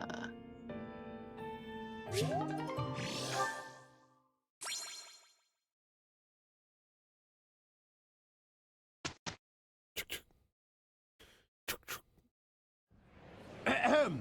Ladies and gentlemen, my sincerest apologies for the wait. Thank you for gathering here on the eve of the highly anticipated ball to bear witness to the Academy-wide dance competition. Welcome Let's to go. the White Heron Cup. See, this is why Alois was picked. He's got charisma. The competition and presentation will be skills. judged by me, your humble servant, Alois Rongeld, and also Rongeld. the acclaimed former songstress of the Mittelfrank Opera Company, Manuela Casagranda. He's from a big house. Yes, yes. Mhm. Thank you. Oh, and it should go without saying, but I swear to show no bias to my own house. Got it?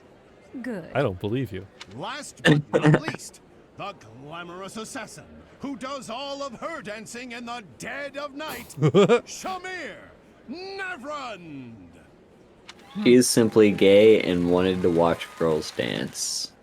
The three of us swear on our honor to judge the following proceedings with utmost impartiality and fairness. And with that, will the representatives of each house please make their way to the stage? And that one random girl who was dancing in the background. Contestants, Dimitri? are you ready? Dimitri? Dimitri? And is the band prepared to play? What? I mean, okay.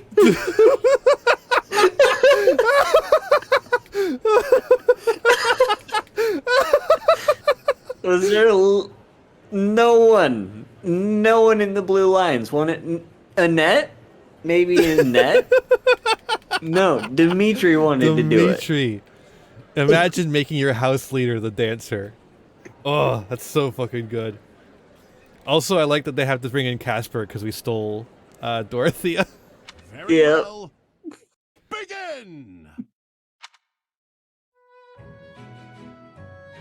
I refuse to believe that Caspar is graceful in any way, shape, or form. Also, what that cape doing? What that cape do, though? What that hair do, though? Time! That's all, folks! That's all, folks. Wait, are we allowed to say that? Fantastic! Now, Ain't no trademark. let's hear what the judges have to say. Oh my. Let's see. I suppose I have no choice but to vote for the Golden Deer House. Yo! Keep practicing and you could really shine out there. I vote for Golden Deer House. That's two. We win. I mean, we've won. Great feedback, both of you. Well then, let's see. Factoring in my own humble opinion, yes. Yes. We have a winner. Yes. And I will announce who it is right now, without any delay. The winner of this year's White Heron Cup is... The suspense is killing me. Yeah, he said without any delay. Like, and there's just like, all this delay right here. I don't know what he's talking about. There's just so much delay. The drummer in the background is getting tired. Like, I don't know why he's delaying so much. Like, he said without any delay. Come on. The drummer's wrists are breaking. Getting all sorts of carpal tunnel. Man, it's not me. It's Alois. Don't complain to me.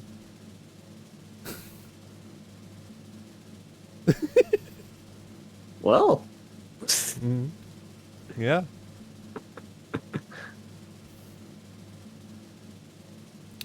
So you read any good books lately?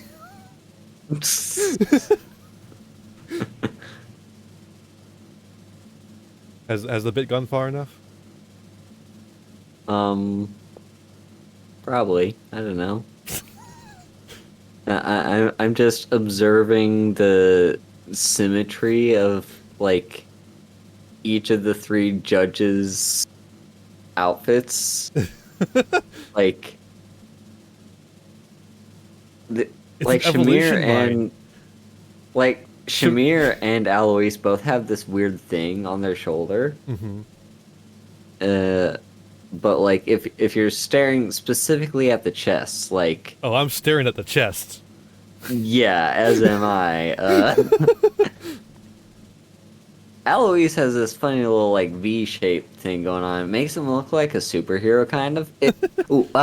It's like the Captain Marvel shape, isn't it? Yeah. Yeah. And then of course we've got Manuela. No comment necessary. And you know, Shamir is also Shamir's kind of goals, to be honest. What I've noticed though, when you point this out, is Alois is covered in like silver white, and then Manuela has like a silver white thing with green, and then like it's like opening up to reveal the green, and then Shamir, the green is opening up to reveal the black, and so it's like a transition over. This is the trans pipeline. Yeah. How's the drummer holding out? I don't know. I mean, do we need a medic? We have one right here. Yeah. Manuela's a medic.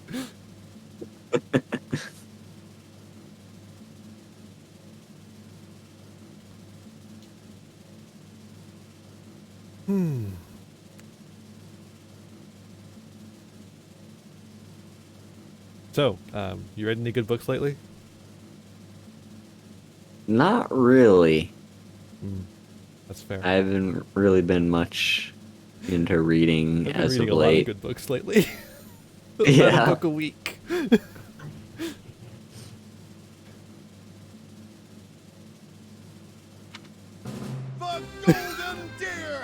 That took a long time. I don't know what was up with that.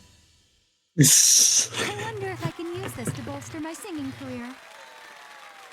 Once more, please give a big round of applause for our talented participants. That's gonna be a fucking highlight I post on the YouTube page for sure.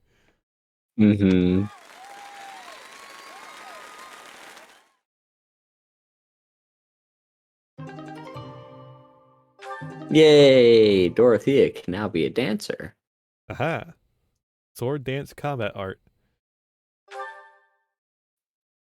This bitch can avoid swords.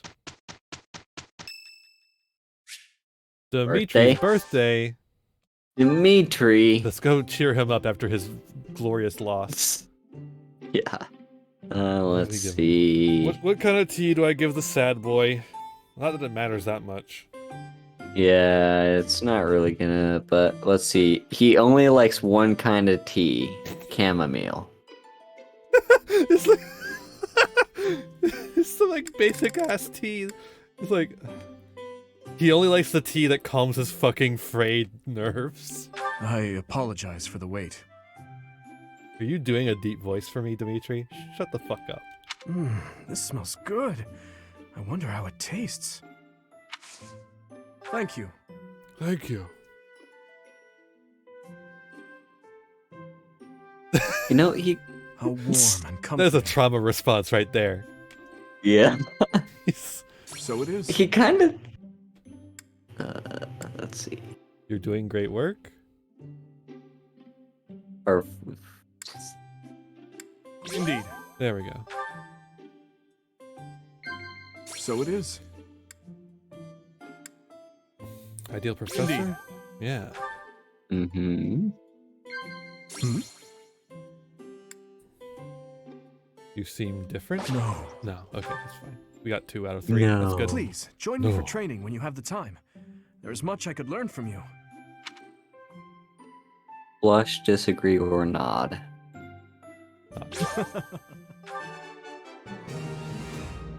There we go. No gifts. Oh, he's... That's because he's not our boy. So it is.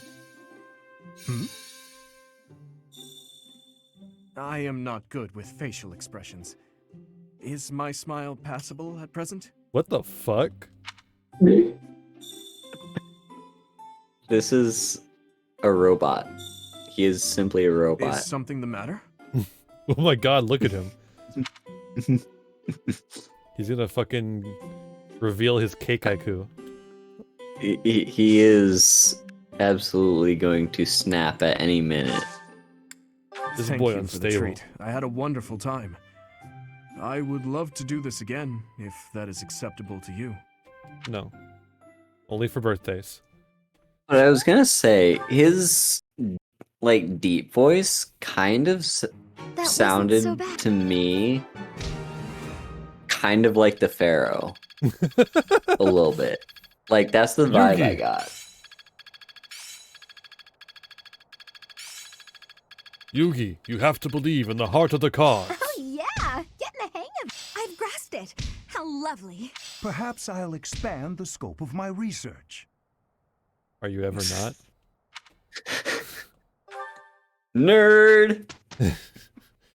Me when I find a random obscure Arabic word. True. I need to email my professor about that. Mm-hmm. See if he knows any. Ooh, it's a solstice. Or not, yeah, solstice. That's the right word. An ocean view. What does that mean? It's a paralog.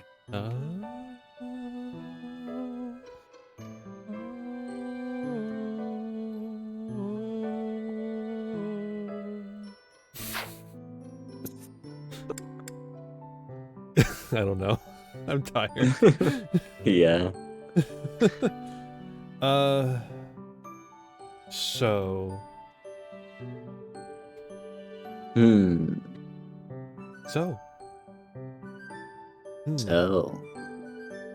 Do we? So I feel like we should do battles. Get that last paralog done and one of the missions done. Mm-hmm. Do we want to do them now and then call it, or do we want to call it now and then do them next time?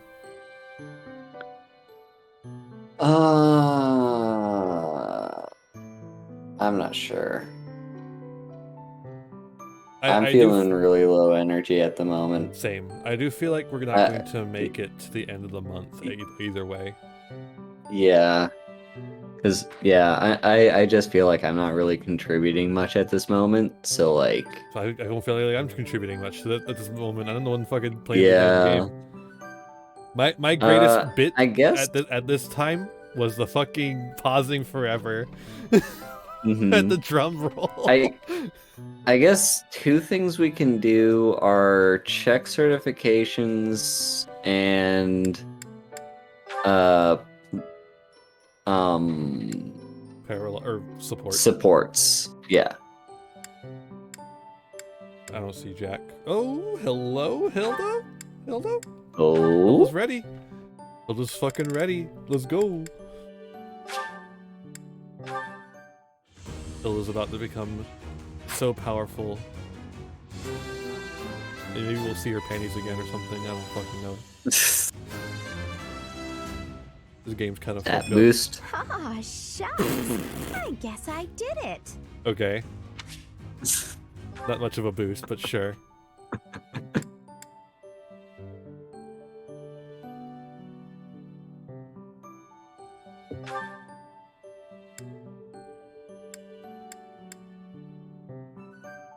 The hell?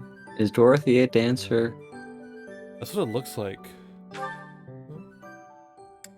Oh, that's monk. No, her current class is mage. Current class is mage, yeah. How Whoa, do wait, we wait, wait. change her into a dancer? Holy moly. Hello? Ooh.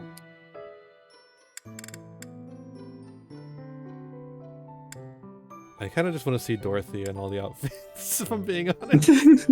Whoa. Ooh, the Archer outfit's What the- pretty good. What the hell is this outfit? That's the Hilda outfit that we've been seeing forever. Yeah, Thief is kind of nutty. Mm-hmm. But yeah, I don't think we have to do a certification for the dancer. That's just automatically we get the certification. Yeah.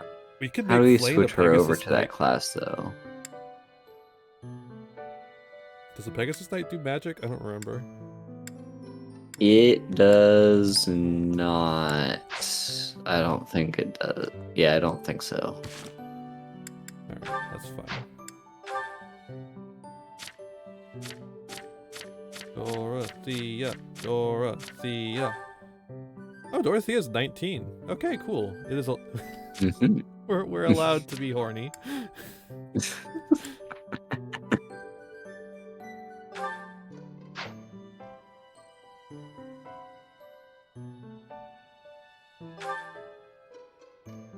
Reclass? Oh. Why does that not take us directly? Whatever. Alright, dancer. There we You make go. me feel like dancing. I don't look odd or anything, do I? Well, I don't we know, I can't can't see actually you. see the outfit. Is there a way? Mm, Oh, I forget.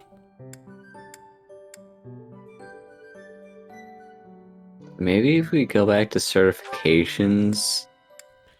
No, because that wasn't class wasn't on the list of classes and certifications. Well, but like in the certification, is there a way for you to see your current I class? don't think so. Is what I mean.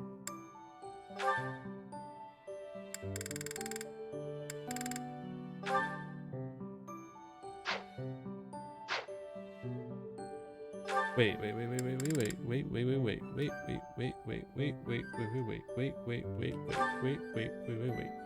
No, that doesn't do it. No.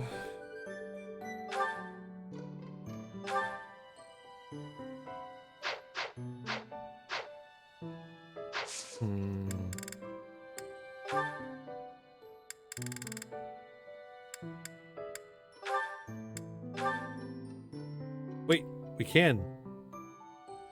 There we go. Hello. Oh, that's a nice one. Especially right there. Mm-hmm. I go up. It's very funny how like this side is covered, very covered. Yeah. This side is very exposed. Yeah.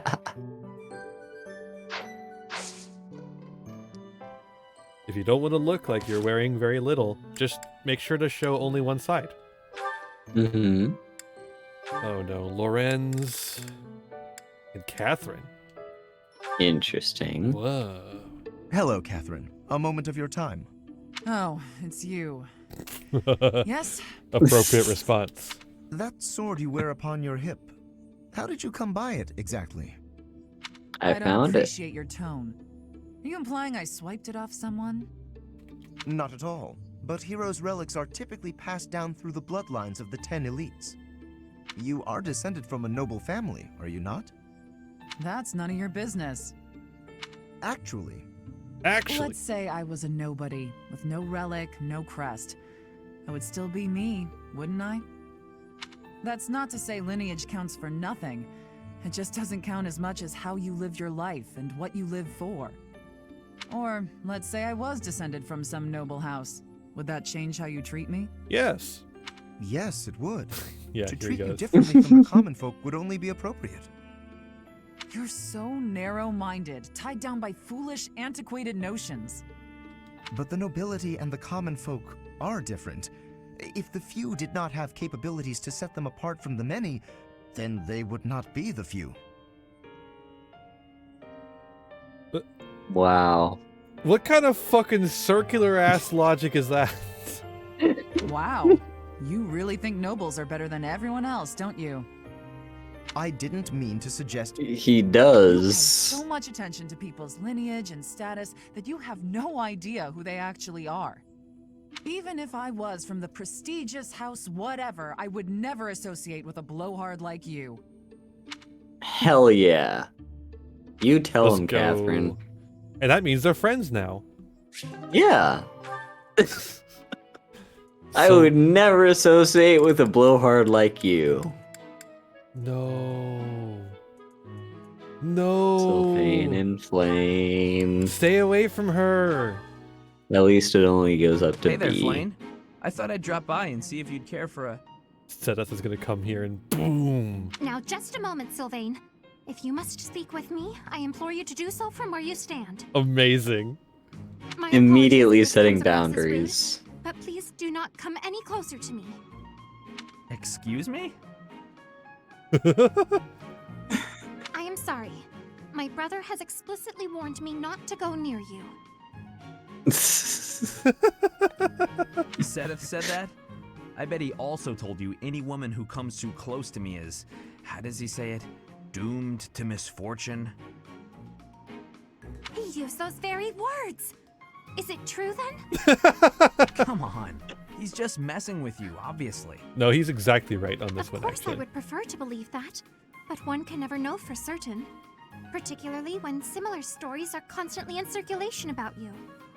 I have heard that men and women alike have been seduced by your nefarious ways. Wait, what? Men? Bisexual. Wait. This dude is bi. Wait, what the fuck?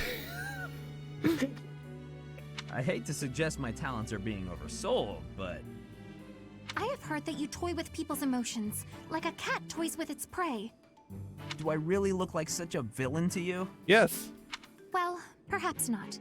You do not strike me as much of a charmer. When you put it like that, I feel like I should defend... Yeah, forget it. Let's get to the actual point. Did I not tell you, Sylvain? Stay away from me. It's kind of awkward talking from so far away. Can I please step just a little? Truly, there are countless terrible stories of your behavior. I've heard that you panic when there aren't women around to flirt with, that you've gone as far as flirting with horses and even chickens. What the fuck? Oh, come on. Who would even... You should know that your brother has an overactive imagination. I would like to believe that you are a sincere and reputable person, Sylvain. But there is no smoke without fire. Or so the saying goes. I may not be the most respectable fellow you'll ever meet, but... Until I can be certain, please refrain from coming too close to me. Now, if you will excuse me, I must be on my way. Flayn, wait! Come back! And she's gone. All I was trying to do was deliver a message. Flayn, hey! The professor said we need to come to the cathedral!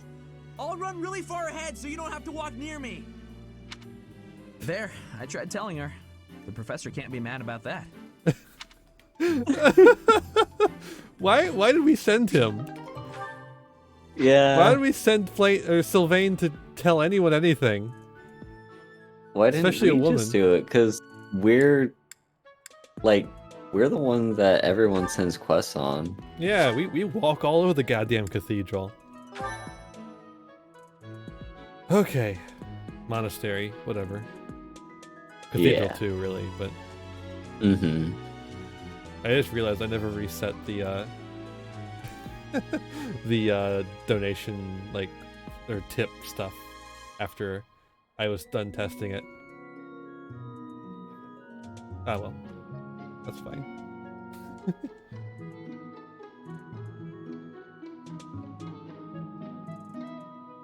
All right, let's go to chatting scene, I guess. Yeah. Let's wrap up. The little clock on the wall says 2 a.m., so it's time for us to go. Look at all those emotes. Yeah, when we switch scenes, the emotes from all of the events that happen. So like basically, it'll just do all the emote bombs that happen from all the other stuff. For some reason, it's like a delayed reaction when you switch scenes to one that has a different instance of it. For some reason, I don't know why, really. Interesting.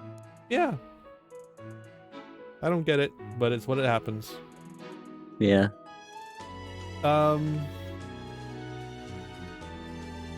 Haru, what's going on with you?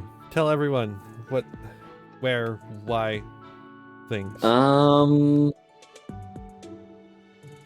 Tomorrow's Skyrim, although it'll probably be delayed by maybe an hour or so. I don't know, it just kind of depends, because I will be going to get my 4th COVID vaccine shot, and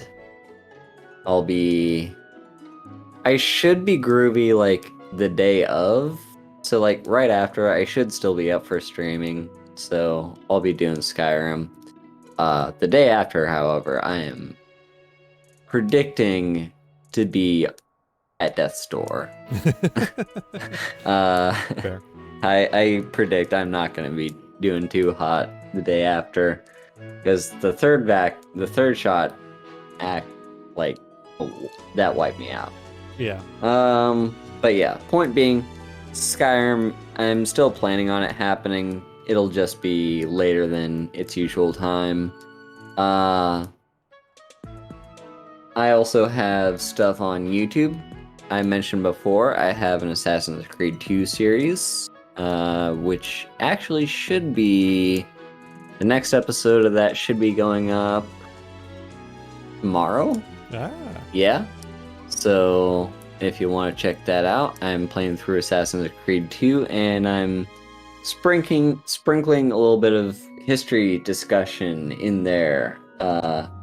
Please know I'm not an expert on this period of history. I am simply interested in it. So like, I can't verify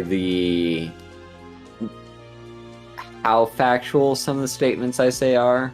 I'm merely just blabbing about history, basically. I blab about it a lot, but it's fun and interesting, and I have a good time with it, and it seems as though other people do too. So if you want to check that out, please do. It's on my YouTube. Also, speaking of YouTube, the Dark Souls 3 series should be coming back. I have plans to once again get back to recording episodes of that tonight, so that is another series that will be happening. Nice. Yeah, make sure to check Haru out, follow on the Twitch there, and subscribe to Haru's YouTube channel. Make sure you're all set up there. As for myself, we are basically in holding patterns until Pokemon comes out, which I found out is actually going to be later than I thought. I thought I was going to be able to do it next weekend, but it's actually the weekend after. I forgot I have 2 weekends in between the Halloween Tipathon and Pokemon. So we are going to have 2 weekends of filler, intermission, as I call it. I have no idea what we're doing on Sunday. Probably some Yu-Gi-Oh! I was thinking of making it a brewing stream, where we try to brew a legendary fisherman deck. Because I was making like a bunch of tweets the other night about how fucking funny it is that the Actman video on Yu-Gi-Oh, which is awful, by the way.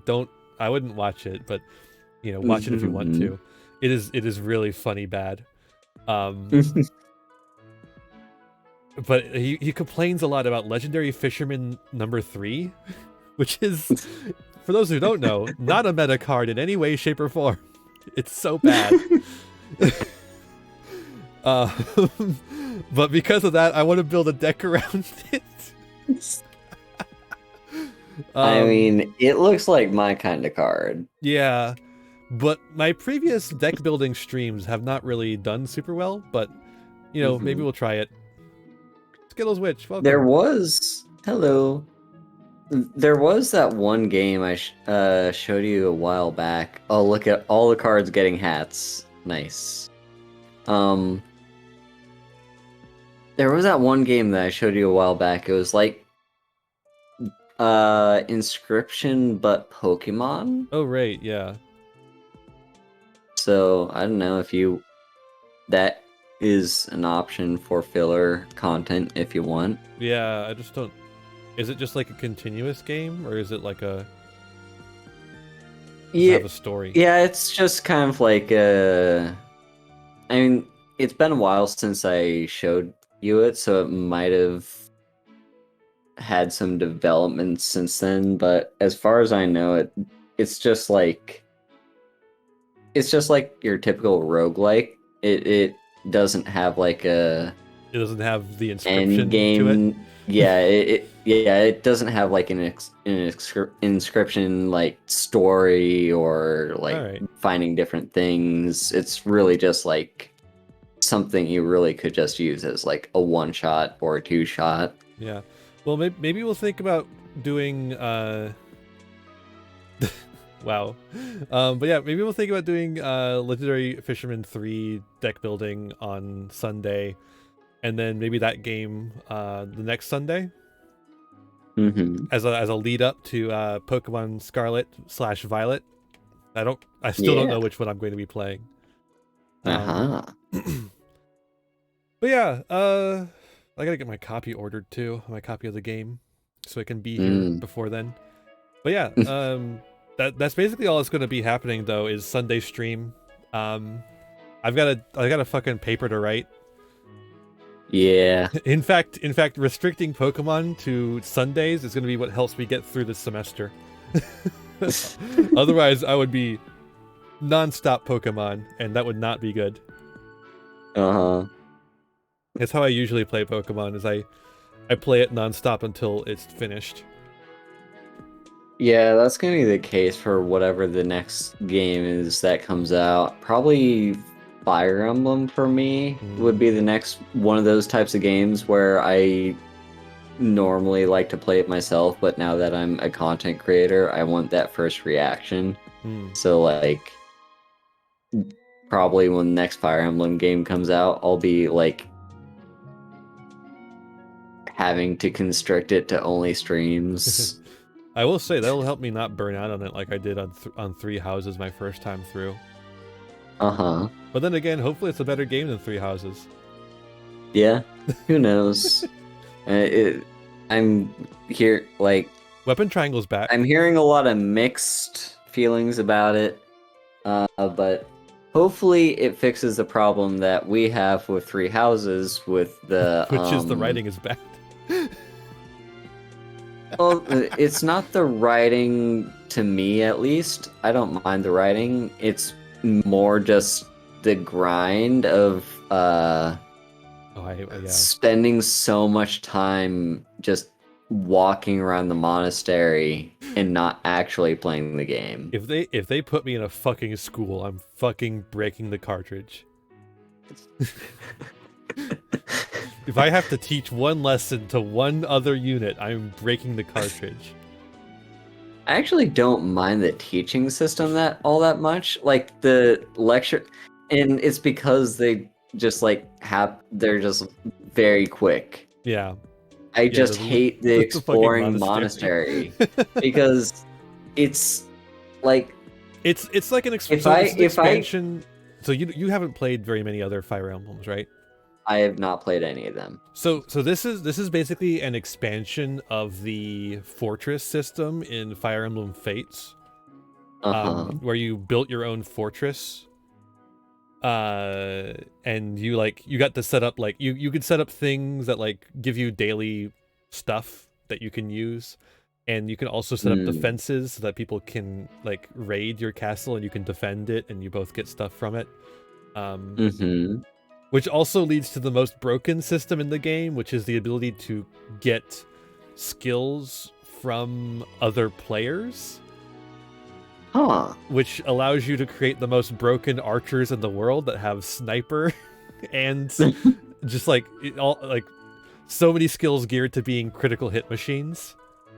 And then you just win the game because you have fucking sniper double attack or whatever the fuck it was. It's a very broken game as far as like beating it. It's very easy to beat it as long as you can go online. Which I guess won't be a thing for very much longer. Yeah, fair. I have mixed feelings about the writing in 3DS and onward game. Now the funny thing is I have not played anything before 3DS. But I have played Shadows of Valentia, which is a remake of a pre-3DS game. It's a remake of the third game? I don't remember. That's the one that's on the Switch, right? What? Like, didn't they release like one of the first? No, they released Fire the very Emblem first games? one. Oh, the very first game had never actually been translated and localized to English. So they released the first game, finally localizing it on the Switch. I didn't play that one. I was going to buy it, and then I just forgot to. And it's like a limited release. I think it's still available digitally. Never get to have it. I think it's available digitally, but I don't remember. I do have it. Forgot. I have yet to play it though. But yeah, I started with Shadows of Valentia actually. It's a good game. It's like really nice. Path of Radiance and Radiant Dawn are incredible. Those are ones I could definitely play at some point. I have a GameCube. I have a very powerful and real and legal GameCube. And I could set that up pretty easy. Actually, it's kind of hard. So it's actually like there. I remember finding the disc for Radiant Dawn online, and it was very hard to get it on my space. Because it took a long time to get here. But I do want to play them though, because they have I've been playing Fire Emblem Heroes for like a long time, and I want my wonderful Nino. I desire my Nino. I need the Nino. Yeah. I think she's from one of those. I'm pretty sure. I don't know how far back. Like, it'd be nice to kind of go back and play some of the earlier Fire Emblem games, because, yeah, my current only experience is Three Houses. But, yeah, the next thing in line is gonna be Engage, which I wonder with Engage, with the way that you can like summon basically the main characters from the other games, like, oh yeah, I saw that you can summon Celica from Shadows of Valentia, and I'm like, fuck yeah, Celica. So I wonder if I go back and play those games, like it would actually mean anything to me. Maybe, yeah. I definitely recommend Shadows of Valentia. Yeah. I think Shadows of Valentia is probably the best one on the 3DS. But the one I enjoy the most is Fates. You know what I'm saying? Like, Shadows of Valentia is probably a better game, but I enjoy Fates more. That's fair. Yeah, like, honestly, that's probably my my personal opinion of Fallout 4 versus New Vegas is New Vegas is probably the better game, but I enjoy 4 more. Yeah. And honestly, like, if you like Three Houses, you'll probably like the 3DS games just fine. Mm-hmm. They're not that I just need to get dissimilar. my hands on a 3DS. They're like basically very similar with slightly better writing, unless it's Shadows of Valentia, in which case the writing is like pretty significantly better. Like, you know, Shadows of Valentia has a really nice like emotional storyline. And Fates is just kind of funny. Awakening is a bit of a mess story-wise. Yeah, I've heard some things about Awakening, like nothing spoilery. Like I haven't heard anything about the plot of Awakening. I've just heard that people are like have weird feelings about it. Yeah, I mean it's just a little weird. My favorite fucking part of Fire Emblem Fates though is the fact that so you get your units together. You get them married. You're dating or whatever. And then they go and have children in parallel dimensions that run at a faster time scale than our own.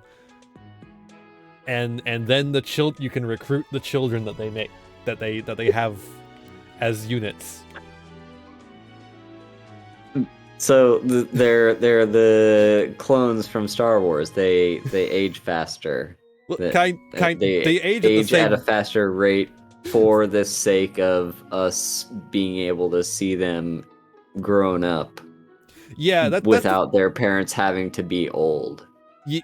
Kinda. That's the thing about Awakening, though. That Awakening is really, really engrossed in the lore of the franchise as a whole. Whereas Fates is completely separated from it for the most part. There's just like Three Houses is. Yeah, and that's another thing. Go ahead. I was going to go back to the other thing, so you say your thing first. Yeah, that's another thing with me and the Fire Emblems is like the reason I played Three Houses in the first place was, well, first of all, it was like the first ever Fire Emblem game to release on a game system that I owned. Because I did not have a DS or a 3DS or anything like that. I did have a Game Boy, but I wasn't interested in those kinds of games back when I had the Game Boy. But like, so Three Houses was like the first official mainline game of the franchise to release on a console that I had. So, and then I was a little worried, like, but I won't be caught up on the storyline or anything like that. And it's like, no, this is entirely separate. It's its own separate dimension. Like it has nothing to do with any of the other Fire Emblems. You can play it just fine without needing to know anything about the other Fire Emblem games, which is great. That we know that actually, it might be connected somehow. Maybe, but for the most part, like I could get into Three Houses without knowing a single. Like I could get into it without knowing a single thing about any of the other Fire Emblems, and that's just like a thing I have with games in general. Is like if it's a part of a franchise, I'm always worried that I might be just jumping in media res by playing a game out of order. That's how I was with Skyrim. Like when Skyrim released, I was like, oh no, I haven't played the other games. How am I gonna know what's happening in the story? And they're like, and then I Googled it and they're just like, no, it's its own thing. You don't have to play any of the other games to know. Yeah. Which is not the case with Assassin's Creed. Assassin's Creed, you do kind of have to know what's going on. Except for Black Flag. I've been playing Black Flag without playing any of the other ones, and it's fine. I guess. I'm more I guess I'm just talking with like the Assassin's Creed like the modern day storyline, you kind of have to have an idea of what's going on. So I guess Black Flag does kind of stand on its own a little bit Yeah, in I a mean, way. even the modern day storyline is like, oh, there's like hints of like, oh, someone was here before you and was doing something, but you're a different person in the modern day entirely. So Yeah, like, and they do have for the other games like 2, Brotherhood, Revelations, and 3 all have like a little video clip that, like, when you boot up the game, it just catches you up on what you missed in terms of the main plot.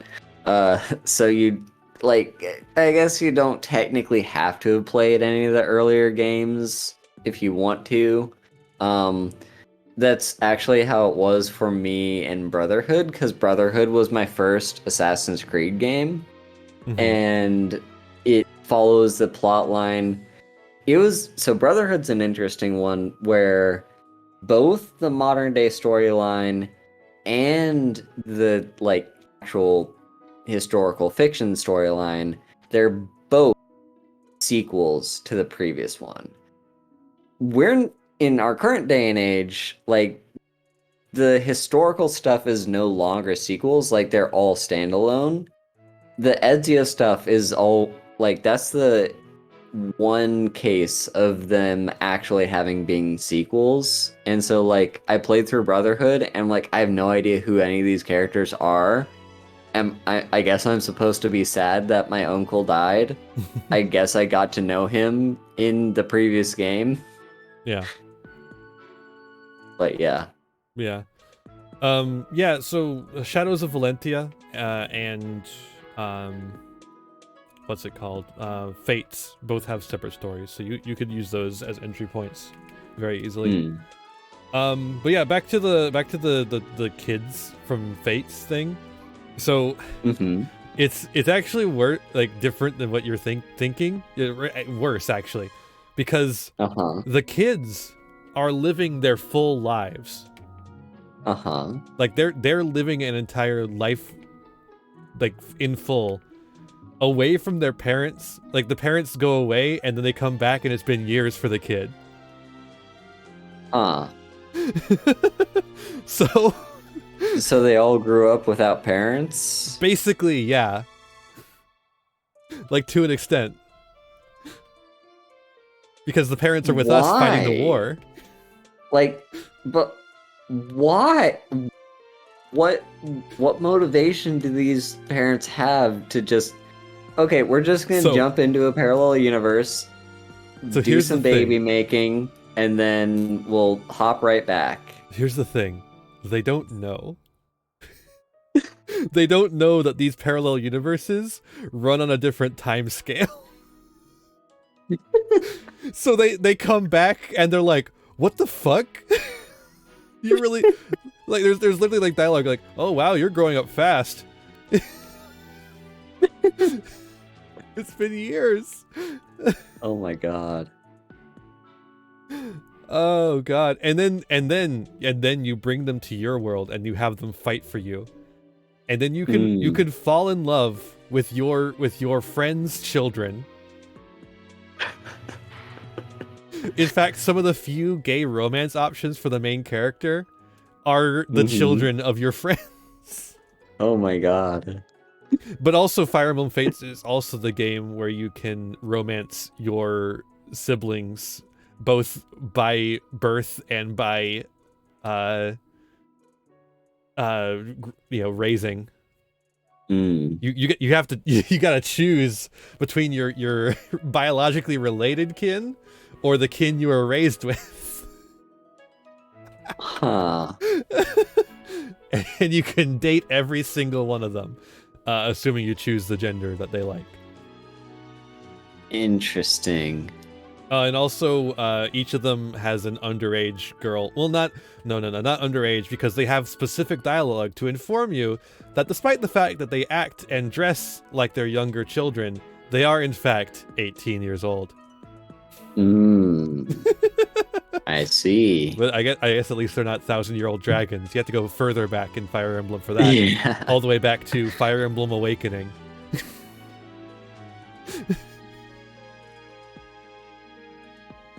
Just that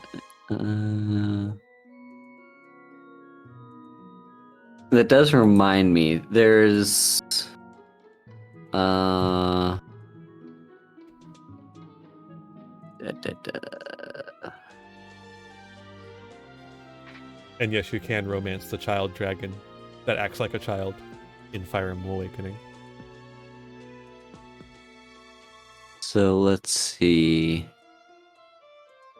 I'm just looking up real quick. I swear there was like 1 or 2 characters in Three Houses who's still underage post time skip, but I could be misremembering because Lysithea is 15 pre time skip, so she's 20 post time skip. Is there someone that And fucking young? Cyril is about the same age as her, so I guess not. Really? I didn't think Cyril was that old. I thought Cyril was a child slave. Not a teenage child slave. Let's see. Cyril. Yep. He's 14, 15 pre-time skip and 20 post-time skip. That boy's a badassio.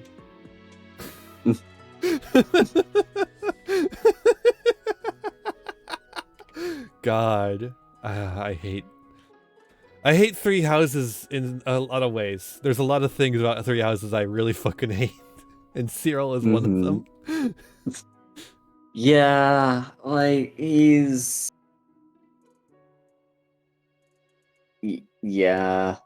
He's a child slave, like, and he's happy about it. He's happy about it. He's very happy about it. Don't give him a sock though, because it makes him go 3.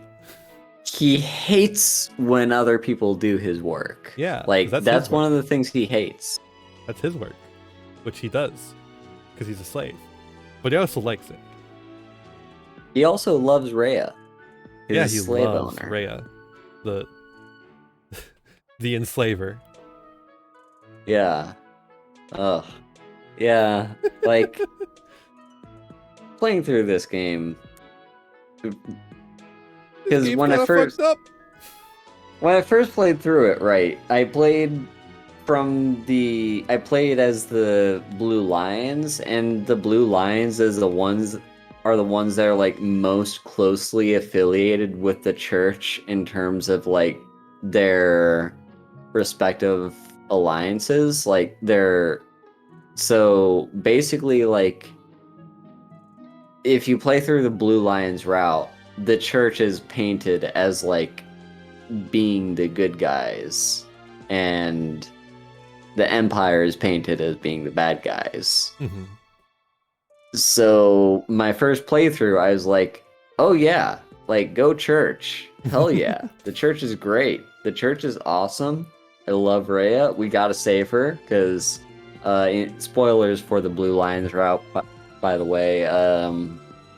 Rhea is kidnapped by Edelgard, and you have to like rescue her, and you eventually do. And there's not much beyond that. But yeah, like it was all like, oh, we've got to save her. Like Rhea is like, she's our sovereign leader. Like we've just got to do it. There's no reason for me to dislike Rhea. True. And now, after having played through several different routes, I'm now like, the church isn't all that great, is it? The church fucking sucks. My first playthrough was the Black Eagle, and as a person who's played a lot of Fire Emblem, when I see a demonic dragon, I know that's the bad guy. Yeah. Now that's something I wasn't as aware of, because I just sort of saw it as like a sign of godhood. So like in Fire Emblem, dragons and gods are basically interchangeable. Like all dragons are gods and all gods are dragons. Yeah. But dragons are very easily corrupted. And it's just like a theme. Like when a dragon gets corrupted, it turns fucking evil. And dragons almost always get corrupted. That's fascinating, actually. Yeah, even Dragon or Fire Emblem Fates actually really goes in depth on it. Where it like really focuses in on how just like the immense power of being a god inherently corrupts you. Yeah, that's pretty fascinating. Yeah, actually, yeah, it's really cool because there's like a DLC paralogue, where the big dragon is evil and is big, and he's corrupting the bad guy of the story. But this DLC paralogue takes place. It's actually a prologue. It's not even a paralogue. It's a prologue. It takes place before the events, and someone hires a bunch of characters from Fire Emblem Awakening and brings them into the dimension of Fire Emblem Fates. They're actually some of the children from Fire Emblem Awakening, because Fire Emblem Awakening also has a system whereby you get characters together and then their children come and fight for you, but it makes slightly more sense and slightly less sense all at the same time. But yeah, so they're hired and brought into the dimension of Fire Emblem Fates by someone to fight the dragon and try to stop the corruption from happening. And then it turns out that the person who hired them is the dragon itself, but like the last of its humanity, or like, you know, goodwill. Like it like separated itself. So yeah, that's interesting. It's so fucking cool. Fire Emblem Fates is so fucking cool, and it plays with such interesting ideas, even if it's a bit silly and very incesty. Yeah. A little bit pedophile-y. I think, like all Fire Emblem games are a little have, they've all got these incest and pedophilia, and in the case of Three Houses, teacher-student romance. It's historical accuracy. That's what it is. Yeah, it's also just like popular tropes in Japanese media. Yeah. Like if you see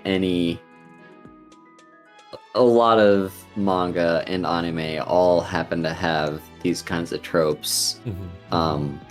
In fact, in the research that I was doing for my undergrad independent study, one of the books that I read, the topic, by the way, for those who are interested, was basically female romance, like you talking S-Class? S-Class, yeah. I'm not sure how many people are familiar with that term, but yeah, that was my research, was S-Class. There's a really good Hazel video on that people should check out. I'm trying to remember which video it is, but go ahead. It's the one on Vlad Love, I think is what it was called. Anyway, so one of the authors, there's a well-known author, Yoshia Nobuko, who she was a well-known author on S-Class. It's pretty heavily suspected that she was a lesbian, though I don't think she ever officially came out sexually, like what her sexuality was. And unfortunately, we don't have access to a lot of translations of her work because her current living relative that owns the rights to her work is kind of ashamed of being related to someone who seemed who was in a relationship with a woman. My closed captions were broken. Sorry about that. Oof. Yep, that's this whole entire stream. Damn. That's okay. They Now wouldn't, they're they wouldn't back. have been they wouldn't have been good for this stream anyways because they can't pick you up. Yeah. But yeah, so there was this one that I did get access to called Yellow Rose. It's just a really short read, you know, pretty cheap. You can pick it up on like Amazon. It's even digitized so you can read it on Kindle. And it is a teacher-student romance. It's actually kind of so like the story goes, right? Both them female, by the way. The teacher falls in love with the student. I think I might be misremembering, but they kind of like have a thing for each other, and it is impossible to misinterpret that they are romantically in love. Like, people can try all they want to say like, oh no, this is just girls being girls and no, they're actually like infatuated with each other. But then I believe there was something to do with the girl's parents or something like that. And so basically the teacher is ashamed and breaks off the relationship and leaves for America, I believe. She leaves for America and becomes like a writer, and like a writer for a journal. Keep in mind, it's been a long time since I've read this book, so the facts are not in line in my head. But then the student that she was in love with eventually shows up to this place on like a tour or something. And there's like this moment of tension where like the teacher's like, should I reveal myself? Because the thing is, the teacher was the one who made the decision to break off the relationship.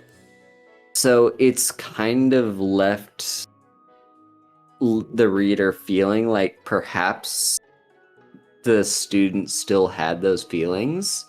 And so if the teacher were to have revealed herself in that moment, like, hey, I'm here, by the way, it's possible they would have ended up together again.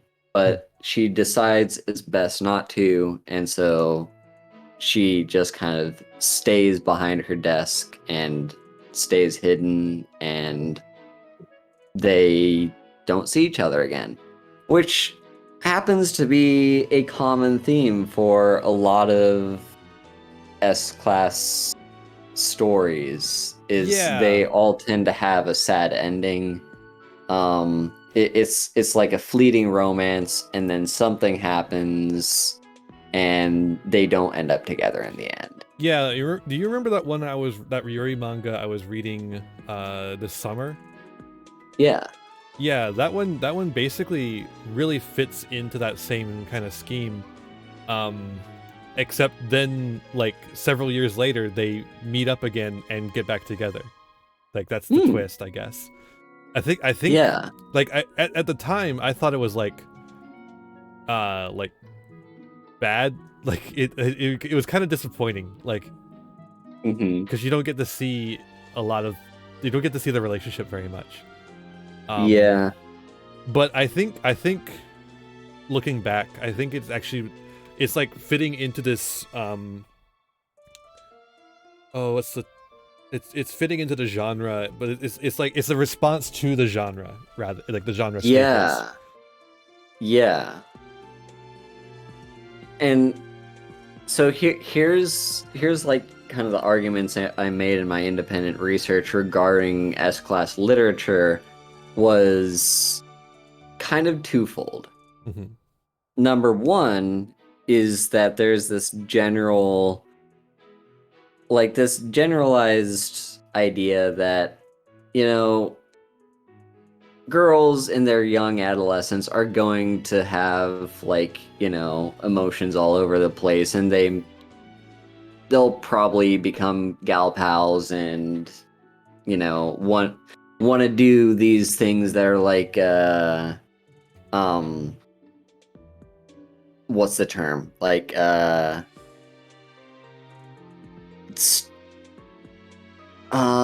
impure, I guess.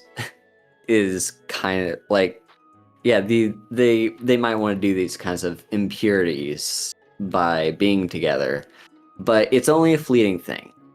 Like they eventually grow out of it. It's just a phase, and that's how that's kind of the general acceptance of these relationships. And so, twofold. Number one, this is a way of normalizing it. Is like, it's normal for girls to fall in love at some point. They just will eventually grow out of it.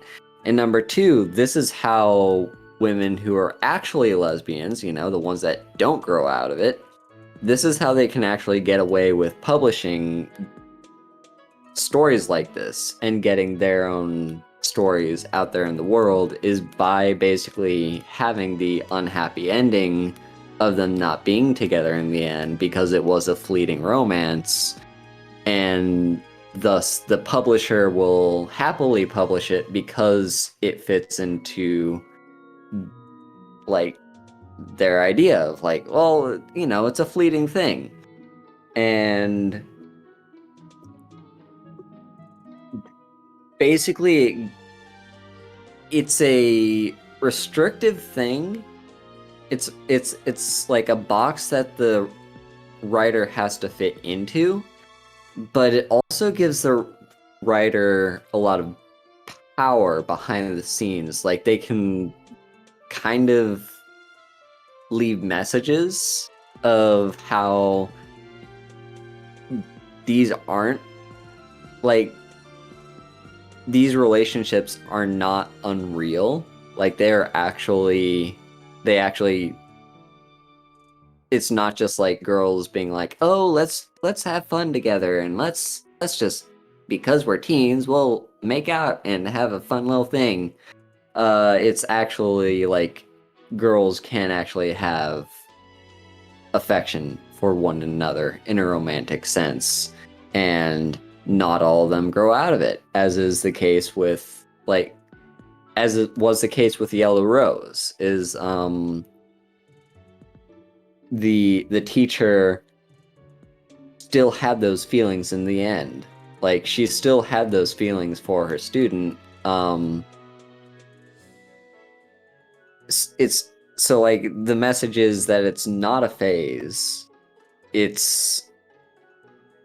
But because they're not together, it's still allowed to be published.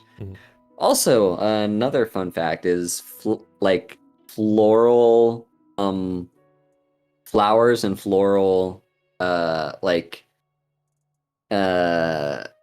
imagery is very common in S literature.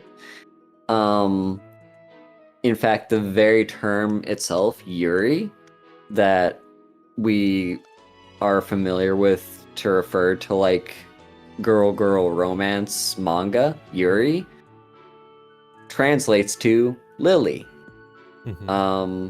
So like, yeah, so this entire Yellow Rose is one of many different publications that were published, that were written by Yoshia Nobuko, and all of them had some sort of floral schema with the title.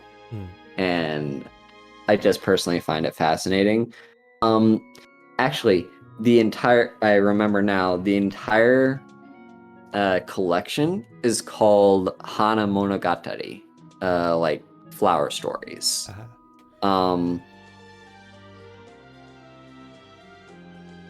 Yeah, like I said, it's hard to gain access to it because the person who currently owns the rights to publication of it does not want those to be translated. But yeah.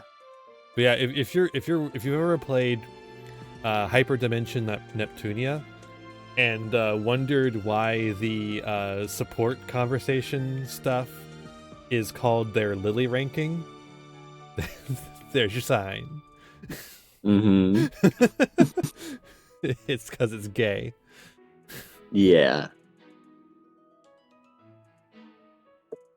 But yeah, if anyone was wondering just how gay I am, this was an entire year's worth of research that I dedicated to in college was to this stuff before I even knew I was trans. Yeah, I was about to say, I was literally going to say that. Yeah, like it's a real egg moment. It's a moment of, oh god, wouldn't it be amazing to just like be a girl and fall in love with girls? Like, oh. I can do you one as well. I wrote a paper on Two-Spirit in college. For those who don't know, that is Two-Spirit is a modern pan-Indian umbrella term that is based on a term used by one specific indigenous group whose name I'm not remembering off the top of my head. The use of the term is kind of iffy. I now know a lot more about it than when I wrote that paper. What I like to refer to them as these days is indigenous gender. I don't know if that's going to be picked up at any point, but it makes, because there's so many different types, and basically every tribe that has a tradition of a quote-unquote Two-Spirit has a different word for it, and we should be using specific terms.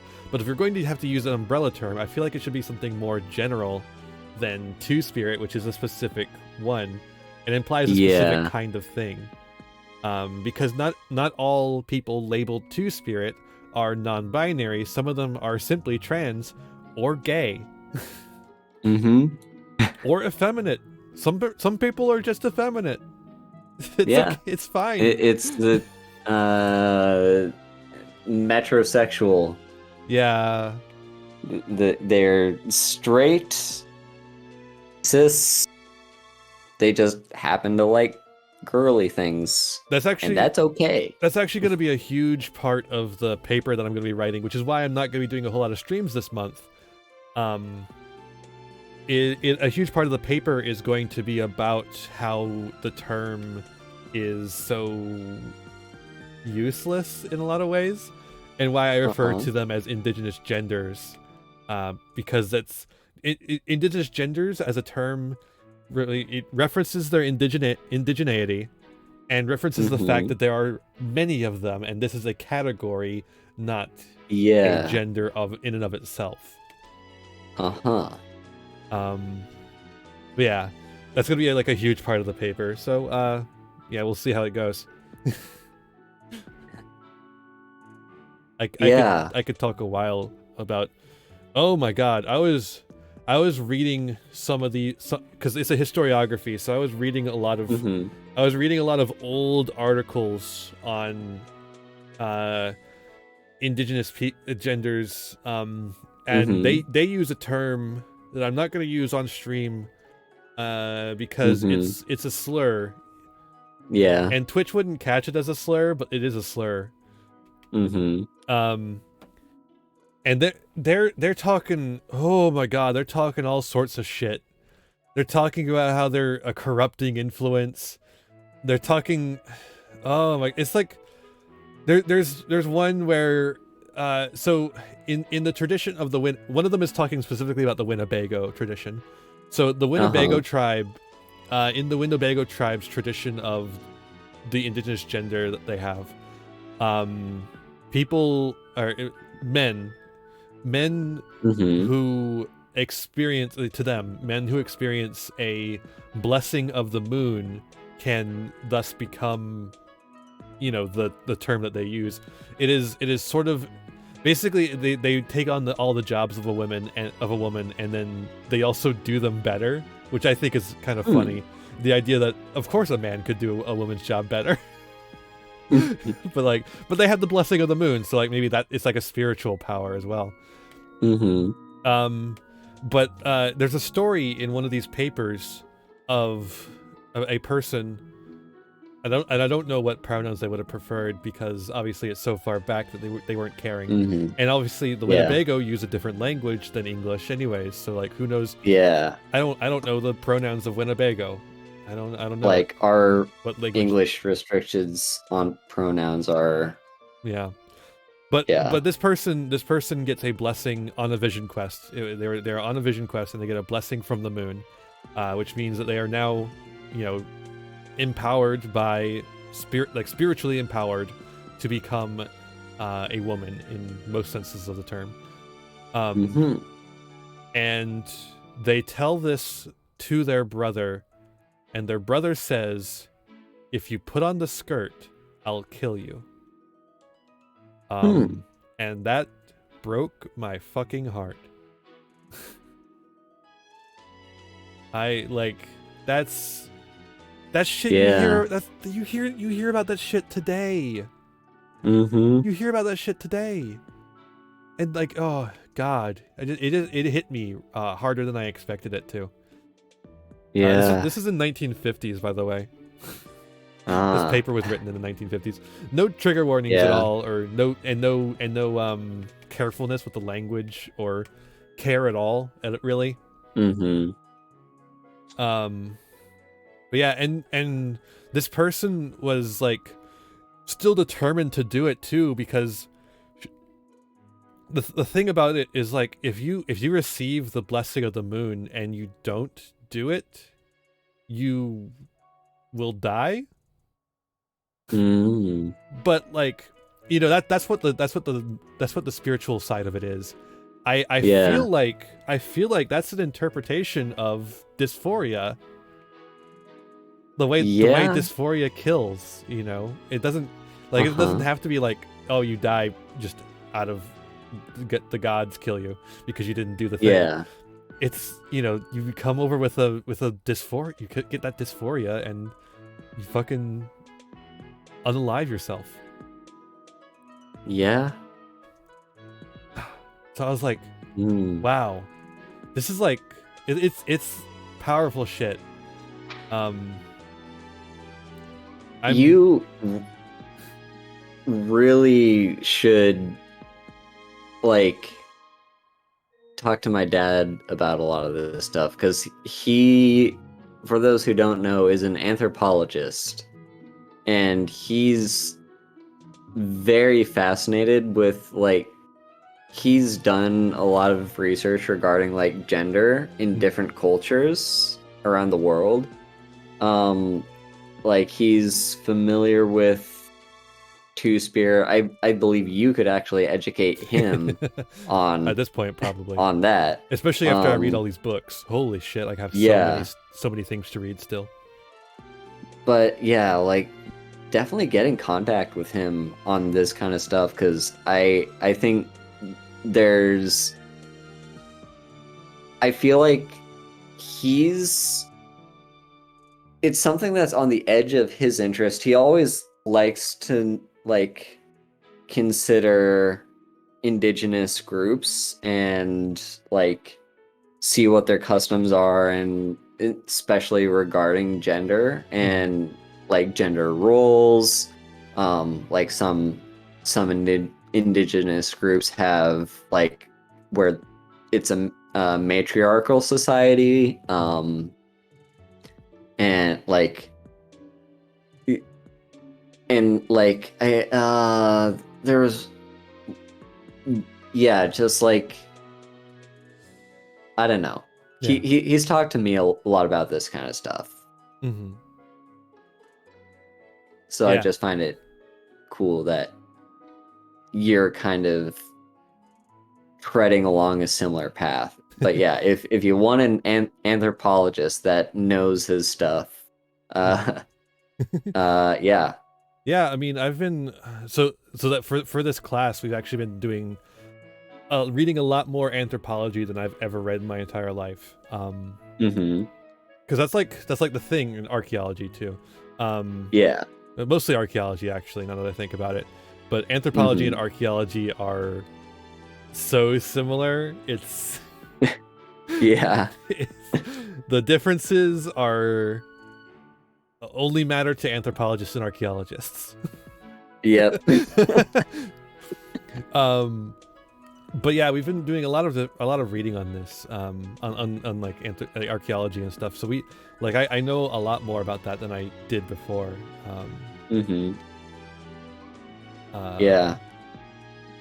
And like, of course, my background in being raised by an anthropologist just kind of gives me this way of looking at the world, which is kind of interesting. I don't think I applied any of that to my research because in my research topic, it was specific to like the, well, like, it was a specific idea within an imperial group. Yeah, welcome to 3 a.m. Yep. We've been talking for a fucking hour. We've been in podcast mode. We should just make a podcast. Yeah. But yeah, it was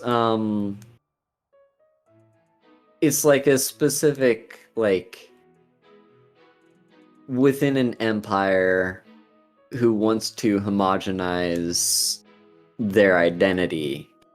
That's kind of what I was working on. So, but within the cultural sphere of Japan, we also have like various different indigenous groups that have their own things. Like we've got the Ainu, and we have the Ryukyuan, yeah. Yeah. Who are both like very distinct from what's the actual like term? Yamato, yeah. They're very distinct from that. But of course, Japan being an empire and like you kind of have to like push this patriotism and nationalism mostly, by basically saying we are all one and therefore we should all be together. Yeah. And so you kind of have to erase those groups of those indigenous groups that have their autonomy. But you have to take away their autonomy and basically be like, we are a homogenous society. There is no, there is no Ainu, there is no Ryukyu, there's just Yamato, and we are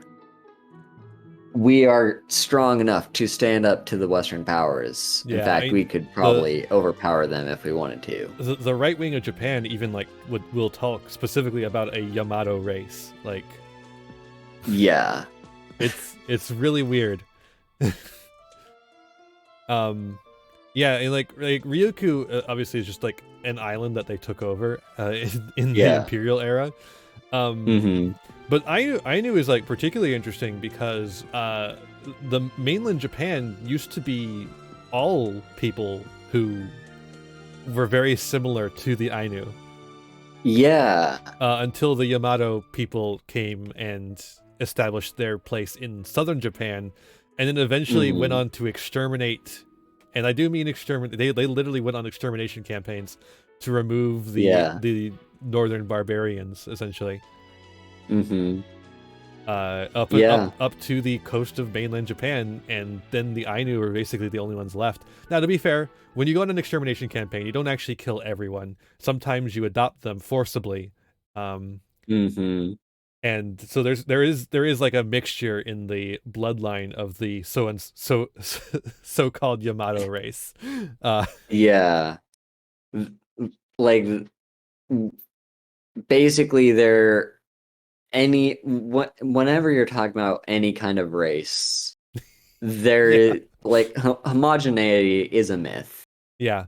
Do you know how physically many impossible? Do you know how many Arabic homogenous. people? Do you know how many Arabic people are in the bloodlines of every single European because of how many child slaves they were fucking? Yep. Shit's awful. Like if you're like people who get on about race and racial superiority are very unaware of just like you're only talking about melanin. Like that's all you're talking about. It has nothing to do with lineage. There's literally because 6 your different lineage genes. is very fucked. There's literally 6 different genes that determine like skin color. And that's mostly what people are talking about, because there's like general facial structures in some of the, I'm using finger quotes here, but you can't see because I don't have a live motion yet. The races, quote unquote. And so, but like, but those are like fluid, you know. And it mostly comes down to the skin color, and that there's like 6 different genes that control all of that. Yeah. And that's it. Also, I think Fire Emblem fell asleep, which is good because I was tired of that music. We need like a just chatting music or something. Yeah, but I'm not gonna, because that shit gets claimed so easy. You could make it, but you're too busy with grad school. Fucking busy. Yeah. But yeah. Going back to Ainu though, it's interesting because the Ainu are not just we're not just like stuck in Hokkaido, or I can't remember the name that they call it. I would prefer to call it that, but the Hokkaido is the one that I know in my brain. Yeah. And the other one has been lost, unfortunately. But they were not just like stuck there. They were, I mean, first of all, they were trading with Japan, but like people from like the Ainu people have like it was known as Yeso,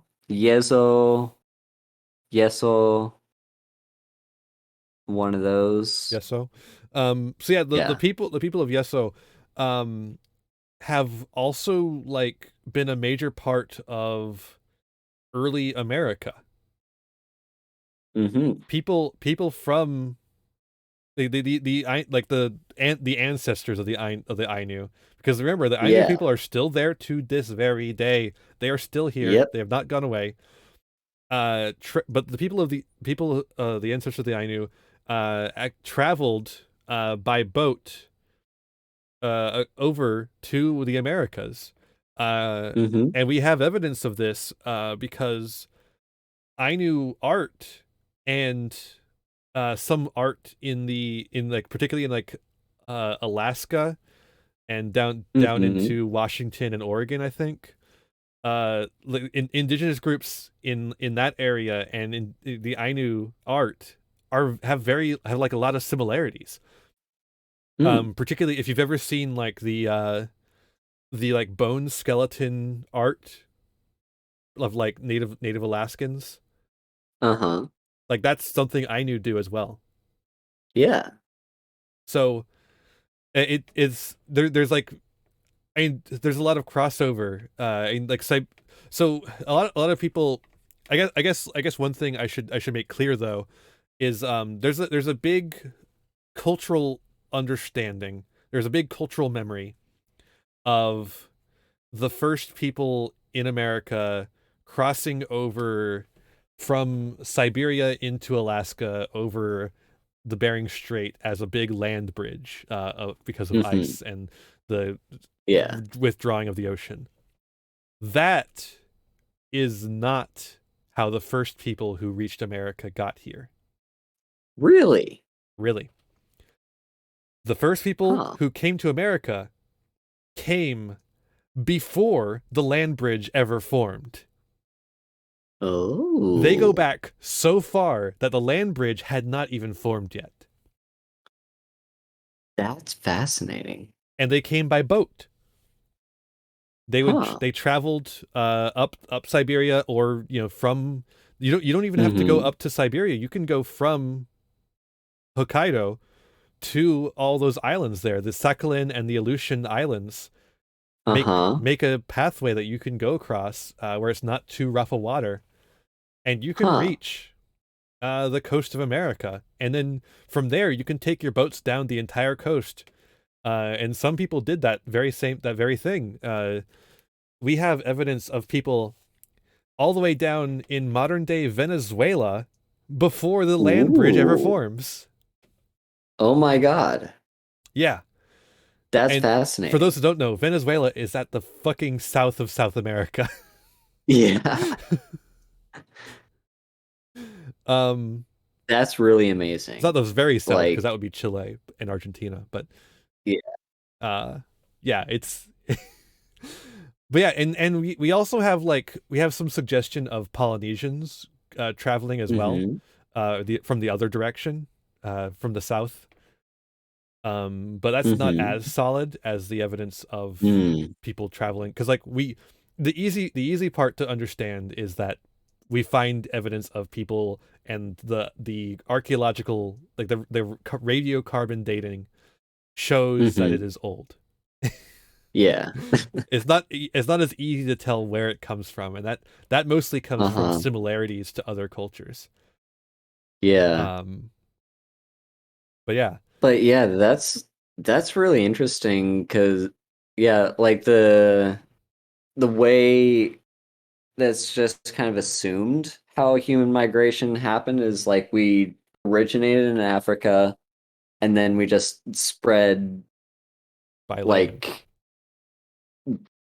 wherever we can walk, we walked. I never really took into account the fact that we have technology boats. People make boats and can sail places. Yeah, basically as soon as they're able to, people are sailing wherever the fuck they can go. Yeah. I mean, hell, before they're able to, people are sailing wherever the fuck they can go. True. they try shit. Yeah. Yeah.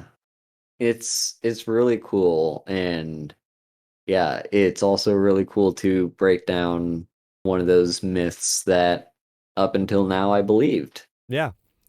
Yeah, it's basically at this point in the scientific understanding, the idea of the Bering Strait ice bridge is basically debunked. It basically, it's not even taken seriously anymore. It's not even, it's not a theory anymore. It's just rejected. We have such solid evidence. In fact, the only thing that could happen now is to make it even older, that people have reached America. In fact, it's actually funny. The remains of people who lived in America are so old that the radiocarbon dating starts to get messy, because it's going back far enough to a point where there was more carbon dioxide in the atmosphere. And so there was more carbon dioxide in the remains of things. Oh my God. So they're actually probably older than our radiocarbon dating suggests. We have to adjust it by guesstimate, we have to obviously guesstimate. We're taking a look at what the atmospheric level was and trying to create a formula that tells us how much we need to adjust by. That's fucking staggering. Wow. Yeah. Also, while we're breaking indigenous American myths, indigenous Americans are not the reason why mammoths went extinct in America. The reason why mammoths went extinct in America is because the Ice Age ended. Yeah. The Ice Age ended, or what was ending, and as a result, there was a bit of a thaw, and this meant that the plants that mammoths relied on were not growing in as large a number, so they were dying from starvation, and maybe they would have adapted, but then they were all killed. Yeah. You know? Yeah. You like, and you know, the thing about starvation is starvation also breeds disease. Starvation weakens immune systems. Which actually, I'm gonna break another indigenous myth, and it's gonna come back to this fact as well. Yeah, starvation breeds disease, and then when you add hunting on top of that, it was just too much for them. But the death of the mammoth opened up a ecological niche for bison. So the reason why bison were so plentiful is because the mammoths got killed off. That's interesting. Yeah. Of course, there's actually two reasons why bisons were plentiful. And I guess I'm just busting all the indigenous myths. Because the other reason why bison were so plentiful is because indigenous people specifically planned it that way. Oh. It was a pseudo. It was not like a domestication in a European sense, but there was a maintenance of the land in order to provide room for the bison to prosper. Yeah. That part. So that specific detail I wasn't familiar with, but I was aware that like peoples in that area that heavily relied on bison as their way of survival took good care of their bison, like made sure that that herds could survive and thrive. Yeah. Because if it doesn't, then your people die off. So you've got a kind of symbiotic existence where like you have to ensure that one species survives, because if it doesn't, then yours won't. Yeah, and like bison need for the bison to live, it needs a wide open field, but wide open fields don't naturally grow, really.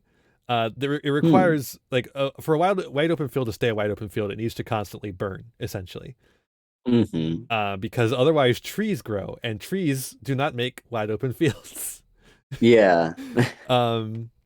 So what indigenous people were doing was clearing more and more land, and making these huge wide open fields, like for hundreds of miles wide. And so that's why the bison population was massive when Europeans arrive.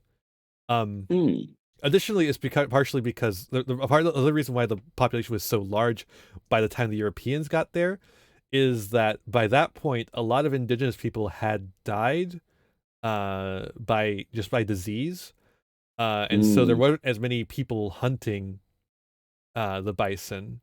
So their population was able to explode in these fields that had been cleared, but would then no longer be cleared after a certain point, It wasn't long enough for the field to be reclaimed by the forest, but it was long enough for the bison to superpopulate.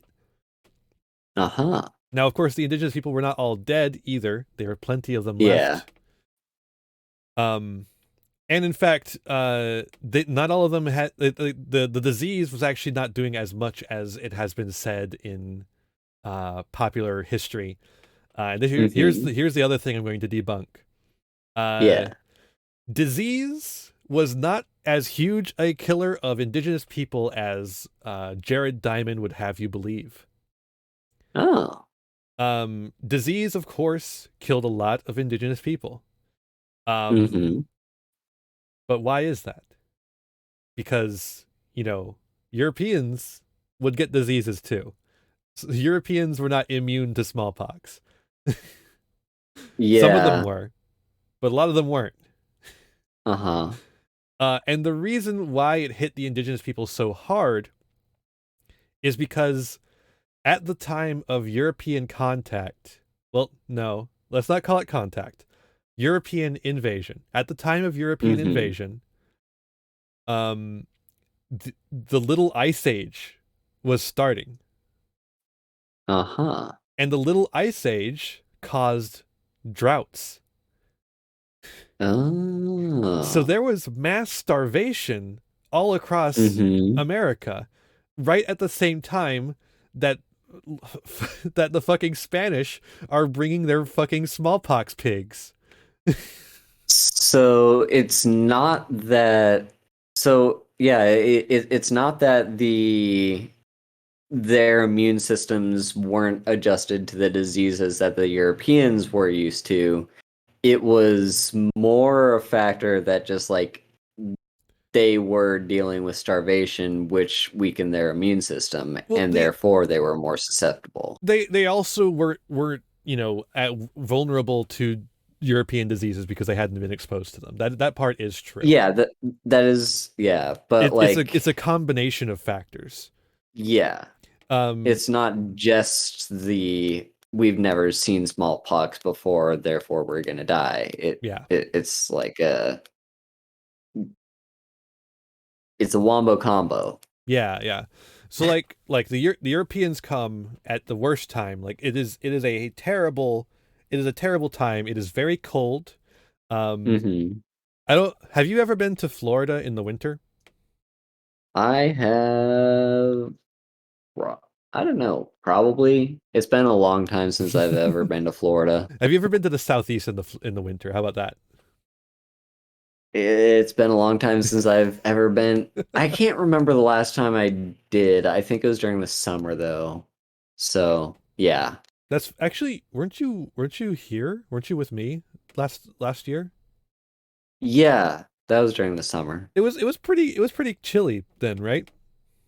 Like for a southeastern climate, pretty chilly. Yeah, it was. Yeah, imagine if global temperatures were all decreased by a couple of degrees. So these Spanish people are arriving to Florida. At Florida is the coldest it's ever been. So these people are from fucking Spain. And they're coming to Florida, and they think Florida is going to be. They're calling it a new Andalusia, which is a region of Spain. They think they're coming here trying to grow fucking grapes, and they're hit with the biggest blizzards of their entire lives. They're coming in winter for some fucking reason. And Hernando de Soto is coming through. He's coming through Florida. Obviously, other ones, Pizarro went further south. But Hernando de Soto went to Florida, La Florida. And he brought with him a shit ton of pigs. Just like an absolute shit ton of pigs. Because the Spanish people refused to eat indigenous food. This is actually the one thing I'll give Christopher Columbus. He ate the indigenous food, which is more than I could say for any Spaniard colonizer. And this really does sound a lot like just like a lot of colonization. Just like, no, fuck you. I'm gonna eat fuck your stuff. My stuff. I'm gonna bring my pigs all the way over here. Yeah. So the thing is the Hernando de Soto moves through, and he goes all the way from La Florida. Basically, I think he ends up in Texas eventually, with modern day Texas. And all along the way, they're carrying their pigs, and their pigs are leaving. Indigenous people are fucking starving because there's a huge drought. And it's only going to get worse from here. This is the very start of the Little Ice Age. And and they're coming through with their pigs. Now the thing about pigs is that these are not like modern day pigs. Modern day pigs have been bred even more than they were then. These pigs are fucking nasty, and they're fucking they're fucking hard to kill, and they're fucking up everything. So pigs are actually destroying indigenous crops and shit. Oh my god. And the pigs carry smallpox with them and other European diseases. Uh-huh. Because pigs are carriers for smallpox. Yeah.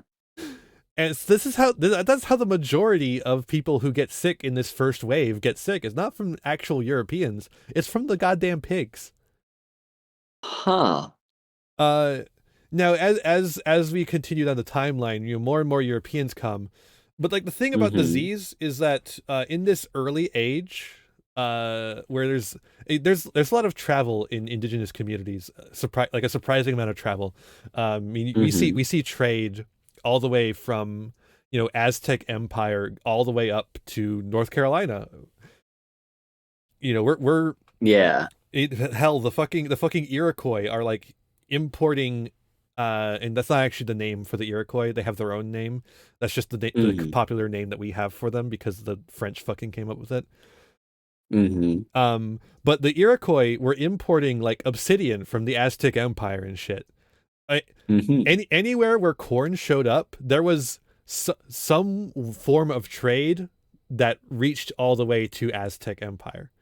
Because not necessarily the Aztec Empire, more like the Toltec people who were an empire in quotation marks before them. I would definitely not put quotation marks around the Aztec Empire, although it was 3 city-states, but it was very imperial in scale. But so like corn, as we know it, was cultivated in Mexico, or modern day Mexico. And it spread through trade all the way up, to the like northern New England, like across the continent diagonally, and anywhere where corn went, there was trade networks that connected things all the way back to the Toltec, and it wasn't for corn; it was for all sorts of things. And corn happened to follow along that trail once it was developed. Now, there's also all sorts of different types of corn, but I'm not going to get into that. Like at this point, there's different varieties of corn for different things, and none of them are like the corn we eat today. Yeah. This shit you can't just eat straight off the cob. You gotta grind this shit or like soak it in poison acid to make it edible. That's called hominy, by the way. You soak it in lye.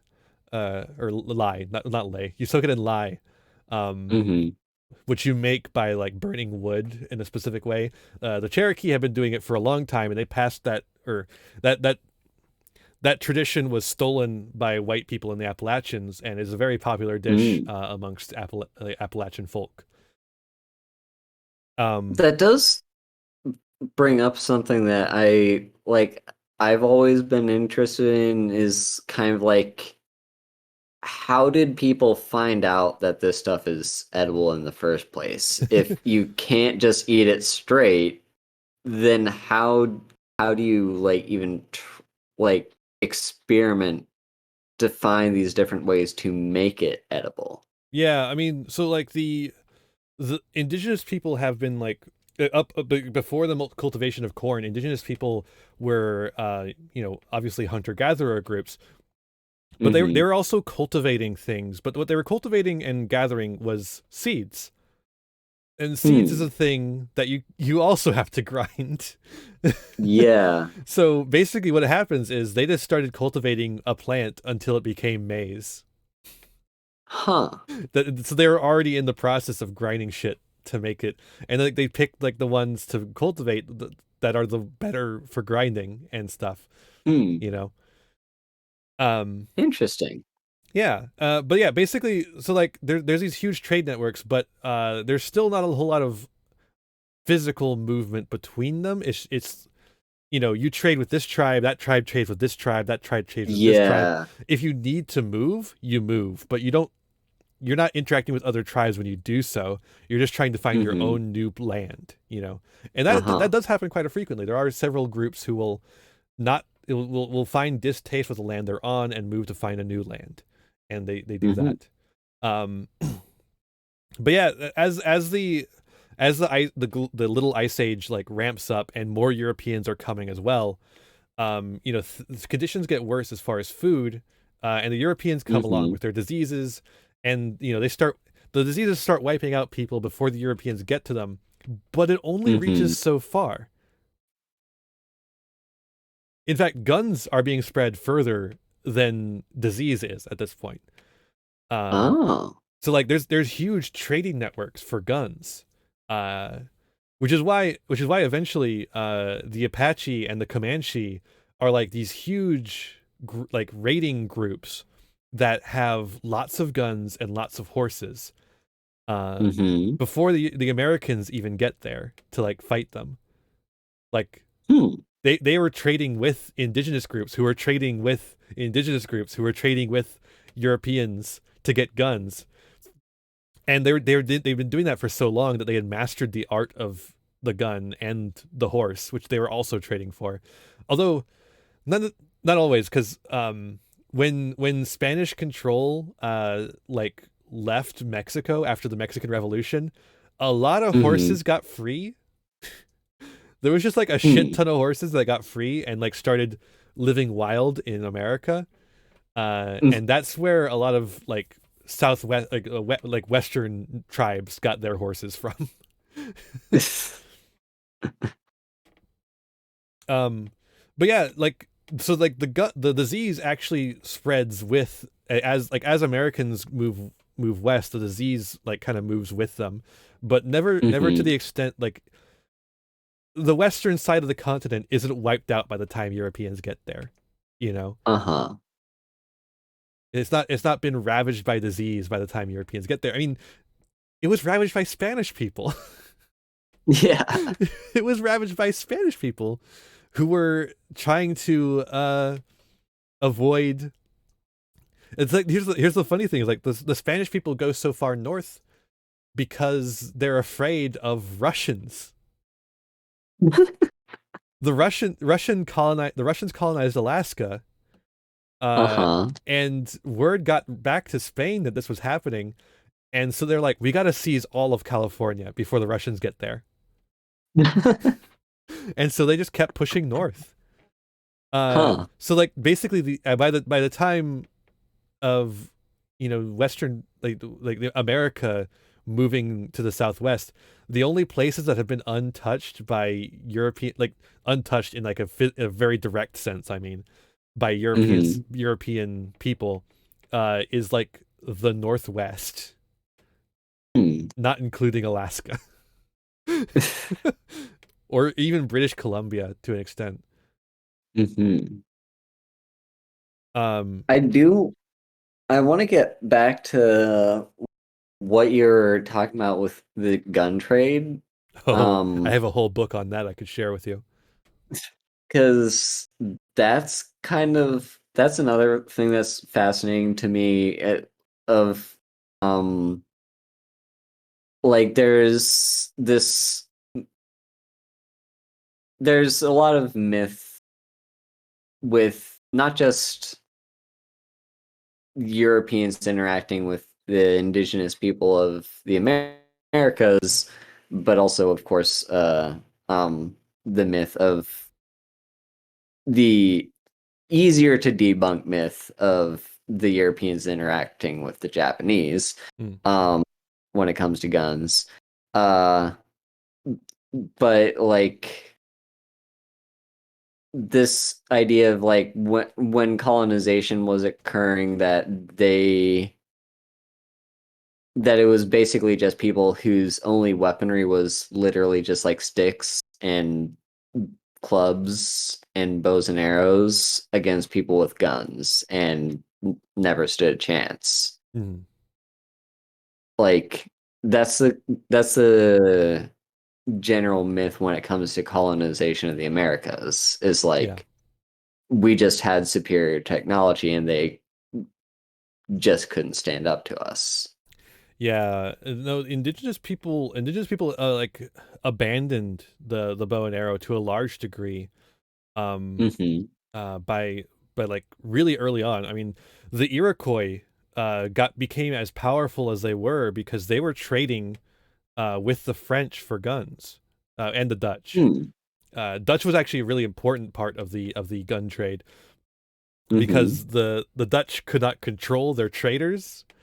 Yeah. All of their merchants were trading guns left and right because guns were what like the indigenous people wanted the most. Yeah. Like you can trade like fucking beer for like a skin, or you could trade a Hmm. gun for like 100 skins. Yeah. Now the thing about it though is that the indigenous people were like fully aware of like what power the gun held, and Uh-huh. and also like we're becoming savvy of like European business practices as well. Mm. Um, so they knew that they had to get like the best deal that Hmm. they could, and they were like picky. They were actually picky about guns. Like they weren't just Interesting. like they wouldn't just take any old gun. They would like they would test the guns, make sure that they worked, and they would Hmm. be like, this gun is too heavy. Can you make like a lighter gun? Because I'm going to be going hunting, and I don't want this big ass gun to be slowing me down. They were proper gun nerds. Yeah, no, they really were. They weren't like, oh, this boomstick kills things. I want it. They were like, no, no, no. Like, is this efficient? Like, what am I gonna be using this for? What's the most efficient way I can like? Can you give me something that fits my needs? And like most importantly, how can I incorporate this into my current lifestyle?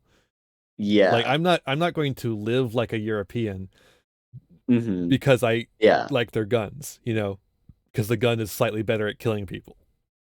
And Yeah. at that point, it was really only slightly better at killing people. Hmm. The thing about a gun is that you shoot it once and then you do something else for a bit. Yeah. It took a while for us to develop guns to where you could reload them In a easily, reasonable time. or yeah. And also accuracy was an issue until rifling was invented. Like you kind of have to rely on close range if you wanted to reliably like deal a killing blow with a gun. Hmm. And actually, the way indigenous people actually found ways around this too, because obviously they would request shorter guns to make them more efficient, like you know, and more Hmm. like more weight efficient. Um, Hmm. but they would also they would also like they like innovated with them too. Like they created powder horns that Huh. were sized for one shot. So you didn't have to Hmm. waste time sizing it. You just poured it in, and then they would Uh-huh. carry the bullets in their mouth. Now these are Ah. lead bullets, so they were going to die of lead Yeah. poisoning. But at this time, it doesn't really matter. You're not going to reach that Uh-huh. age. Yeah. um. So they were carrying all this poison in their mouth, and they would put in the shot, spit in a bullet, and then ram it down, and boom, you're good to go. So you could get two shots Hmm. in before you go into melee. And they would do like a shot and go into melee. Like it would Hmm. basically be like a stun tool. Um, That's pretty cool.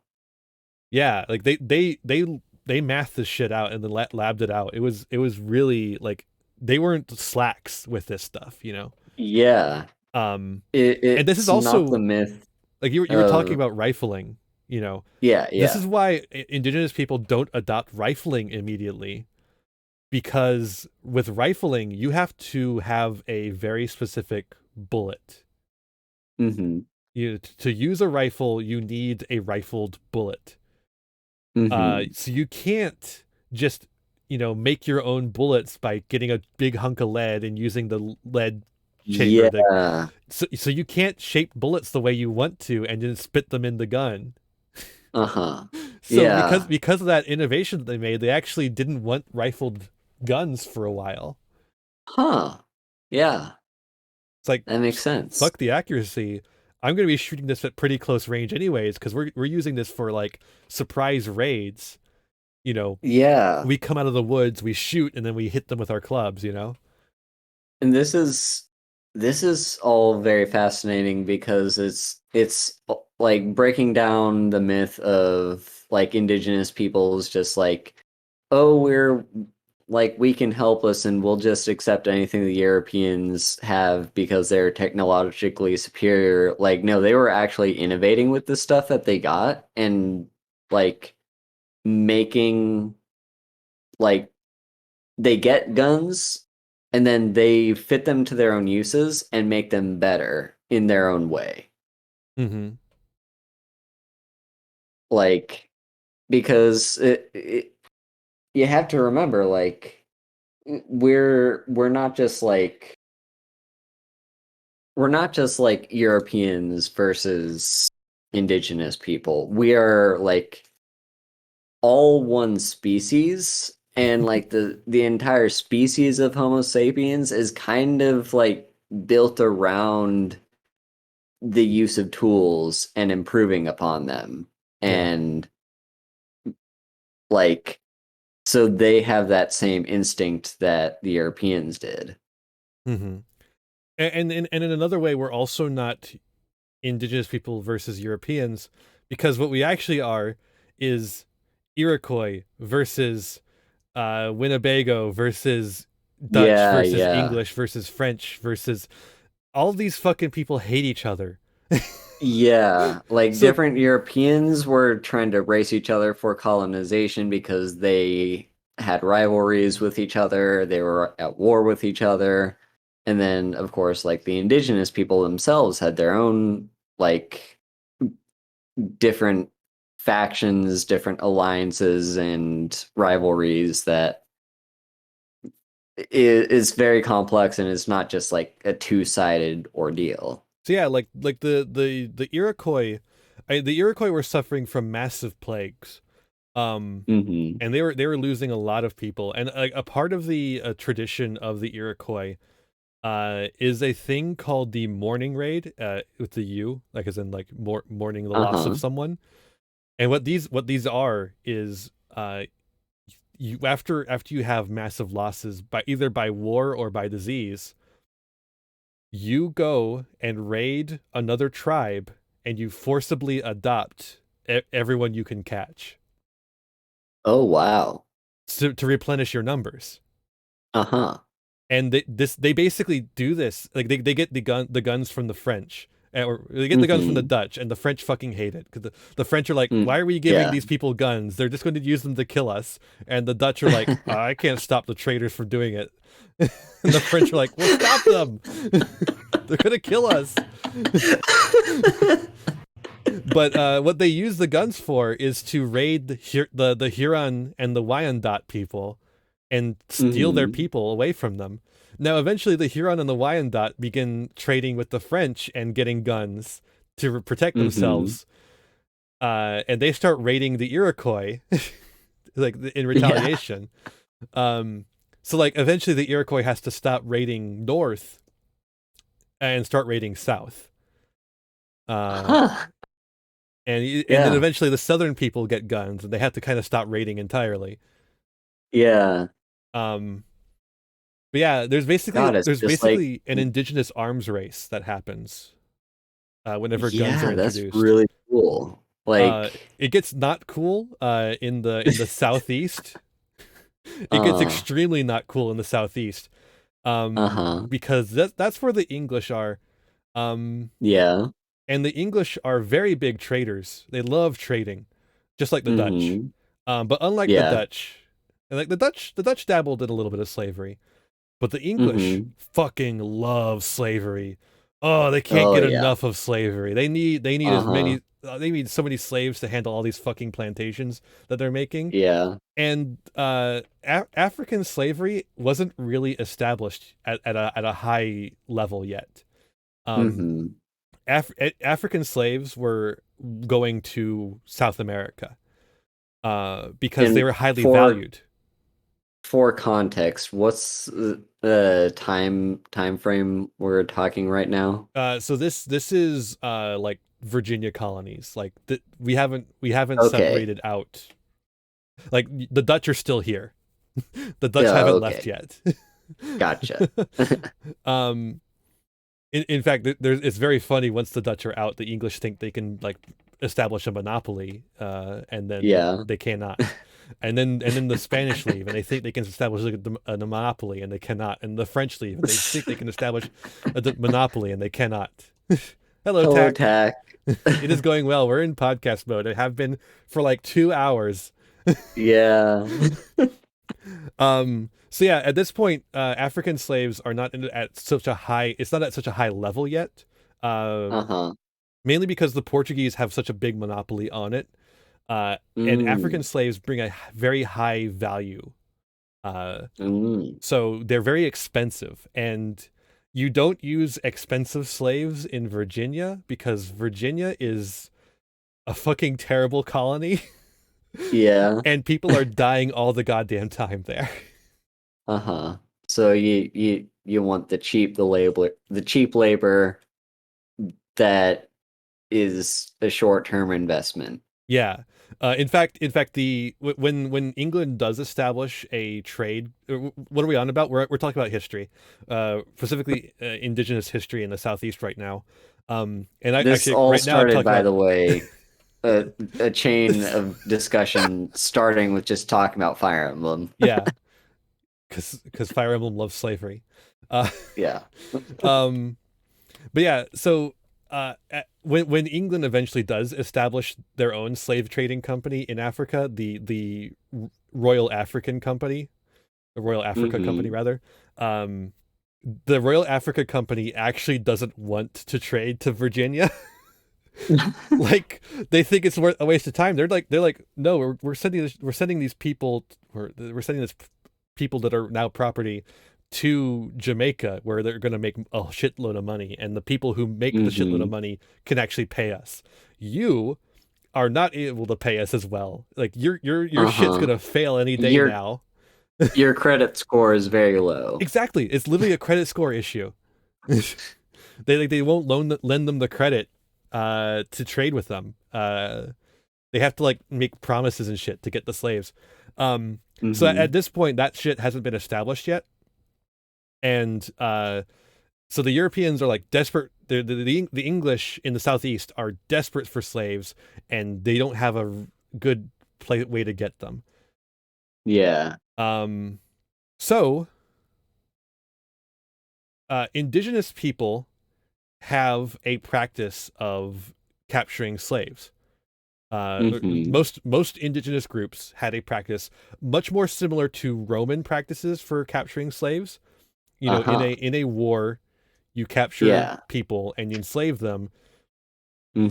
Now, it's not like Romans in that oftentimes there would not be an opportunity to become a not slave. Sometimes there is. It depends on the group, and it depends on how long it's been. It really depends. This is one of those ones where like we're talking about so many different groups. It's hard to make statements. But most indigenous groups had a type of slavery. Some of it was chattel, like people who are born from slaves stay slaves. Some of it was non-chattel, where it's like you're a slave for life, but your children won't be slaves. And some of it was you're not a slave for life. You can earn the right to become a real person. And some of it was forced adoption, as we mentioned earlier, where you become a full citizen, but you cannot go back to your home people. You know, you're like a forced citizen of the place. But, you know, being a family relative does allow you certain privileges that being a slave does not, you know. So in the indigenous society, it's not like a big deal to sell slaves. Like you capture them so you can do what you want with them. So the Yeah. Europeans are buying the slaves from the Native American people and trading them, things that Native people want. And one of the big things Native people want is guns. That's like the biggest thing they want. Yeah. So there becomes a massive slave industry in the Southeast where the English people are selling or trading guns for slaves. Now you can also harvest pelts. If you go and hunt pelts, you can get enough pelts to get a gun, but it's 100 pelts to a gun, and it's one slave to a gun. In the same amount of time that you can hunt all those pelts, you can capture tons of slaves. Yeah. And if you get enough guns from capturing slaves, you can capture more slaves. I use that logic in games all the time. So essentially, like I can, it's a matter of like efficiency because like say in Skyrim, I could just plant and harvest wheat and wait for it to grow and make virtually infinite money that way, but it's not virtually infinite time. Well, it's a lot faster to do other stuff that gets you money faster. Yeah.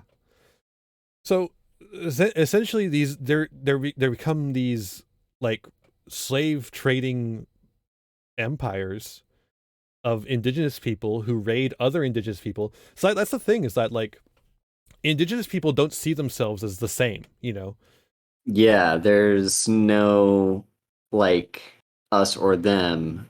Well, there is an us or them, but it's like it's not indigenous people versus Europeans. Yeah, it's the Iroquois see themselves as a distinct people from the Huron, And frankly speaking, like their relationships with their fellow with their neighboring tribes have much deeper roots than their relationships with the Europeans do. So like there might be if you hate long-term another tribe, there might be long-term bad blood. Whereas Europeans are just like random white people who showed up and like you have no connection to them, but they have guns. Yeah, and you can use these guns and like against these people that you hate. And like a thing about a lot of indigenous societies at this time is that trading is actually a not just a economic bond, but like a diplomatic and like almost familial bond. Like if you are engaging in trade, you are brothers, So like, but that doesn't mean that they're like going to get scammed. If you're trying to scam an indigenous person, they're going to call you out on it and say you're not acting very brotherly right now. And like, so like they're expecting like gifts and stuff because you give gifts to your brother, Yeah. And so the Europeans actually like have to start basically giving tribute to indigenous tribes to keep them happy in certain time periods, especially the French, because the French have a very limited military presence in America. So they're like the Choctaw are like pressuring the French to give them gifts of guns at a certain point. Like it's not very brotherly of you to not give us like a gun. And and another thing that they're asking for is gunsmiths, because you need someone to fix those guns. So like one thing they'll ask for is like, okay, well, we'll establish trade with you, but if we do this, you have to provide us with a gunsmith that lives on our land on a permanent basis and gives us services for free. And they do it, like they do it quite often. And so these tribes have like permanent gunsmiths. Now, I have a question about this, like, expectation of, like, brotherly gift giving.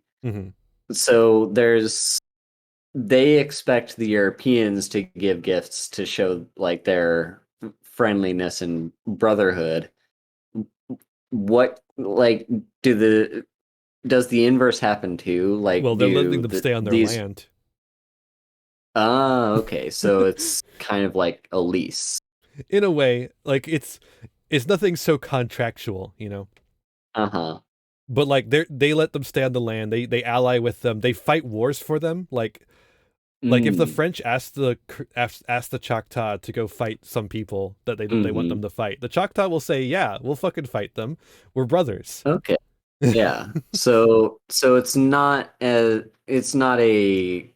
as tangible of a gift, but it's like they're still giving something as a show of their brotherhood alliance. Yeah, and there's also like trade of food as well. Like Europeans would not fucking survive if not for plenty of trade and gifts of indigenous food. Like the Europeans are just really fucking bad at feeding themselves. Yeah. So yeah, it's there's like just like a lot of factors going on, and so you end up with these like I said, these massive slaving empires. I mean, that's what the Apache and Comanche were doing too. Like everywhere the gun frontier. That's what it's called in the book Thundersticks. If you want to know my source for this information, most of it comes from the book Thundersticks. A very good book. I suggest reading it. If you want my source for the Royal Africa Company, you can go and read Saltwater Slavery. But yeah, for all this stuff about the gun stuff, that Thundersticks is the book. And in the book Thundersticks, it is described as a gun frontier, basically a frontier area where guns leave European hands and enter into indigenous hands, whether through trade with indigenous people, like through trade by Europeans or trade by indigenous people. So yeah, and most of the way that they pay for these is through slaves. Now, of course, very fascinating. That's not the case all the time because over in California, because this is actually a really interesting thing. People were going to were in California before anyone moved like all the way from East Coast to the West. Yeah. Like Europeans were in California then. Yeah. Like that's part of like the even English people. Like yeah. Like they were going and they were trading with China there. And one of the most valued things in China is sea otter pelts. Sea otter pelts were used to trim the robes of Chinese royalty. So they were extremely highly valued. And one of the best people at harvesting sea otter pelts were indigenous people on the American coast of California, Washington, Oregon, and Alaska. So the Russians were doing a lot of trading for sea otter pelts in Alaska, but in California, there was lots of trade by English people and Spanish people with indigenous groups, like well before Europeans had actually reached that point of colonization. And they were trading guns. I do have a question. So the European presence in California, like, how permanently did they establish residence there, and how did they continue, like, movement of people and, like, presumably connection to their home, like their Do you mean in this time place of period that I'm talking origin? about right now? Yeah, because we don't have a canal in Panama. Yeah. Presumably, I'm guessing they traveled maybe either by river or by land. No, they are traveling by boat. They are going around the Horn of Africa or around the Horn of South America. So they're just like going the long way. Yeah, these are trading vessels. These are not colonial efforts. They are not establishing permanent residence. They are establishing trading ports. And the port is owned by the indigenous group that's there. I don't remember the name of them off the top of my head. Read the book Thundersticks. Go read it. but essentially, the indigenous people create a port for the Europeans to dock at. Huh. And become a trading port. And the people are the indigenous people that are here they're also controlling trade. So obviously lots of people want the guns, and people are coming from all around to trade with the Europeans, but the group that owns the port are controlling who is allowed to trade there. Like, well, they're the only ones allowed to trade there. But you know, if you trade us your goods, we'll trade them to the Europeans and get you some, get you something, but we get the skim off the top. So and they basically they have, like, it also means that they get to control the political power that comes with that too, but yeah, it's like a whole thing. Yeah. And like I said, there's no permanent establishment here. In fact, like at a certain point, the indigenous group there, like, feels like they're being cheated by a group, and they raid the boat and just steal everything from the boat. And they do this like a couple of more times and just like steal everything from the boats that are coming. And then nobody comes there again because they keep getting their boats stolen. Yeah. And the people die. So like they're like, oh well, don't go there anymore. So they like completely lose all that political power that they had. And by the time this happens, guns are starting to come from the other side. So like people further east are starting to amass political power through gun trade. And so now they have to answer to them instead of the other way around. It's so interesting. It's such an interesting. You get a lot of interesting stories when you actually like take a look at some areas you haven't thought of in time or in time periods you haven't thought of. Yeah. It's really fascinating just how complex everything is compared to the watered down history that we're often taught in schools. Of like, and yeah, you really have to think of it as less of an one group versus another. It's multiple complex groups, some trading with one another, some allied with one another, some rivals with one another.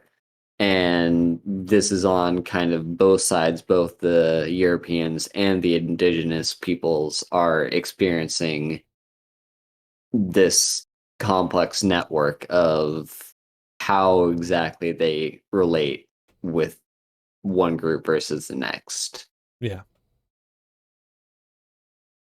And also technology, because like guns are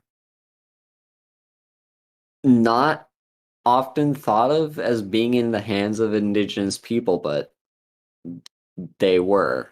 Yeah, and like guns are not just weapons. They are in the hands of a state. They are pieces of political power. Because the way a state maintains power is through violence. Violence is power to a state, and that includes indigenous states. Like a tribe is no different in this way from a European nation. Violence allows for state control. The more more articles of violence that you obtain, the more you can establish a state control over things. So like as this occurs, like we see more centralization of some tribes. Like, I mean, the Apache and Comanche are like massive empires almost. Empire is a hard word here because they are so mobile. We don't usually think of empires as mobile.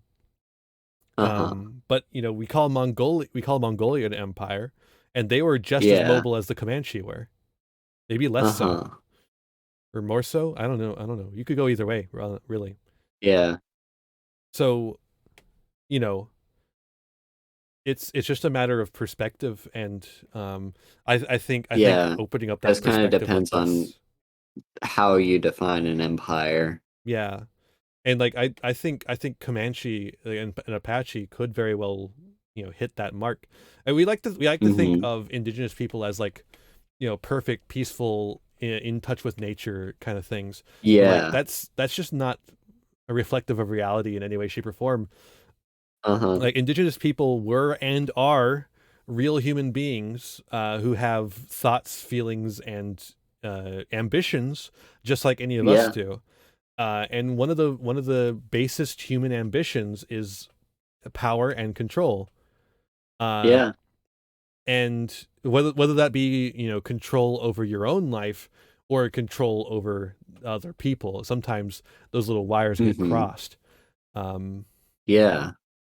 and so So yeah, I think this whole story of basically everything in the Americas was just friendly until until the Europeans showed up to colonize everything is in part a dehumanization of the indigenous peoples that live there, because it's like taking away the complexity and autonomy that comes with just being a human it and very much having a is. society. It very much is, because it is a very common trope to see indigenous people as part of the landscape.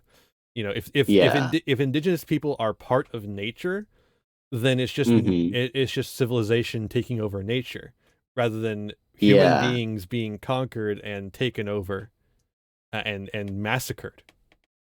Yeah. Um, and that's why we've kind of moved away in museums from depicting the the the life scenes, where we Hmm. have the statue of the indigenous person in the dress, and it's like in a Yeah. pose, and like there's a little Hmm. scenery around it. We've moved away from that, because that implies so much in the favor of empire. Yeah. And like Yeah. it's actually still a common practice in indigenous museums, Hmm. because they like to see that. Uh-huh. I mean, it's, for one, it's like it's kind of a comforting story, that's just like one aspect of Yeah. it. But also, I think that it's like what they are used to as representation.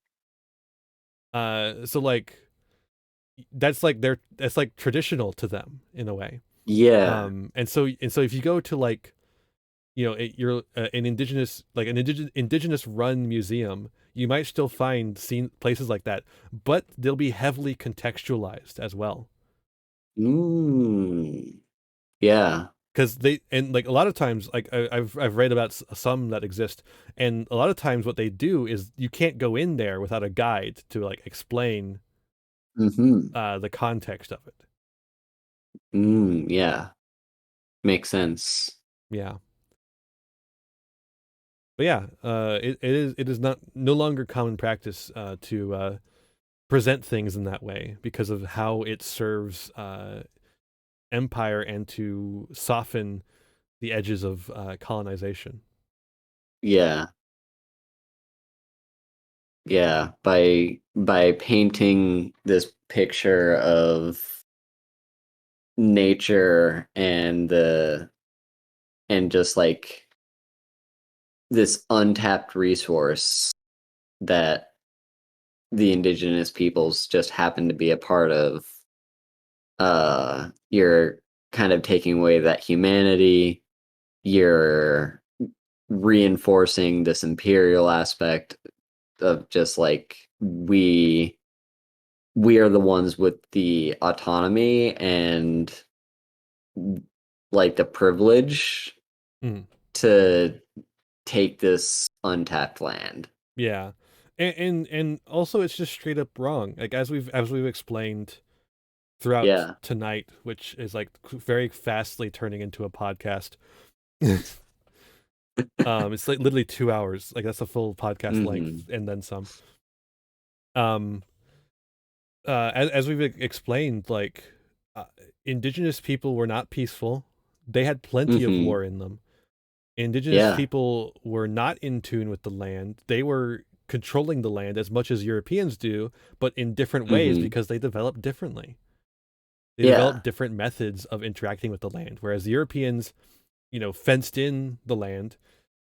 Native Americans decided to shape the land to match what they wanted instead of creating a place that was no longer nature. They shaped nature to their whims. Yeah. And that's also true of like non-North American natives. The Amazon is the greatest terraforming project in the history of mankind. Oh wow. The Amazon rainforest was a terraforming project by indigenous people. Really? Yeah, at least to a large degree. Like the Amazon would not look the way it does today without indigenous people shaping it. That's really fascinating. Yeah, and like, now it's the fucking lungs of the world, as we call it. Yeah. Until Bolsonaro gets back into power someday and destroys the whole thing. Good luck, Lula. Good luck, Lula. Yeah. Please don't have another corruption scandal. Although there's like some evidence that maybe the Lula scandal was the corruption scandal was fake, but I don't know enough of the details on that to say anything either way. I can tell you though that the Bolsonaro corruption scandals are 100% real. So, Yeah. I mean, Bolsonaro worked with fucking John of God, serial rapist and faith healer, very heavily promoted by Oprah as well. In case you were a fan of Oprah. Anyways, we're just like rambling now. It's really late. It's really late. Do you know of anyone to raid? Everyone's asleep. I've got a few people to raid. Are you not following Winged Rose? Okay, I wasn't. Right. Okay. Yeah. We can raid Winged Rose. That's good. The profile picture was new. I was confused. Yeah. There's also I don't know if you're aware of this person, Fish. Selfish. Oh. No. I thought you were talking about fish. Yeah, no, not that fish. Here, I'm gonna recommend you check out Fish. She is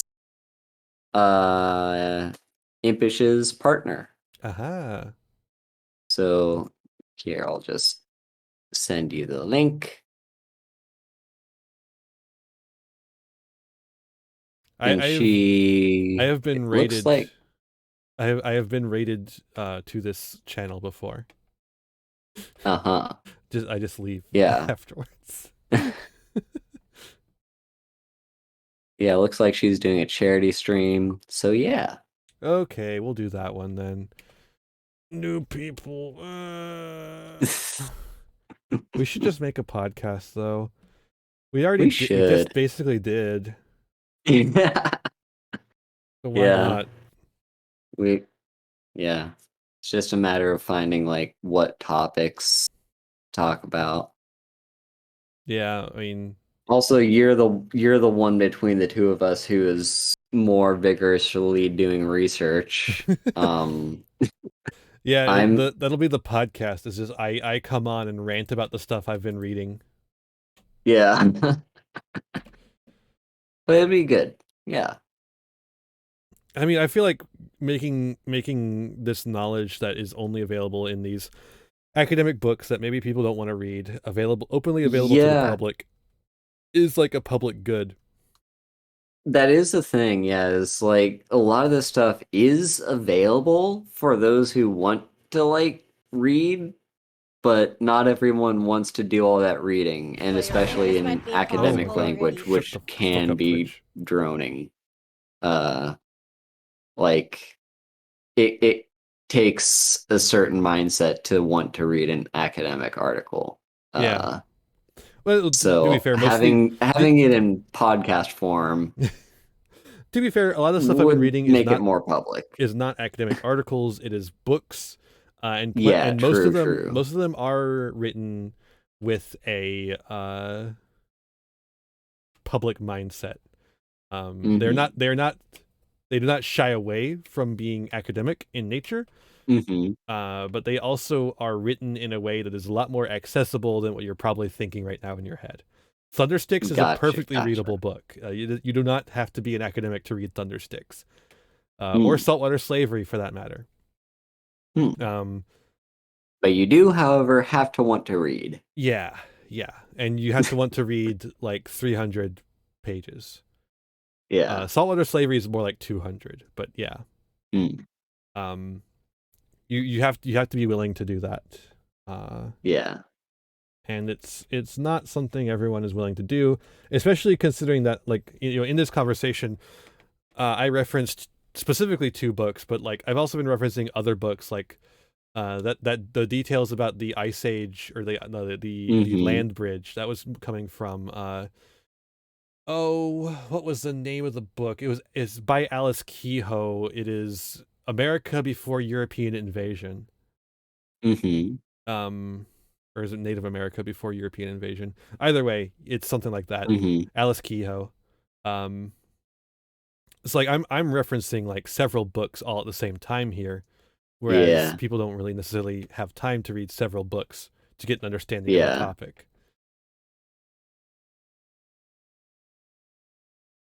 But I also can't just like go on here and read the books, because if I just make an audiobook out of the books, that is infringing on copyright. Yeah. I have considered doing that for like public domain stuff though. It might be fun. I don't know. Anyways, fair enough. Let's fucking end this goddamn thing. Yeah. It's very late. Haru, where can people find you? It's been 2 fucking hours. We gotta do this again. You can find You can find me on Twitter, where I mostly do stuff. That's where I mostly exist. You can find me on YouTube, where I have 2 series going on, as well as where I upload my VODs. And as for non-YouTube exclusive series, I stream on Twitch, which is here, this website. I am going. So I'm going to be streaming on Sunday and the next Sunday, and that's basically it. You'll find me playing Yu-Gi-Oh or whatever. We're waiting for Pokemon, basically. You can find me !socials in chat. You find me on Twitter, where I post funny ha-has, Facebook, where I post when I'm going live, YouTube, where I post all the VODs, including this one, some edited highlights I've been making. Lots of deck profiles for Yu-Gi-Oh! Also, a Let's Play series. I post music videos. I do all sorts of shit. Go subscribe to my YouTube channel, please. You can find, if you are a fan of MBT, you can find my video with MBT on there. Go check it out. It's fun. You'll also find my Patreon, where you can contribute to on a monthly basis, my tip link, where you contribute on a one-time basis. Give me some money for that VTuber model. Let's go. You can You can find my Throne wishlist if you want to give me a gift. And you can find my TCG Player affiliate link, where you can get any single sealed product and accessories that you need, all while supporting the channel all at the same time. But if you can't afford to do so, please do not do so. I will be fine, I promise. Additionally, you can join the Discord. Haru and I hang out there all the time. We try to. Yeah. I post stuff there. It's just... Yeah. Join the Discord so we have people to talk to, please. Yeah. Haru hosts watch parties. It's fun. I am hosting watch parties. Yeah. You're hosting one soon. I should actually get on planning for when that's going to be, but I am. it'll be in like a week or two, probably. So yeah, join the Discord. But yeah. I think that's everything. It's Yep. been 2 hours of close up. I'm fucking tired. It's 4 a.m. It's past 4 a.m. Go to fuck to sleep. Let's get you into bed. We're gonna raid Selfish. I've never interacted with Selfish in my entire life. So when you get over there, be extra kind and extra courteous. That is all I ask. And with all that said, and boy, was it a lot. Be kind to yourselves, be kind to others, and have a wonderful rest of your morning. It is fucking morning. Good night, everyone. It's evening for me, though.